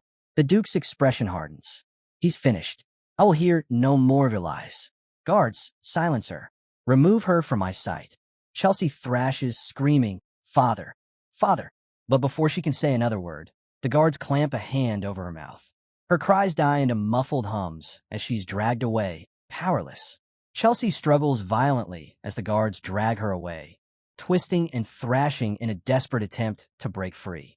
Her muffled cries echo faintly, smothered by the hand pressed tightly over her mouth. No one can make out her words. The crowd watches with mixed expressions. Some gaze at her with pity, while others look on with grim satisfaction. As she's pulled toward the exit, her eyes lock onto Damien. That single glance sends her into a frenzy. Rage burns so fiercely within her that her eyes nearly turn blood red. She tries to scream curses at him, her fury spilling out in silence. But the hand over her mouth steals her voice. Damien doesn't move. He only watches her futile struggle, standing still, unmoved, as if her hatred is nothing but wind against stone. The others present also observe quietly, their expressions unreadable. Then, in chilling contrast, Damien allows a faint, wicked smile to stretch across his face, a dark satisfaction in seeing her dragged away in disgrace. A few days later, the prison beneath the gold Pixie estate resounds with horrifying screams. The thick stone walls quiver as guttural cries of torment ricochet through the chambers. In the depths of the torture room, one of Chelsea's accomplices writhes in agony, chained down, his body scorched by relentless interrogation. The acrid smell of burned flesh fills the air as a glowing iron sears into his exposed skin again and again. His screams tear out, primal and unending. Sir Jael stands with his back to the scene, silent, though a faint, nearly imperceptible tremor runs through him at every cry. The broken man gasps for air, his words stammering out between ragged breaths, barely audible. That's all I know it. It makes you fall for Lady Chelsea. The torturer, towering and merciless, lifts the iron once more, ready to continue. But Sir Jael's voice cuts across the chamber, flat and cold. "Enough. Stop." The order freezes the air. The torturer lowers the iron immediately, bowing his head. "Yes, sir." The prisoner collapses into unconsciousness, his suffering too great to endure any longer. Sir Jael exhales slowly, bitterness on his tongue. His voice is quiet, but heavy with certainty. "Just as I thought. The truth hangs heavy. Lady Chelsea, aided by the shadows of dark mages, has been weaving her influence far deeper into the Duke's household than anyone had realized." Sir Jael turns, his gaze settling on the limp, broken figure sprawled on the floor. A single question, sharp and consuming, ignites in his mind. How far has the corruption already spread? Lady Chelsea, why? Why would you do such a thing? The unanswered question lingers like a haunting shadow, echoing against the cold stone walls of her prison cell. The room is dim, the air damp and heavy. A single, frail shaft of light pushes through the bars, falling weakly across the cracked floor. In its pale glow lies Chelsea, her body curled, battered, bruises painting her skin, her breath shallow from her own torment. For a moment, she seems broken, but then from deep within, something stirs. A spark of rage flickers to life, defiance clawing its way up through her pain. Slowly, agonizingly, she forces herself upright, her limbs shaking violently with every movement. Blood-red eyes lift from the shadows, eyes once soft, now ablaze with unrelenting fury. A guttural cry escapes her throat, raw and jagged, the sound of hatred and despair erupting as she kneels upright, fists trembling. In her mind, the Duke's face appears with brutal clarity, his cold, merciless gaze the moment he ordered her imprisonment. The memory stokes her fury further, grinding her teeth until her jaw threatens to snap. "Whose fault do you think this is, Duke? Whose?" The words rip silently through her thoughts, venom coursing with every syllable. She only ever wanted one thing, acknowledgement. A memory surfaces, slicing through the storm. She is a child again, her tiny hands clutching a flower crown she had crafted herself, each petal carefully placed with love. Her face beams with innocent joy as she offers it to him, her father. But instead of warmth, his hand lashes out. The crown is smacked violently from her grasp, scattering into broken petals at her feet. The fragile symbol of her hope crushed in an instant. Her little heart shatters with it. Tears sting her eyes now as she recalls it, though they are not born of sadness. They burn with injustice, streaming hot against her blood-stained face. I only ever wanted him to see me as his daughter. That's all. Since I was that little girl, that's all I ever wanted. But in her memories, she sees again and again the same cold glare, the unyielding eyes that never softened, never once showed her love. Her chest heaves as her rage boils over, and in the depths of her mind, she screams into the void. Why? Why you still look at me with those cold, cold eyes? The silence around her is broken only by the distant wails of other prisoners, tortured cries bleeding faintly into her lonely cell. Time drags endlessly, every sound a reminder of her own torment, every breath stoking the fire consuming her heart. Alone in her cell, her torment is interrupted by the sound of footsteps. A lone figure steps into view, a gold-ranked Pixie soldier. His armor is stern, his demeanor colder still. In his hand, nothing more than a small loaf of bread. The gate creaks open with a sharp metallic snap, cutting through the silence. Without so much as a glance of kindness, he sets the bread down and speaks flatly. "Lady Chelsea, your meal." Her gaze drops to the loaf. She doesn't move, doesn't answer. Inside, a war rages, silent and merciless.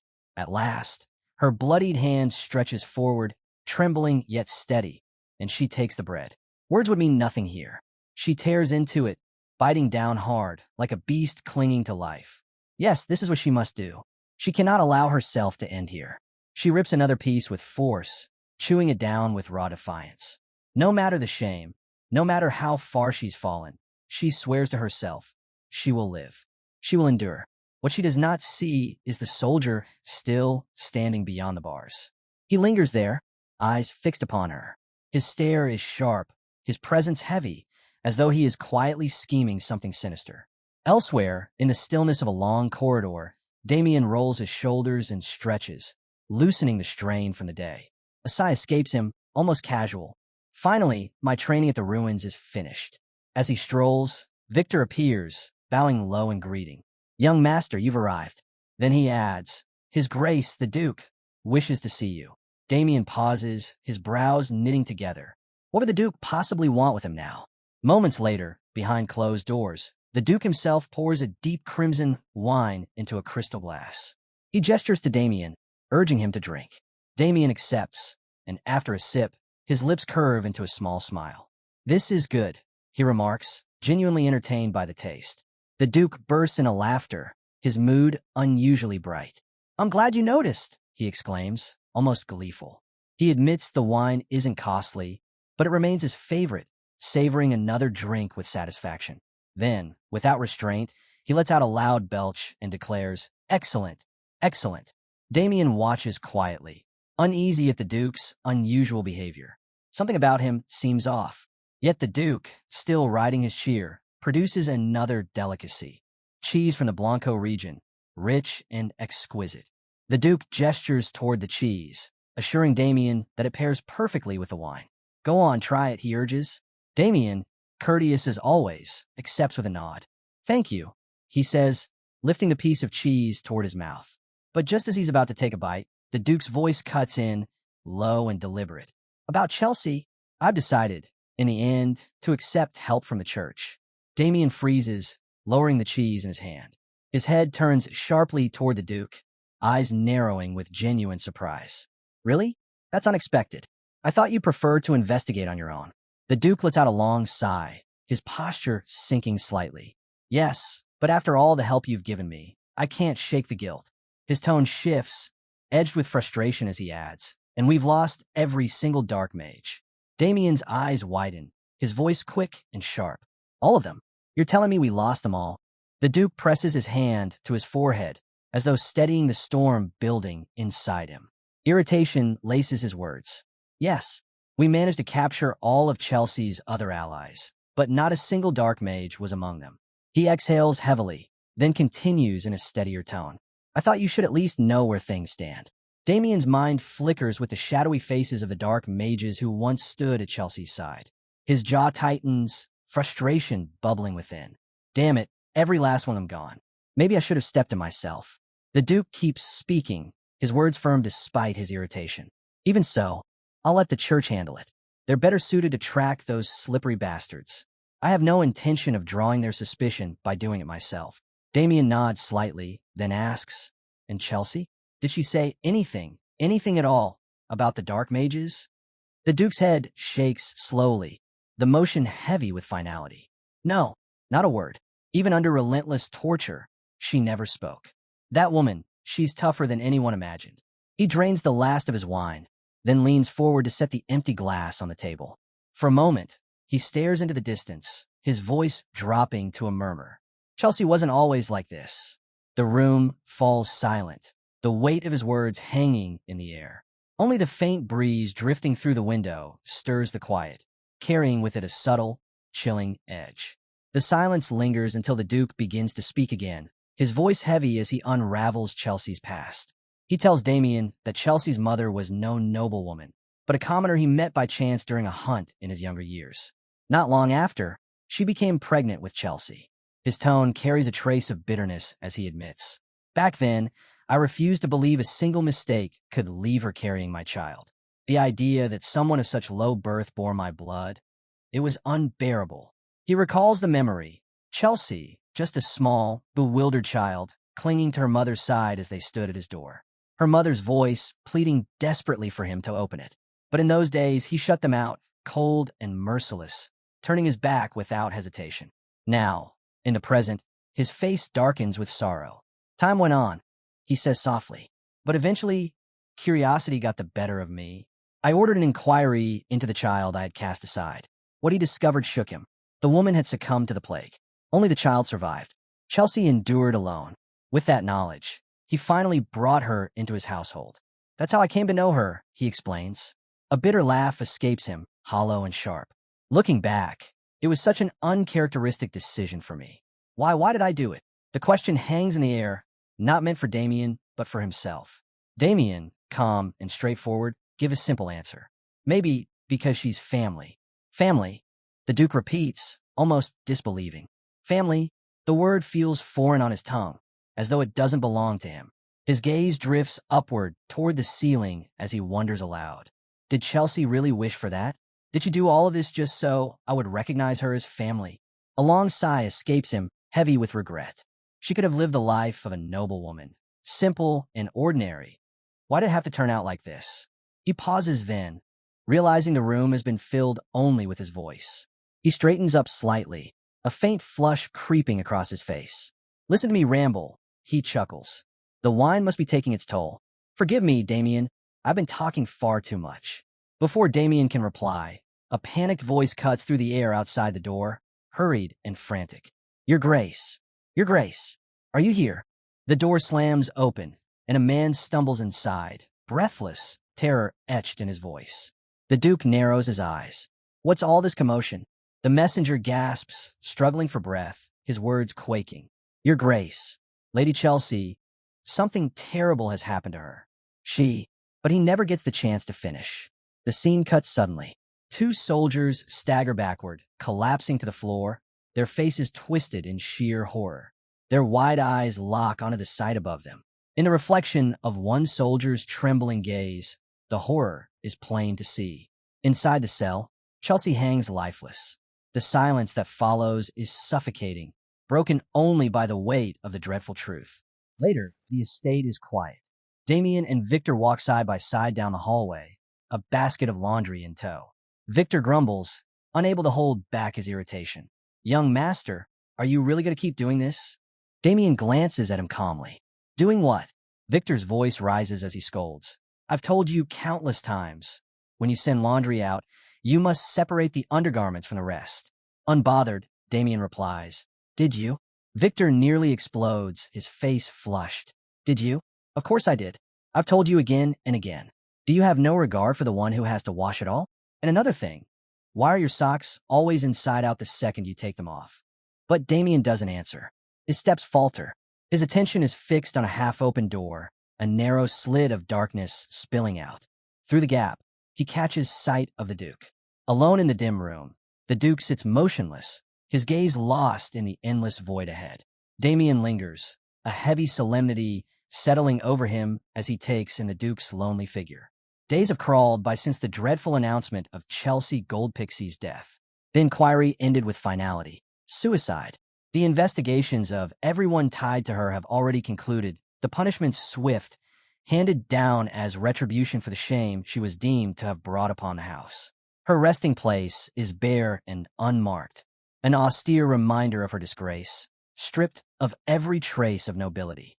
The chaos that once shook the Gold Pixie Duchy has, for now, fallen quiet. Yet Damien feels it in his bones. This silence is not peace. It is only the stillness before a storm. A fire burns hot in his eyes as he mutters under his breath, voice sharp as a blade. If it truly is them, then I swear. His vow cuts off abruptly. Victor suddenly appears at Damien's side, his expression exaggerated, caught somewhere between disbelief and alarm. Are you even paying attention? He snaps, his words cutting through the haze clouding Damien's mind. Ah, Damien replies vaguely, little more than a sound, but quickly recovers. He throws an arm casually around Victor's shoulders, a smile tugging at his lips. I hear you, he says lightly. Now quit whining like some spoiled kid. Victor flinches at the remark, his tone sharp in return. Whining? You think I was whining? Honestly, even with something this simple. But his voice drifts away as the scene melts into the night. Above, the moon hangs cold and distant, its light spilling indifferently over the abandoned city alley. Sir Ernst Hovitz staggers alone through the shadows, a man broken beneath the crushing weight of sorrow. The chill of the night air offers no comfort. His steps falter, his body sways, and then a heavy thud echoes as his shoulder slams against the stone wall. He clings to it, breath ragged, using the rough surface to steady himself until his strength gives out. Sliding down, the scrape of stone against his shoulder follows him until he collapses onto the filthy ground. A harsh breath escapes him. His voice, cracked and trembling, slips into the silence. Lady Chelsea. The name falls from his lips like a wound torn open. In an instant, memory engulfs him. She appears in his mind, Lady Chelsea, young and radiant, her hands gently holding a crown of wildflowers she had woven herself. Sir Hovitz, she calls, her tone bright and innocent. Do you think my father would like it if I gave him flowers from the garden? Heat rises to Hovitz's face at her sweetness. He lowers his head, unable to meet her gaze. I wouldn't know, Lady Chelsea. I've never been given flowers before. Her eyes widen, genuinely surprised. Really? And then, she spins playfully, her voice carrying a secret joy. My mother always said flowers hold magic, that they bring happiness to people. Her smile shines with untainted light as she continues. These flowers, they're the same ones that bloomed when my parents first met. The words pierce him, leaving him shaken, captivated. All he can do is stare at her brilliance, lost in the purity of her presence. Her voice lingers, warm and certain. Then my father will be happy too. Hovitz can only gaze, breath caught in his throat, his lips parting in a quiet gasp of awe. A soft, genuine smile finally breaks across his face. Then I'm certain, he says with quiet conviction, the Duke will treasure them. But that memory fades, swallowed by the bleak reality of the alley. Sir Hovitz's face hardens, steeped in grief and crushing regret. His voice cracks as he whispers into the empty night. I failed you, Lady Chelsea. I couldn't protect you. Loneliness wraps around him like a shroud. His body trembles, every breath quaking under the weight of sorrow. The sound of his muffled sobs fills the still air, until they rip free as harsh, guttural cries that seem endless. In a surge of rage turned inward, he clenches his fist and drives it into his own chest, the dull thud resounding against the stone walls. Idiot, he spits at himself, raw and broken. Tears pour unchecked down his face, hot and blinding. The word repeats, each time heavier, sharper. Idiot, I should have died back then. Worthless fool. The curses twist into a howl of anguish, his voice tearing through the alley as he roars into the night. I should have protected her. The scream rips from his throat like his very soul being torn apart, echoing under the cold, unyielding moon. When at last the sound dies, silence presses in again. His breathing comes in ragged bursts, chest heaving as he claws his way back from the brink of despair. Slowly, painfully, he steadies himself. But then, a presence stirs in the shadows. From the darkness steps a figure, unexpected yet unmistakable. It is Rebecca, once Lady Chelsea's maid, now marked as one of the dark mages. Her voice cuts through the silence, unsettlingly calm. There you are. He lifts his head, his tear-streaked face turning toward her. As her form becomes clear, she draws closer, her expression faintly touched with concern. She speaks, her tone smooth yet edged with subtle control. Sir Ernst Hovitz. The sound of his full name on her lips jolts him. His breath hitches, and he stammers, the name trembling out of him. Araba. Then fury explodes. In a single, vicious motion, Hovitz lunges. His hand clamps around her throat, and with brutal force, he slams her against the stone wall. His grip tightens, cutting off her breath as his eyes burn like blazing coals, seething with murderous rage. You. Hovitz snarls, his grip tightening with lethal intent. What audacity do you have to show your face here? Because of you. Because of you, Lady Chelsea. His words cut off as his hand clamps harder, the pressure alone promising death. Rebecca chokes, her nails digging desperately into his arm as her face flushes deep red. Her voice comes out strangled, a last plea between gasps. Please, Sir Hovitz, listen to me. But the storm inside him cannot be stilled so easily. Rage seethes through every fiber of his being. Silence, he roars, voice shaking with fury. Shut your mouth, you wretched dark mage. Crawling into bed with that demon. I'll crush your neck here and now. Her body convulses as she fights for air, but in the midst of her struggle, she forces out a few words. Help me, get revenge. The phrase slices through his rage, halting him for just an instant. His grip falters slightly, hesitation flickering in his blazing eyes. What did you say? His voice lowers, rough and trembling. Revenge? Why are you speaking of revenge, Rebecca? Her words are faint but urgent, each one forced through burning lungs. Lady Chelsea's death. The Duke called it suicide, but that was a lie. The claim pierces through him like ice. He stares, stunned, as she pushes on with a desperate whisper. It wasn't suicide. Lady Chelsea, she couldn't survive the torture. The word torture lands like a hammer blow. A cold, violent shudder rips through Hovitz, his entire body seizing as though frozen solid. His grip finally breaks. Rebecca collapses, falling hard to her knees, hacking violently as she drags in shuddering gulps of air. Her lungs burn, her body trembling from the near brush with death.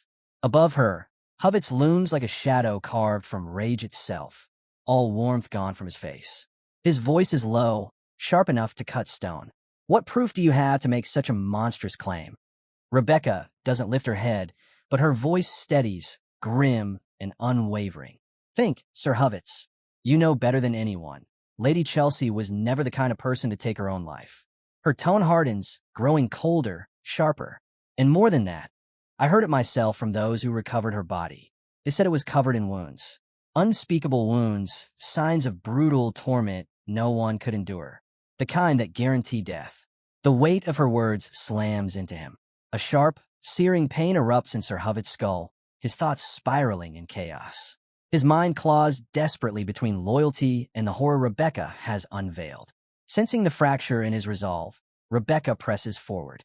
She lifts her gaze at last, eyes carefully crafted to mirror his grief, as though she, too, bears the same wound. The Duke, she breathes, her voice thick with false sorrow. He covered up himself. He staged her death, a suicide, all to bury his own disgrace. A broken sound tears from Hovitz's throat, a guttural curse, raw and venomous. His chest heaves as the dreadful realization dawns. No, it's possible. His mind reels, fragments of the Duke's ruthless past flashing before him. The cruelty, the cold ambition. Yes, the man he knows could very well commit such an atrocity. Rebecca watches him falter, his loyalty crumbling under the weight of doubt. She rises slowly from the ground, movements smooth and deliberate, her voice poised to pierce the last of his defenses. It's true, she concedes, her tone laced with calculated regret. I first approached Lady Chelsea with ulterior motives. She pauses, letting the admission hang heavy before softening her words. But she treated me with kindness. Like a sister.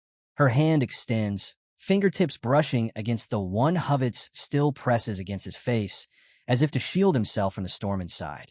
I cannot let this go, she whispers.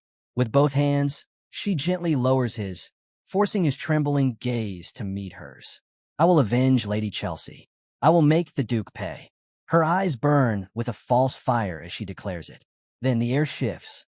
From the pendant resting against her chest, a sinister glow ignites, an insidious purple light that spills outward, wrapping her in a malevolent aura. For me to take revenge, her voice lowers, weaving a dangerous melody. I need you, Sir Ernst Hovitz. The glow spreads, seeping into his face, painting his skin with its unnatural hue. His body stiffens, his mind dazed, overwhelmed by the chilling energy that coils around him like chains. And then, his eyes harden, glassy and vacant. His gaze fixes forward, stripped of will, swallowed whole by the enchantment. The purple aura coils tighter around him, stripping away the last of his will. Sir Hovitz's voice comes out hollow, flat, drained of all emotion.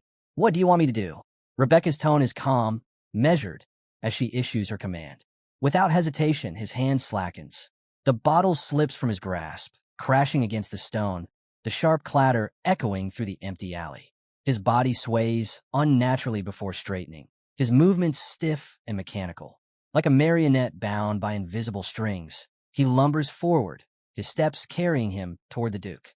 From the darkness behind Rebecca, another presence stirs. A hooded figure emerges, his features hidden beneath the heavy shadow of his cloak. His voice rumbles low, steady. You've done well, he remarks. I wasn't certain the enchantment would hold on a mere knight of middling rank. The hood pulls back, revealing a face twisted with a predatory grin. Rebecca's lips curve into a cruel smile as her hand trails across the glowing pendant at her chest. No matter how strong one appears, she says, her tone dripping with wicked amusement, there's always a weakness buried in their heart. If that weakness festers, enchantment is inevitable. The dark mage hums in thought, his gaze narrowing. In Hovitz's case, Chelsea Goldpixie was that weakness.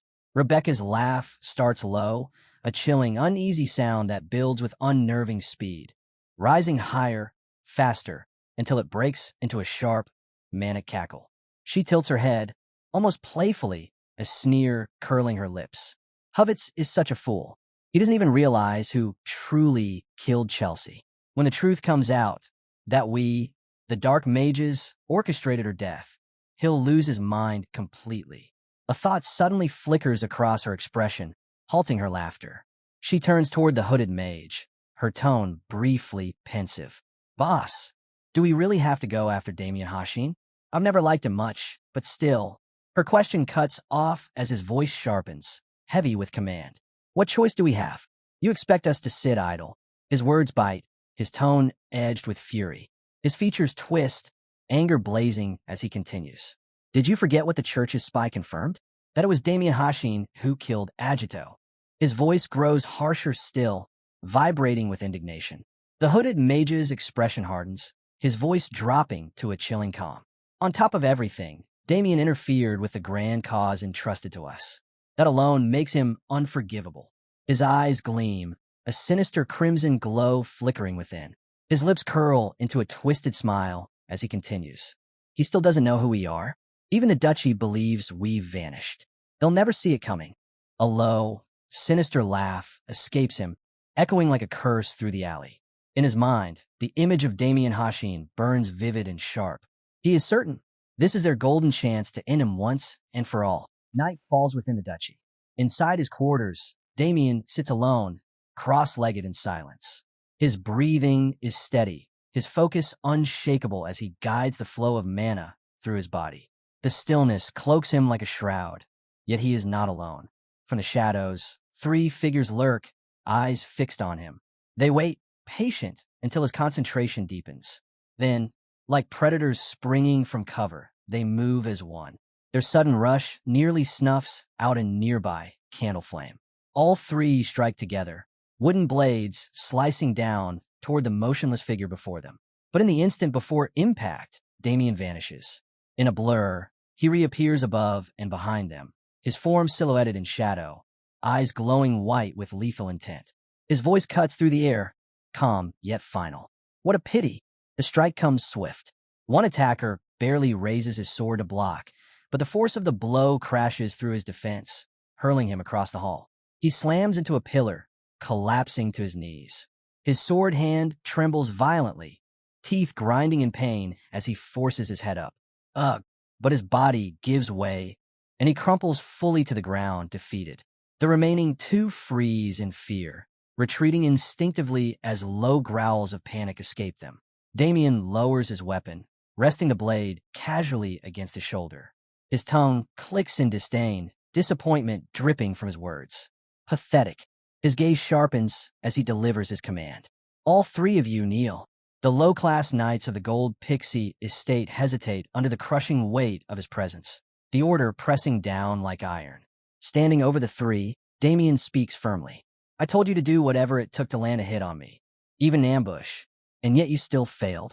Their heads drop as one, shoulders hunched in shame. Voices overlap in a shaky chorus of apology. Damien studies them for a moment, then sighs. It can't be helped. That's enough for today. The knights freeze, startled by his words. One dares to lift his head, confusion written all over his face. We're done training? Damien raises a brow. Why? Do you want more?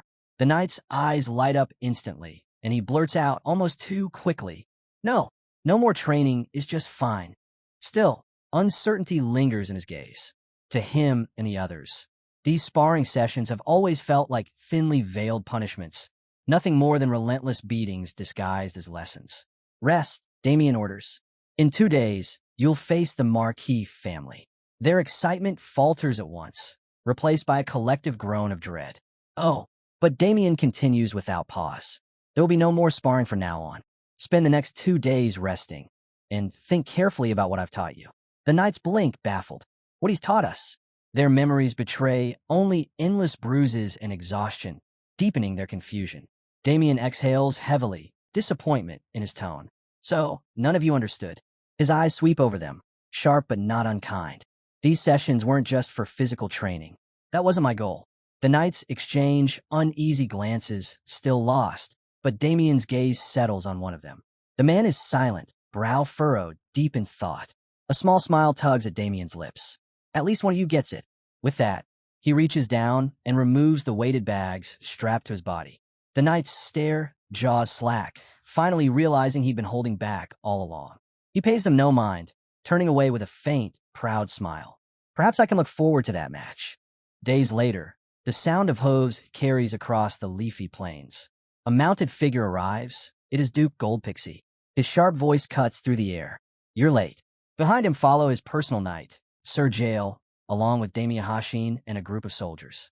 They quickly move to establish the camp. Once preparations are set, the Duke turns toward Damien. Sir Hashin, he says, addressing him directly. What is your assessment of the enemy forces? Damien studies the approaching force, his gaze sharp. They're highly trained, he says evenly. It's not just their weapons or armor. Each soldier carries considerable skill on their own. The Duke lets out a laugh. Right? You mean that bastard from House Lionbloom? If there's one thing he does well, it's drilling his soldiers. A faint smile tugs at the Duke's lips, while Damien watches him in quiet curiosity. Just then, Sir Jael steps forward. My lord, a messenger from the Marquis' side has arrived. They request a meeting between representatives before the duel begins. Is that so? The Duke muses, a knowing look in his eyes. So the Marquis wants to show a little sincerity. He tugs lightly on the reins, his horse answering with a sharp neigh. A confident smile spreads across his face as he calls to his men. Very well, let's go. Meanwhile, inside the Lion Bloom camp, a booming voice rattles a tent. Michael, get up already.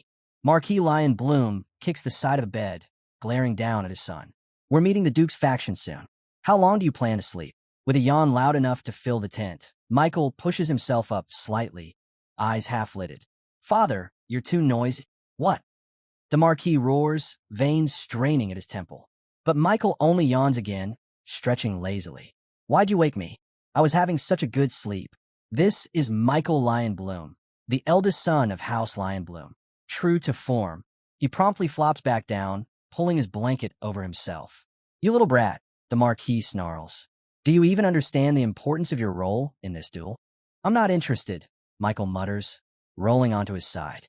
The Marquis grits his teeth, forcing back the anger threatening to boil over. With a click of his tongue, he turns toward the exit. His hand pushes the tent flap open, but he pauses for a final word. "Fine.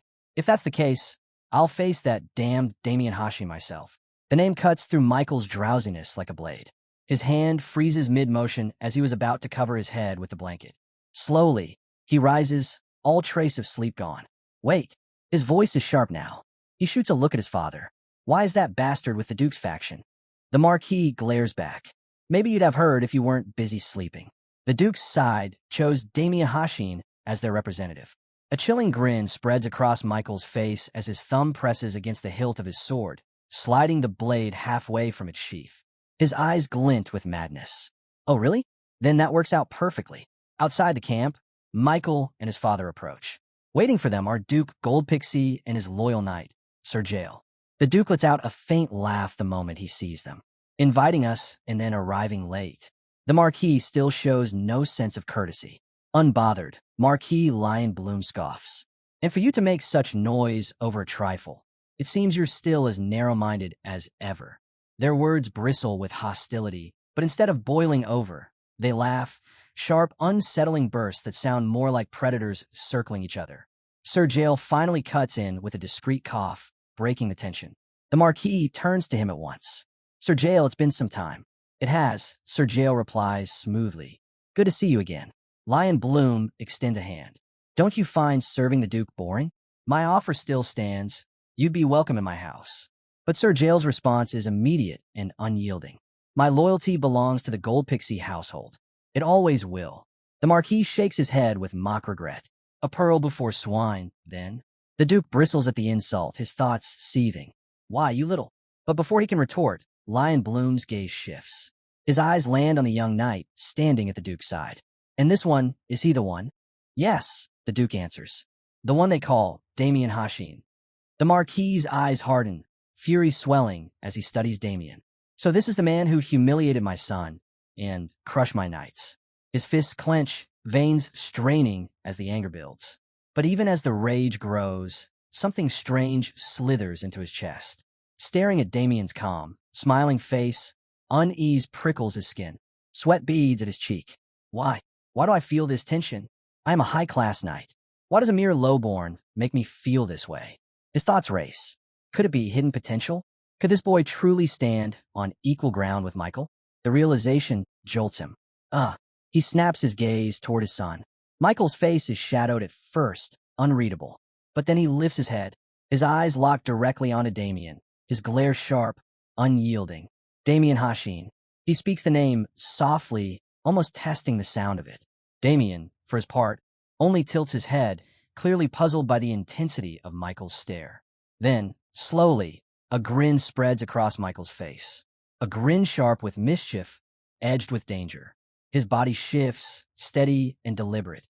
His hand slides to the hilt of his blade, posture sinking into a practiced stance.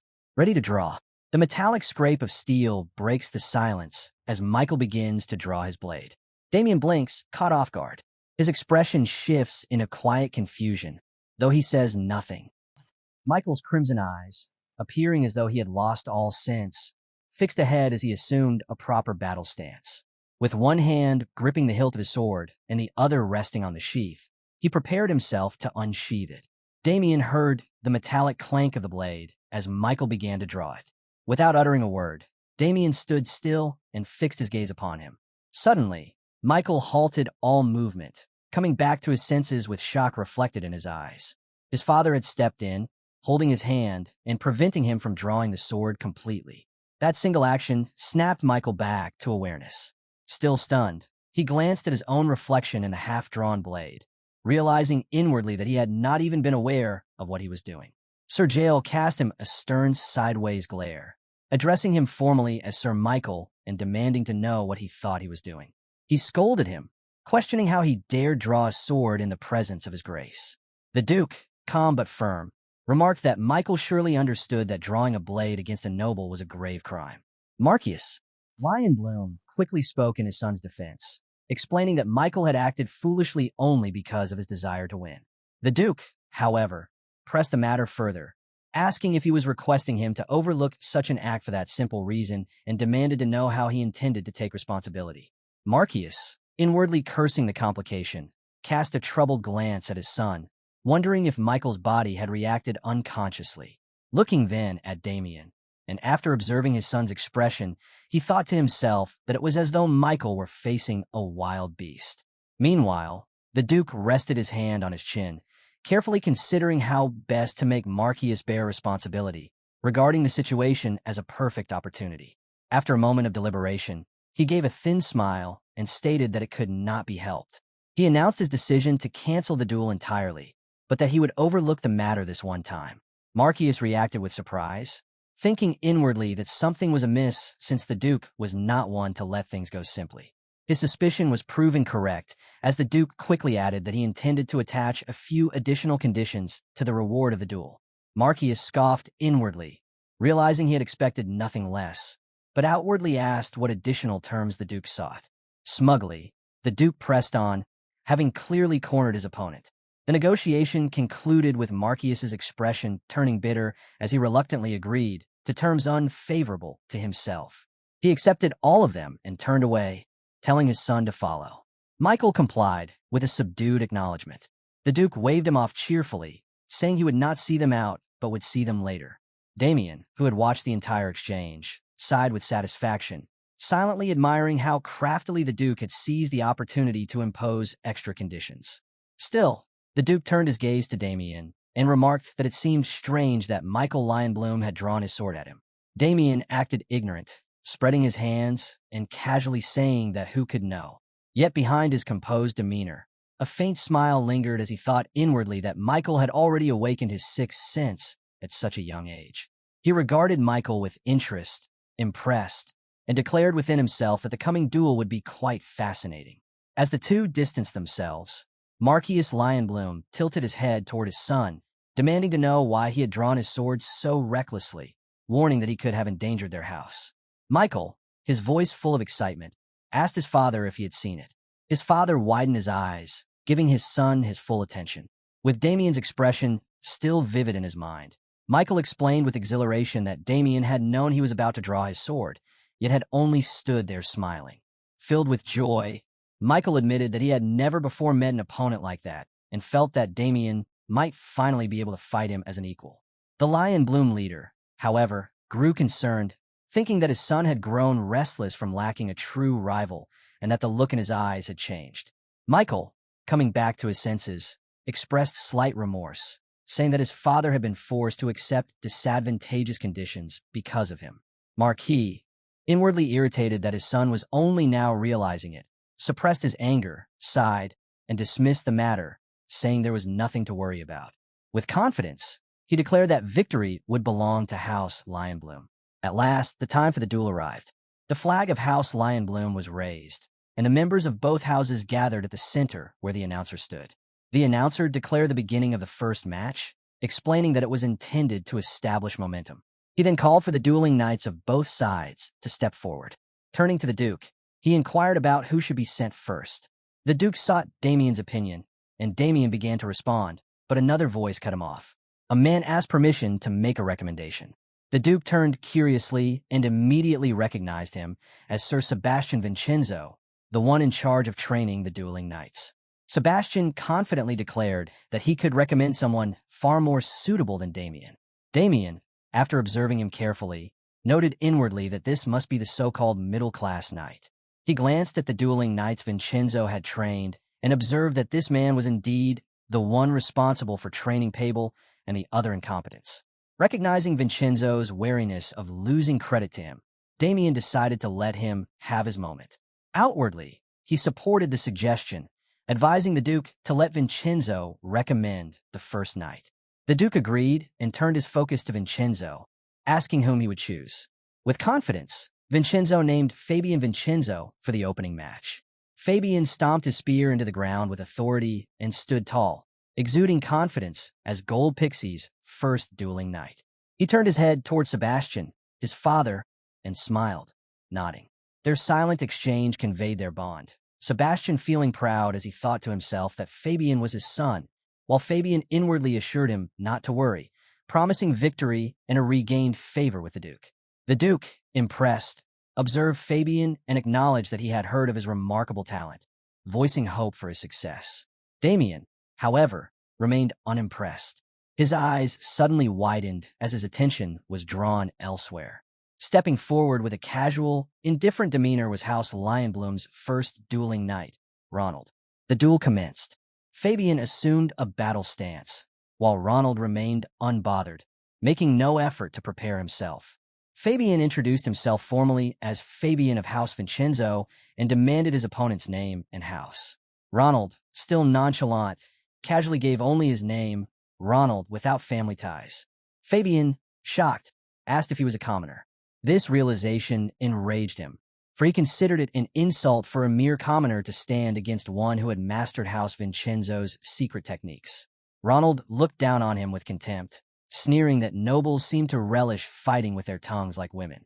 Further provoked, Fabian erupted in fury and charged at him. Completely shrouded in an aura, Fabian prepared a powerful attack, vowing to show Ronald the difference in their status. Yet Ronald remained utterly unfazed, not even taking a proper stance. The Knights of Gold Pixie's side cheered loudly, rejoicing that Fabian had made the first move. Fabian unleashed a wide, beautiful downward slash, but Ronald evaded with ease, stepping back effortlessly. Fabian grew uneasy but quickly adjusted, twisting his arm to change trajectory and launching into a relentless flurry of strikes. Ronald, still expending minimal effort, blocked and deflected every attempt with ease. Mocking Fabian with a look of scorn, he called him pathetic. Already furious at his inability to land a blow, Fabian grew even more enraged, shouting insults at Ronald. Consumed by rage, he prepared a massive attack, roaring as he declared Ronald nothing but a commoner. Recognizing the danger in the strike, Ronald finally became serious. Infusing his sword with mana, he moved with blinding speed, faster than Fabian's attack could connect, and delivered a clean slice. Fabian's right arm was severed and flew past his very eyes. Fabian stared in horror at the sight of his own arm. The Duke, watching, was struck dumb with shock. Sebastian Vincenzo, Fabian's father, clutched his head in terror and disbelief, the only word escaping him being a devastated denial. Ronald calmly sheathed his sword and scoffed at Fabian, dismissing his earlier words about status.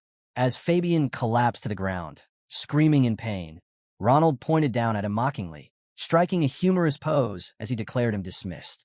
A proud smile spread across Marquis Lionbloom's face, but he restrained himself, focusing instead on the greater fact that the first victory had gone to House Lionbloom. With the gold pixie flag fluttering high above, the anguished cries of Fabian echoed across the dueling grounds. Even after receiving first aid for his severed arm, his wails of pain persisted while his father remained beside him, consoling him and urging him to endure. Damien observed from the side with a look of disappointment, clicking his tongue in frustration as he admitted to himself that although he had anticipated this outcome, Fabian had proven far too weak. Turning away with a sigh of disgust, he left the scene. The Duke, standing beside him, appeared furious. With a bitter sigh, he cursed the Lionbloom faction, questioning aloud why they resorted to cutting off arms when the duel was merely about claiming victory. Shifting his attention back to Damien, the Duke asked what should be done next. He reminded Damien that they had already lost the first of the 3 matches and considered whether he should participate immediately. Damien calmly reasoned that if he were to step in now and claim a victory, and Michael appeared in the final duel, there would be no one left to oppose him. The Duke admitted the logic of this strategy. To ease his concern, Damien smiled faintly and assured him that he had someone in mind to take the second match. The Duke's face brightened with hope as he awaited the name. The scene then shifted to Damien standing before Abel, declaring him the second dueling knight. Abel trembled in fear, stammering in disbelief, but Damien walked away without hesitation, encouraging him to recall the harsh training he had endured. Still shaking, Abel voiced his doubts, yet Damien reassured him with confidence that he would certainly win. Behind him, his fellow knights attempted to lift his spirits, one offering faith in his strength while another chanted their shared motto of unity. The Duke, however, seemed unimpressed by Damien's choice. With a sigh, he nevertheless permitted it, though he questioned the wisdom of the decision since Abel had never shown signs of standing out. Even Sir Jael cast a suspicious glance at Damien. Yet Damien, smiling confidently, explained that he had been giving Abel special attention in training for this very purpose. All three then looked back at Abel, who appeared on the verge of vomiting from sheer terror. Despite this, Damien remained confident and promised that Abel would secure victory. When the second duel began, Abel could scarcely stand. Crouched in fear, his entire body trembled, his legs nearly collapsing beneath him. The memory of Fabian's severed arm replayed in his mind, draining the color from his face. Though he admitted to himself that he had stepped onto the field out of necessity, he now questioned what he could possibly do. Lion Bloom's second dueling night, Huey Saletian, stepped forward with confidence. Cheers erupted for him as he assumed a battle-ready stance with a bold smile. Abel froze in place, his jaw dropping at the sight of this opponent. His morale was shattered completely as he realized that Huey was far stronger than he could ever hope to be. In a trembling voice, he gave his name as Abel Bermond. Huey looked disappointed, having expected Damien himself to appear. Deciding to end the battle swiftly, he infused his sword with mana and prepared to strike. Abel, though terrified, steadied himself and tried to focus. Yet before his thought even completed, Huey's blade was already at his neck. In a moment of desperation, Abel managed to deflect it, sparks flying from the clash of steel. Both combatants were left in shock, Abel stunned by his own survival, Huey irritated that his swift strike had been blocked. Although knocked to the ground by the force, Abel rose again, and Huey grudgingly admitted that his opponent was better than expected. Abel himself questioned whether it had been luck, but Huey granted him no time to dwell on it, pressing forward with relentless attacks. Against all odds, Abel continued to evade, rolling across the ground in panic before regaining his footing. Dust filled the field from his movements, creating blind spots. Predictably, Huey attempted a surprise strike from the haze, but Abel once again managed to block. Huey's disbelief turned into unease as he realized even attacks aimed at blind spots were being countered. For the first time, Abel struck back, forcing space between them. Huey gasped in shock, questioning whether this could be the very reason Damien had been so confident. Damien, watching with satisfaction, thought to himself that Abel had finally realized it. During training, Damien had used Lion Bloom's own Great Lion Sword art against him, relentlessly beating him down until his body learned to react instinctively. Now, on the dueling grounds, Abel instinctively blocked Huey's every move. Each swing seemed familiar, albeit slower than Damien's own. Abel recognized this difference, silently thanking Damien for preparing him. With Huey continuing his furious strikes, Abel evaded with growing confidence, finally seeing a path to surpass himself. Planting his foot firmly, he charged forward with newfound determination, roaring inwardly that his blade would pierce the heavens. In a burst of speed, his sword slipped past Huey's defense and stopped at his neck, the edge grazing his cheek. Stunned, Huey collapsed onto the ground in defeat. The Duke clenched his fist in restrained triumph, while Damien smiled proudly at his side. Marquis Lion Bloom, however, sat frozen in disbelief, while Michael remained utterly unbothered. Standing tall, Abel declared victory. The silence of the dueling grounds erupted into jubilant cheers as the gold Pixie Knights shouted his name. A smug smile spread across Abel's face as he inwardly reveled in his achievement. The second duel ended in victory for Gold Pixie. Michael then stepped forward, his aura radiating as he laughed in amusement at Huey's loss. He admitted his surprise that Huey, who had appeared stronger, had still been defeated. Walking with majesty, he declared that in the end, the decisive match would fall upon himself and Damien. Approaching face to face, he called out Damien's name with excitement. Damien advanced as well, pausing only to glance back at the Duke, who gave him a confident nod. The two finally stood opposite one another on the dueling grounds. Michael expressed with fervent delight that this was the moment he had long awaited, the very reason for his existence. His chest heaved with exhilaration as he laughed, rejoicing at having finally found an opponent worthy of being called his equal. Damien, however, regarded him with a smug confidence, dismissing the idea of equality between them. As the Gold Pixie's third dueling night, he prepared to prove it. With a smile, Michael unsheathed his blade, his movements swift and fluid. In an instant, he blurred forward, faster than the eye could follow, his sword raised for a devastating strike.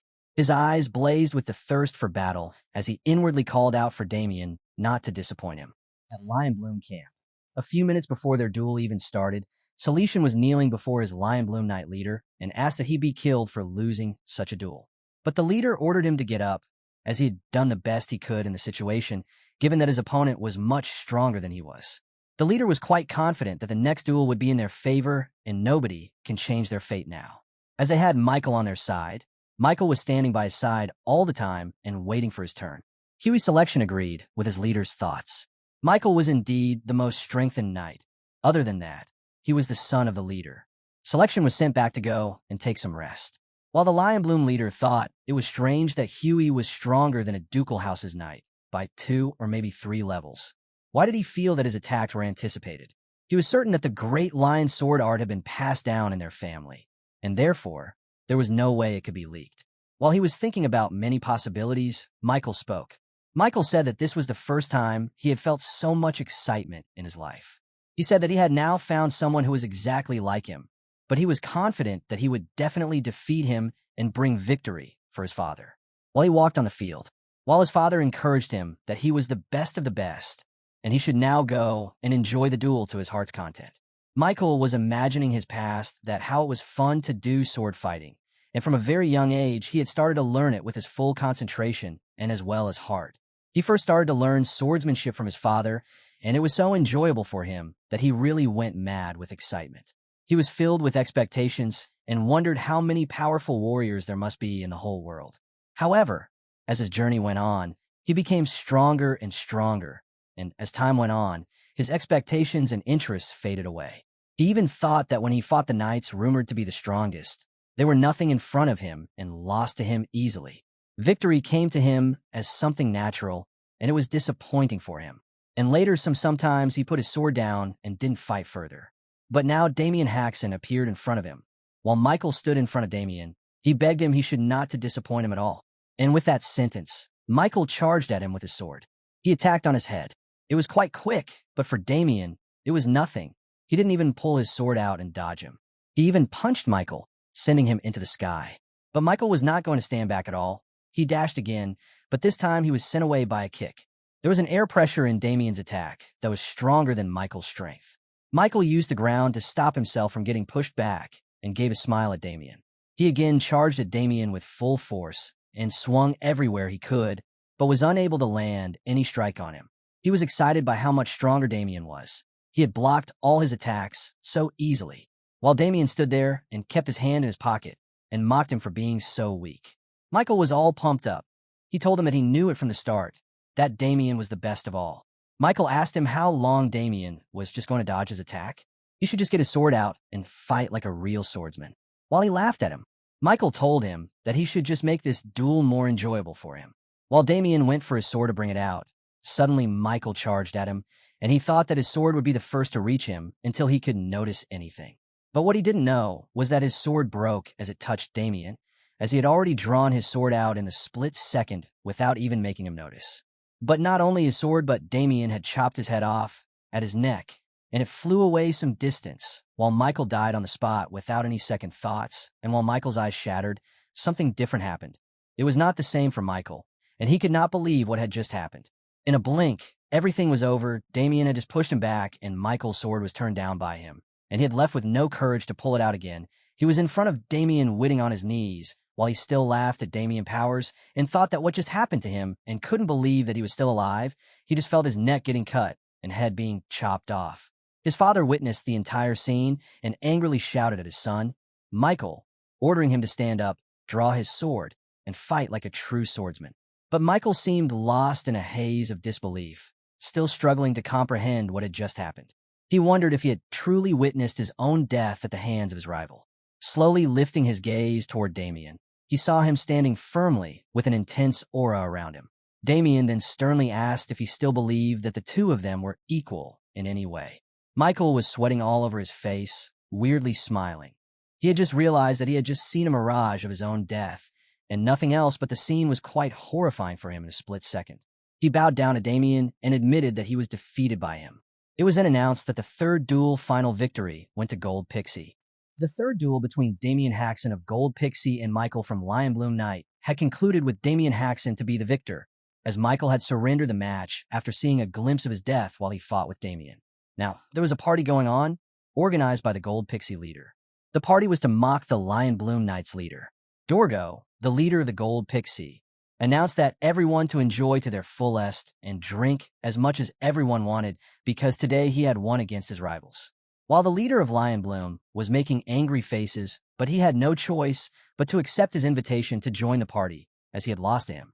Dorgo told them that there were enough drinks for everyone, and they should not hesitate to take more. He even said that with more people in the party, there is always more fun, while he raised his glass higher.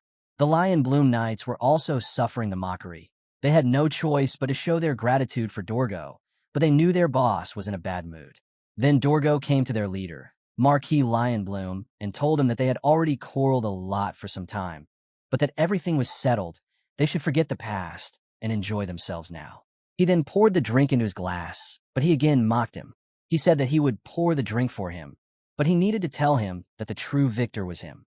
Marquis was all angry with him and wanted to burst on him, but he couldn't do it now, as he had lost to him in reality. While they were talking, Michael was chatting with Damien. He had gotten quite friendly with him.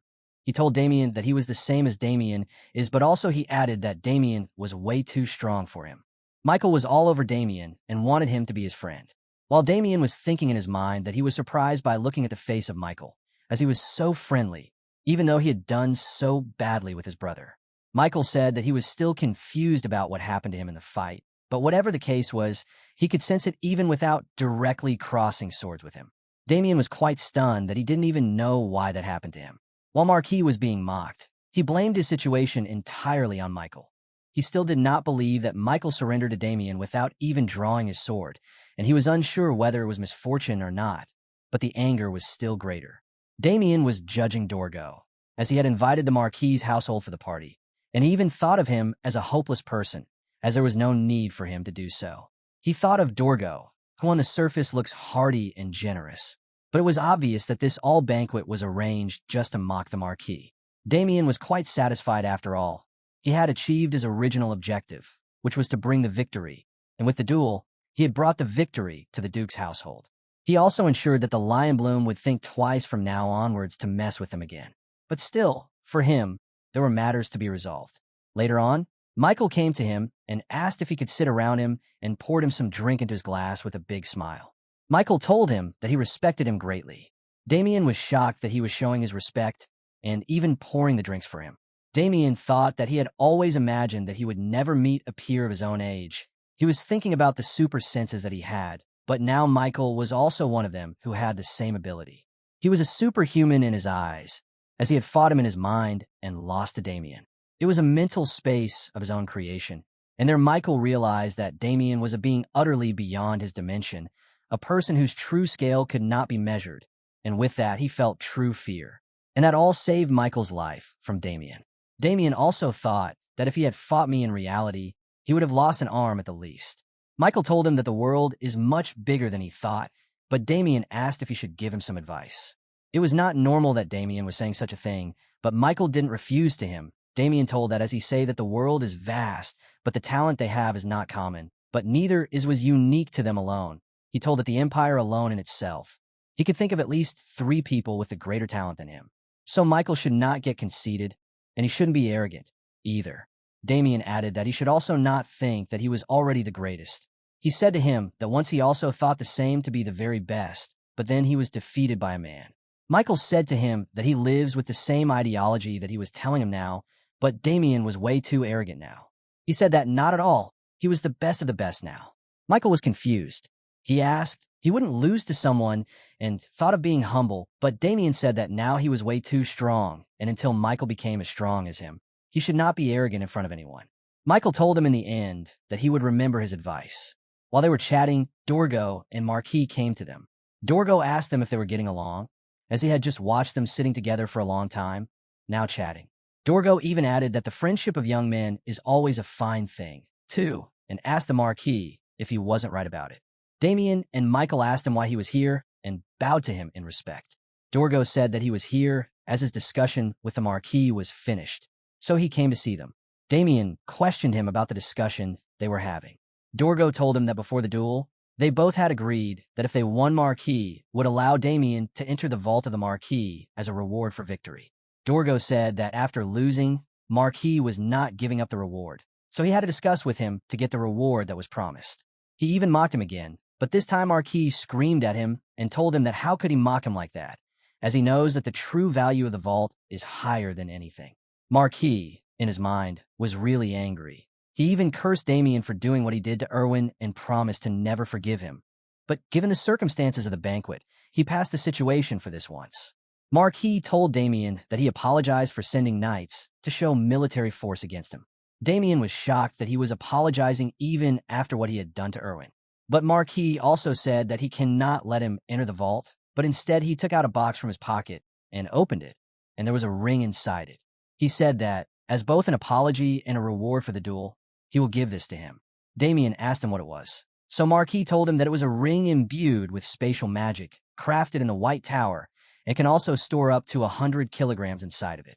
Damien was shocked that a dimensional artifact, something like that, was worth as a small castle. He was feeling irritated that the reward had changed, but with an item of this value, he decided to let it pass. Damien said to him that if this was what he was offering, he appreciated the rewards from him. Marquis told him that if there was still anything he could tell him, though he could not open the vault as promised. But still, the Marquis's household had many fine weapons. Damien was also convinced that the Marquis's house was the best knight's house in the Apple Kingdom, and it must have a lot of great weapons. He then recalled that there should be an item he wanted in the house as well, and requested that he wanted one more thing, which was a bow. Marquis was confused about why he needed a bow and asked him what he would do with the bow, as that was unexpected, but Damien, with a calm smile, told him that he needed the bow to marry off his younger brother. In a faraway place, a boy sneezed while pinching needles in a doll, thinking about the weather. After the duel, Damien returned to the gold Pixie estate and told the Duke he was ready to head back home. The Duke was caught off guard, surprised that Damien wished to leave so soon. He explained that a banquet was being arranged in Damien's honor and suggested he stay to enjoy the celebration. But Damien replied that he had been away from his family for too long and needed to return. Seeing that Damien was firm in his decision, the Duke agreed, though he asked him to at least wait until the next day so that an escort could be prepared for his journey. Damien raised an eyebrow at the mention of escorts. The Duke acknowledged Damien's strength, but insisted it was better to be cautious. There is always the chance of bandits along the road, and he wanted Damien's trip to be as smooth as possible. Though Damien knew he didn't need anyone's protection, he chose not to reject the Duke's goodwill. With a bow, he thanked him for all the kindness shown. Soon after, Damien and Victor left the gold Pixie estate, accompanied by 2 escorts provided by the Duke. Victor, being a servant, followed on foot while his master rode horseback. He let out a sigh of relief that they were finally on their way back now that everything had been settled. Damien glanced at him, waiting for him to say more, but Victor quickly turned his eyes away. Under his breath, he complained that the journey had been far easier when they first came. Back then, he didn't have to walk. This time, though, it was clear who rode and who didn't. Damien smirked at his words, noticing Victor had put on a little weight. In his mind, he decided to work him back into shape once they were home. As the sun dipped low, the knights informed Damien it was time to set up camp. He gave a nod of approval, and by nightfall, the camp was ready. Victor prepared grilled meat, first serving Damien before calling out to the knights on watch, offering them a share. The knights appreciated the offer, but politely declined, saying they would eat later on their own. As the camp settled into silence, Damien's thoughts drifted back to his farewell with Abel and his brothers. He remembered Abel clinging to him, tears streaming as he begged Damien not to depart so soon. Damien couldn't help but wonder why they had suddenly grown so attached. Abel explained that Damien had shown them a glimpse of a higher path of strength, and for that, they owed him gratitude. Damien reminded them that his progress came from perseverance and effort, not shortcuts. In return, the 3 brothers lowered their heads with deep respect, pledging never to forget his teachings and acknowledging him as their master. Though their gestures startled him, Damien accepted with a quiet smile. Back in the present, the calm of the forest shattered with the sound of rustling in the undergrowth. One of the knights offered to investigate, though Damien tried to dissuade him. The knight, unwilling to abandon his duty, stepped forward. In an instant, a spear wreathed in dark energy shot out from the shadows, pinning him to a tree and ending his life on the spot. Alarm swept through the camp. From the darkness, a mocking voice echoed, remarking on his surprise that the Duke had even assigned escorts, though he dismissed them as far too weak to make a difference. The figure stepped into view, revealing himself as Sir Ernst Howitz, now completely consumed by the dark mage's influence. His form radiated menace. The surviving knight demanded answers, but before he could continue, Mustang Fury and Rebecca appeared at Ernst's side. Together, they released a sweet, intoxicating fragrance that drifted toward Damien and his companions. The knight faltered almost immediately. His was stolen by the scent, though Damien stood unmoved. Knowing Victor would not withstand it, Damien struck him swiftly, knocking him unconscious to spare him the same fate. Rebecca's voice rang cold as she ordered the entranced knight to snap his own neck. Damien tried to stop it, but the man was already lost. With a sickening twist, the knight obeyed, ending his life in front of them. Now alone, Damien faced the trio. Rebecca's eyes lingered on him, curious at how he resisted the charm. Though he was officially ranked only as a low-level knight, she speculated that his body held an unusual resistance. Fascination replaced amusement, and she turned to Mustang with a chilling suggestion. Damien had to be killed and dissected so they could uncover his secret. Damien stood firm, guarded and ready, as the three closed in. The protagonists looked startled as they revealed themselves, watching intently as they referred to him as an interesting fellow. They remarked that, despite his low-class level, he had not fallen victim to the bewitching scent. With intrigue gleaming in their eyes, they supposed he must possess a unique constitution. Pulling back their hood completely, they added with sinister curiosity that perhaps they should kill him and slowly dissect his body. Behind Sir Howitz stood the two dark mages, Rebecca and Mustang, proudly laying claim to Damien's life. The protagonist felt the crushing weight of their overwhelming presence, the pressure of their power pressing heavily upon him. Though his body remained still, his mind swarmed with countless worries. Finally, Sir Howitz spoke, his voice dripping with venom as he called Damien by name. He declared that they had finally met at last and promised to rip the protagonist apart, offering him as a sacrifice at Lady Chelsea's grave. Immediately after his words, he stretched his hand forward, his sword aimed straight at Damien. Instinctively, Damien took a battle-ready stance, but a confident smile curved across his lips. He told Howitz that he was utterly laughable, mocking him for once wedding himself out of fear of Sir Jael and blaming others for his failure to protect Lady Chelsea. Rage boiled inside Sir Howitz at those words, veins bulging on his face and his muscles twitching with fury. Rebecca, one of the dark mages, stepped forward with a deceptively gentle smile. She held Howitz's arm as if soothing him, but with mocking sweetness, she addressed Damien, asking how he could rub salt into a wounded man's heart. Her tone quickly sharpened as dark magic flared around the three of them. She demanded to know where he was getting his confidence from, doubting that he truly believed he could take on all three of them by himself. Damien's unwavering calm unsettled her, making her narrow her eyes.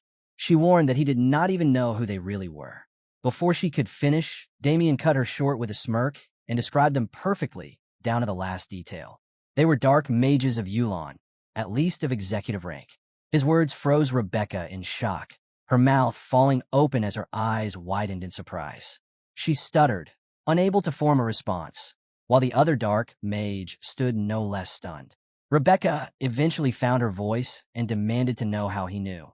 Damien only acted more nonchalant, casually sticking a finger in his ear as he explained that he had sharp ears. Just then, Sir Howitz raised his spear and poured more mana into it. The dark mages regained their composure, scoffing at Damien's arrogance. They sneered that his bravado was pointless and promised that today would be his end, vowing that he would die a truly painful death. Their screeching voices filled the clearing, yet the protagonist remained calm, not even drawing his sword. Without hesitation, Howitz lunged forward, his spear crackling with mana. The main character did not flinch, watching calmly as the weapon hurtled toward him. Then footsteps echoed, heavy and swift. Someone clad in full armor charged forward, and in an instant, the clang of steel against steel resounded like thunder. A knight intercepted the attack, blocking Howit's strike and shielding the main character completely. The sudden intervention shocked everyone. The dark mages and Sir Howitz stared wide-eyed, their mouths slightly open in disbelief. Howitz quickly retreated, putting distance between himself and the knight as he gauged the situation. Now standing beside Damien, the knight radiated overwhelming mana. The main character, regaining his cocky smile, declared that the dark mages were mistaken, for he was not alone. The knight's presence filled the air like a storm. He was Sebastian Vincenzo, the middle-class knight of the ducal house of Gold Pixie. The protagonist's mind drifted back to the day in the Duke's office, when he had bowed low, thanking the Duke for permitting his return home. He had spoken with a genuine smile of gratitude, but before leaving, the Duke had stopped him. Concern weighed in his tone as he mentioned one more favor regarding Ernst Howitz, who had gone missing. Damien had stiffened then, already anticipating what the Duke meant, and with sharp insight, he had simply replied that he understood.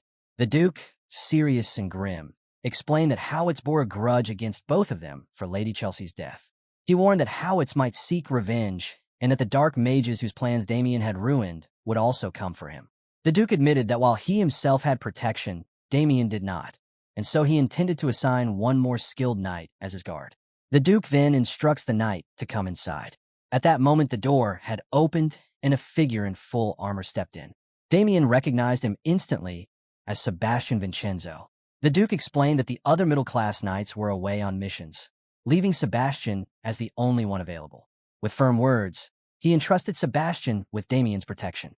Sebastian had bowed deeply with resolve, vowing to guard the protagonist with his life.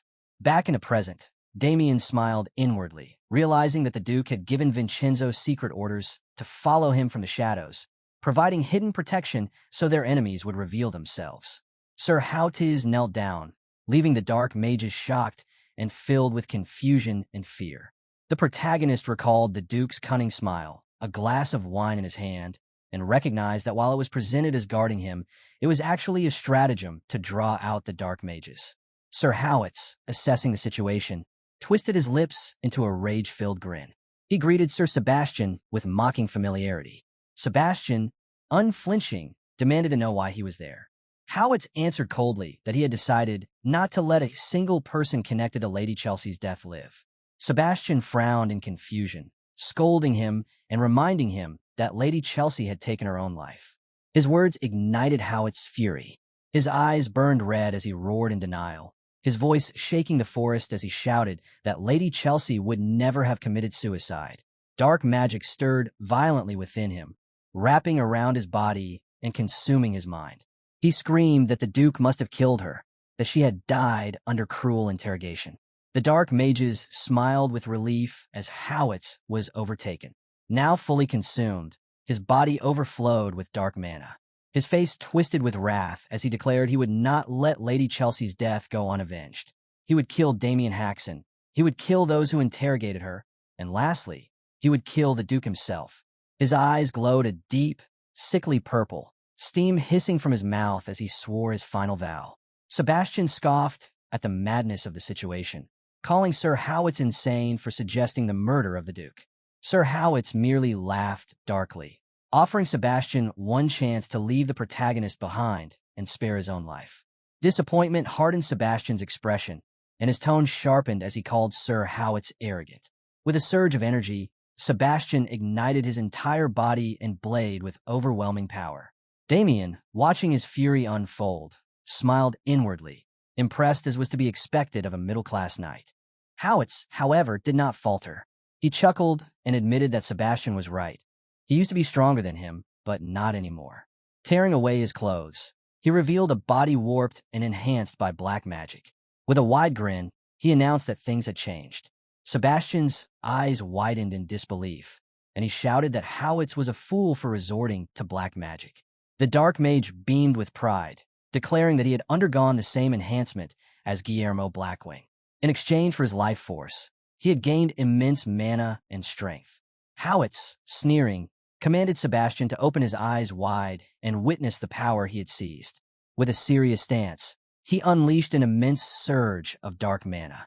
The air twisted under its pressure, forcing Sebastian to grit his teeth just to remain standing. Sweat beaded on his brow as he thought to himself in disbelief whether Howitz had already surpassed middle-class level. Howitz mocked him coldly, asking if he was surprised. Gathering dark mana into his spear, he prepared to strike, reminding Sebastian that he had been warned. He unleashed the strike, a colossal surge of compressed purple light that ripped through the forest with devastating force, leaving the protagonist and Sir Sebastian stunned, carving a straight corridor of destruction before erupting in a blinding detonation. When the smoke dispersed, the protagonist remained untouched, having evaded the blast. His sword was still sheathed, his composure unwavering, as his gaze lingered on the vast ruin carved into the woods. Howitz stood at the point of impact, spear still poised. Damien turned back, his eyes narrowing as he fixed them on Howitz, deep thoughts swirling within. Veins bulged across Howitz's skin as his twisted grin grew darker. His glowing purple eyes blazed with madness, steam hissing from his lips with each breath as his face warped into a mask of unhinged fury. That's where we'll leave it for now. If you want to catch the next part, make sure to like the video and subscribe so you don't miss it.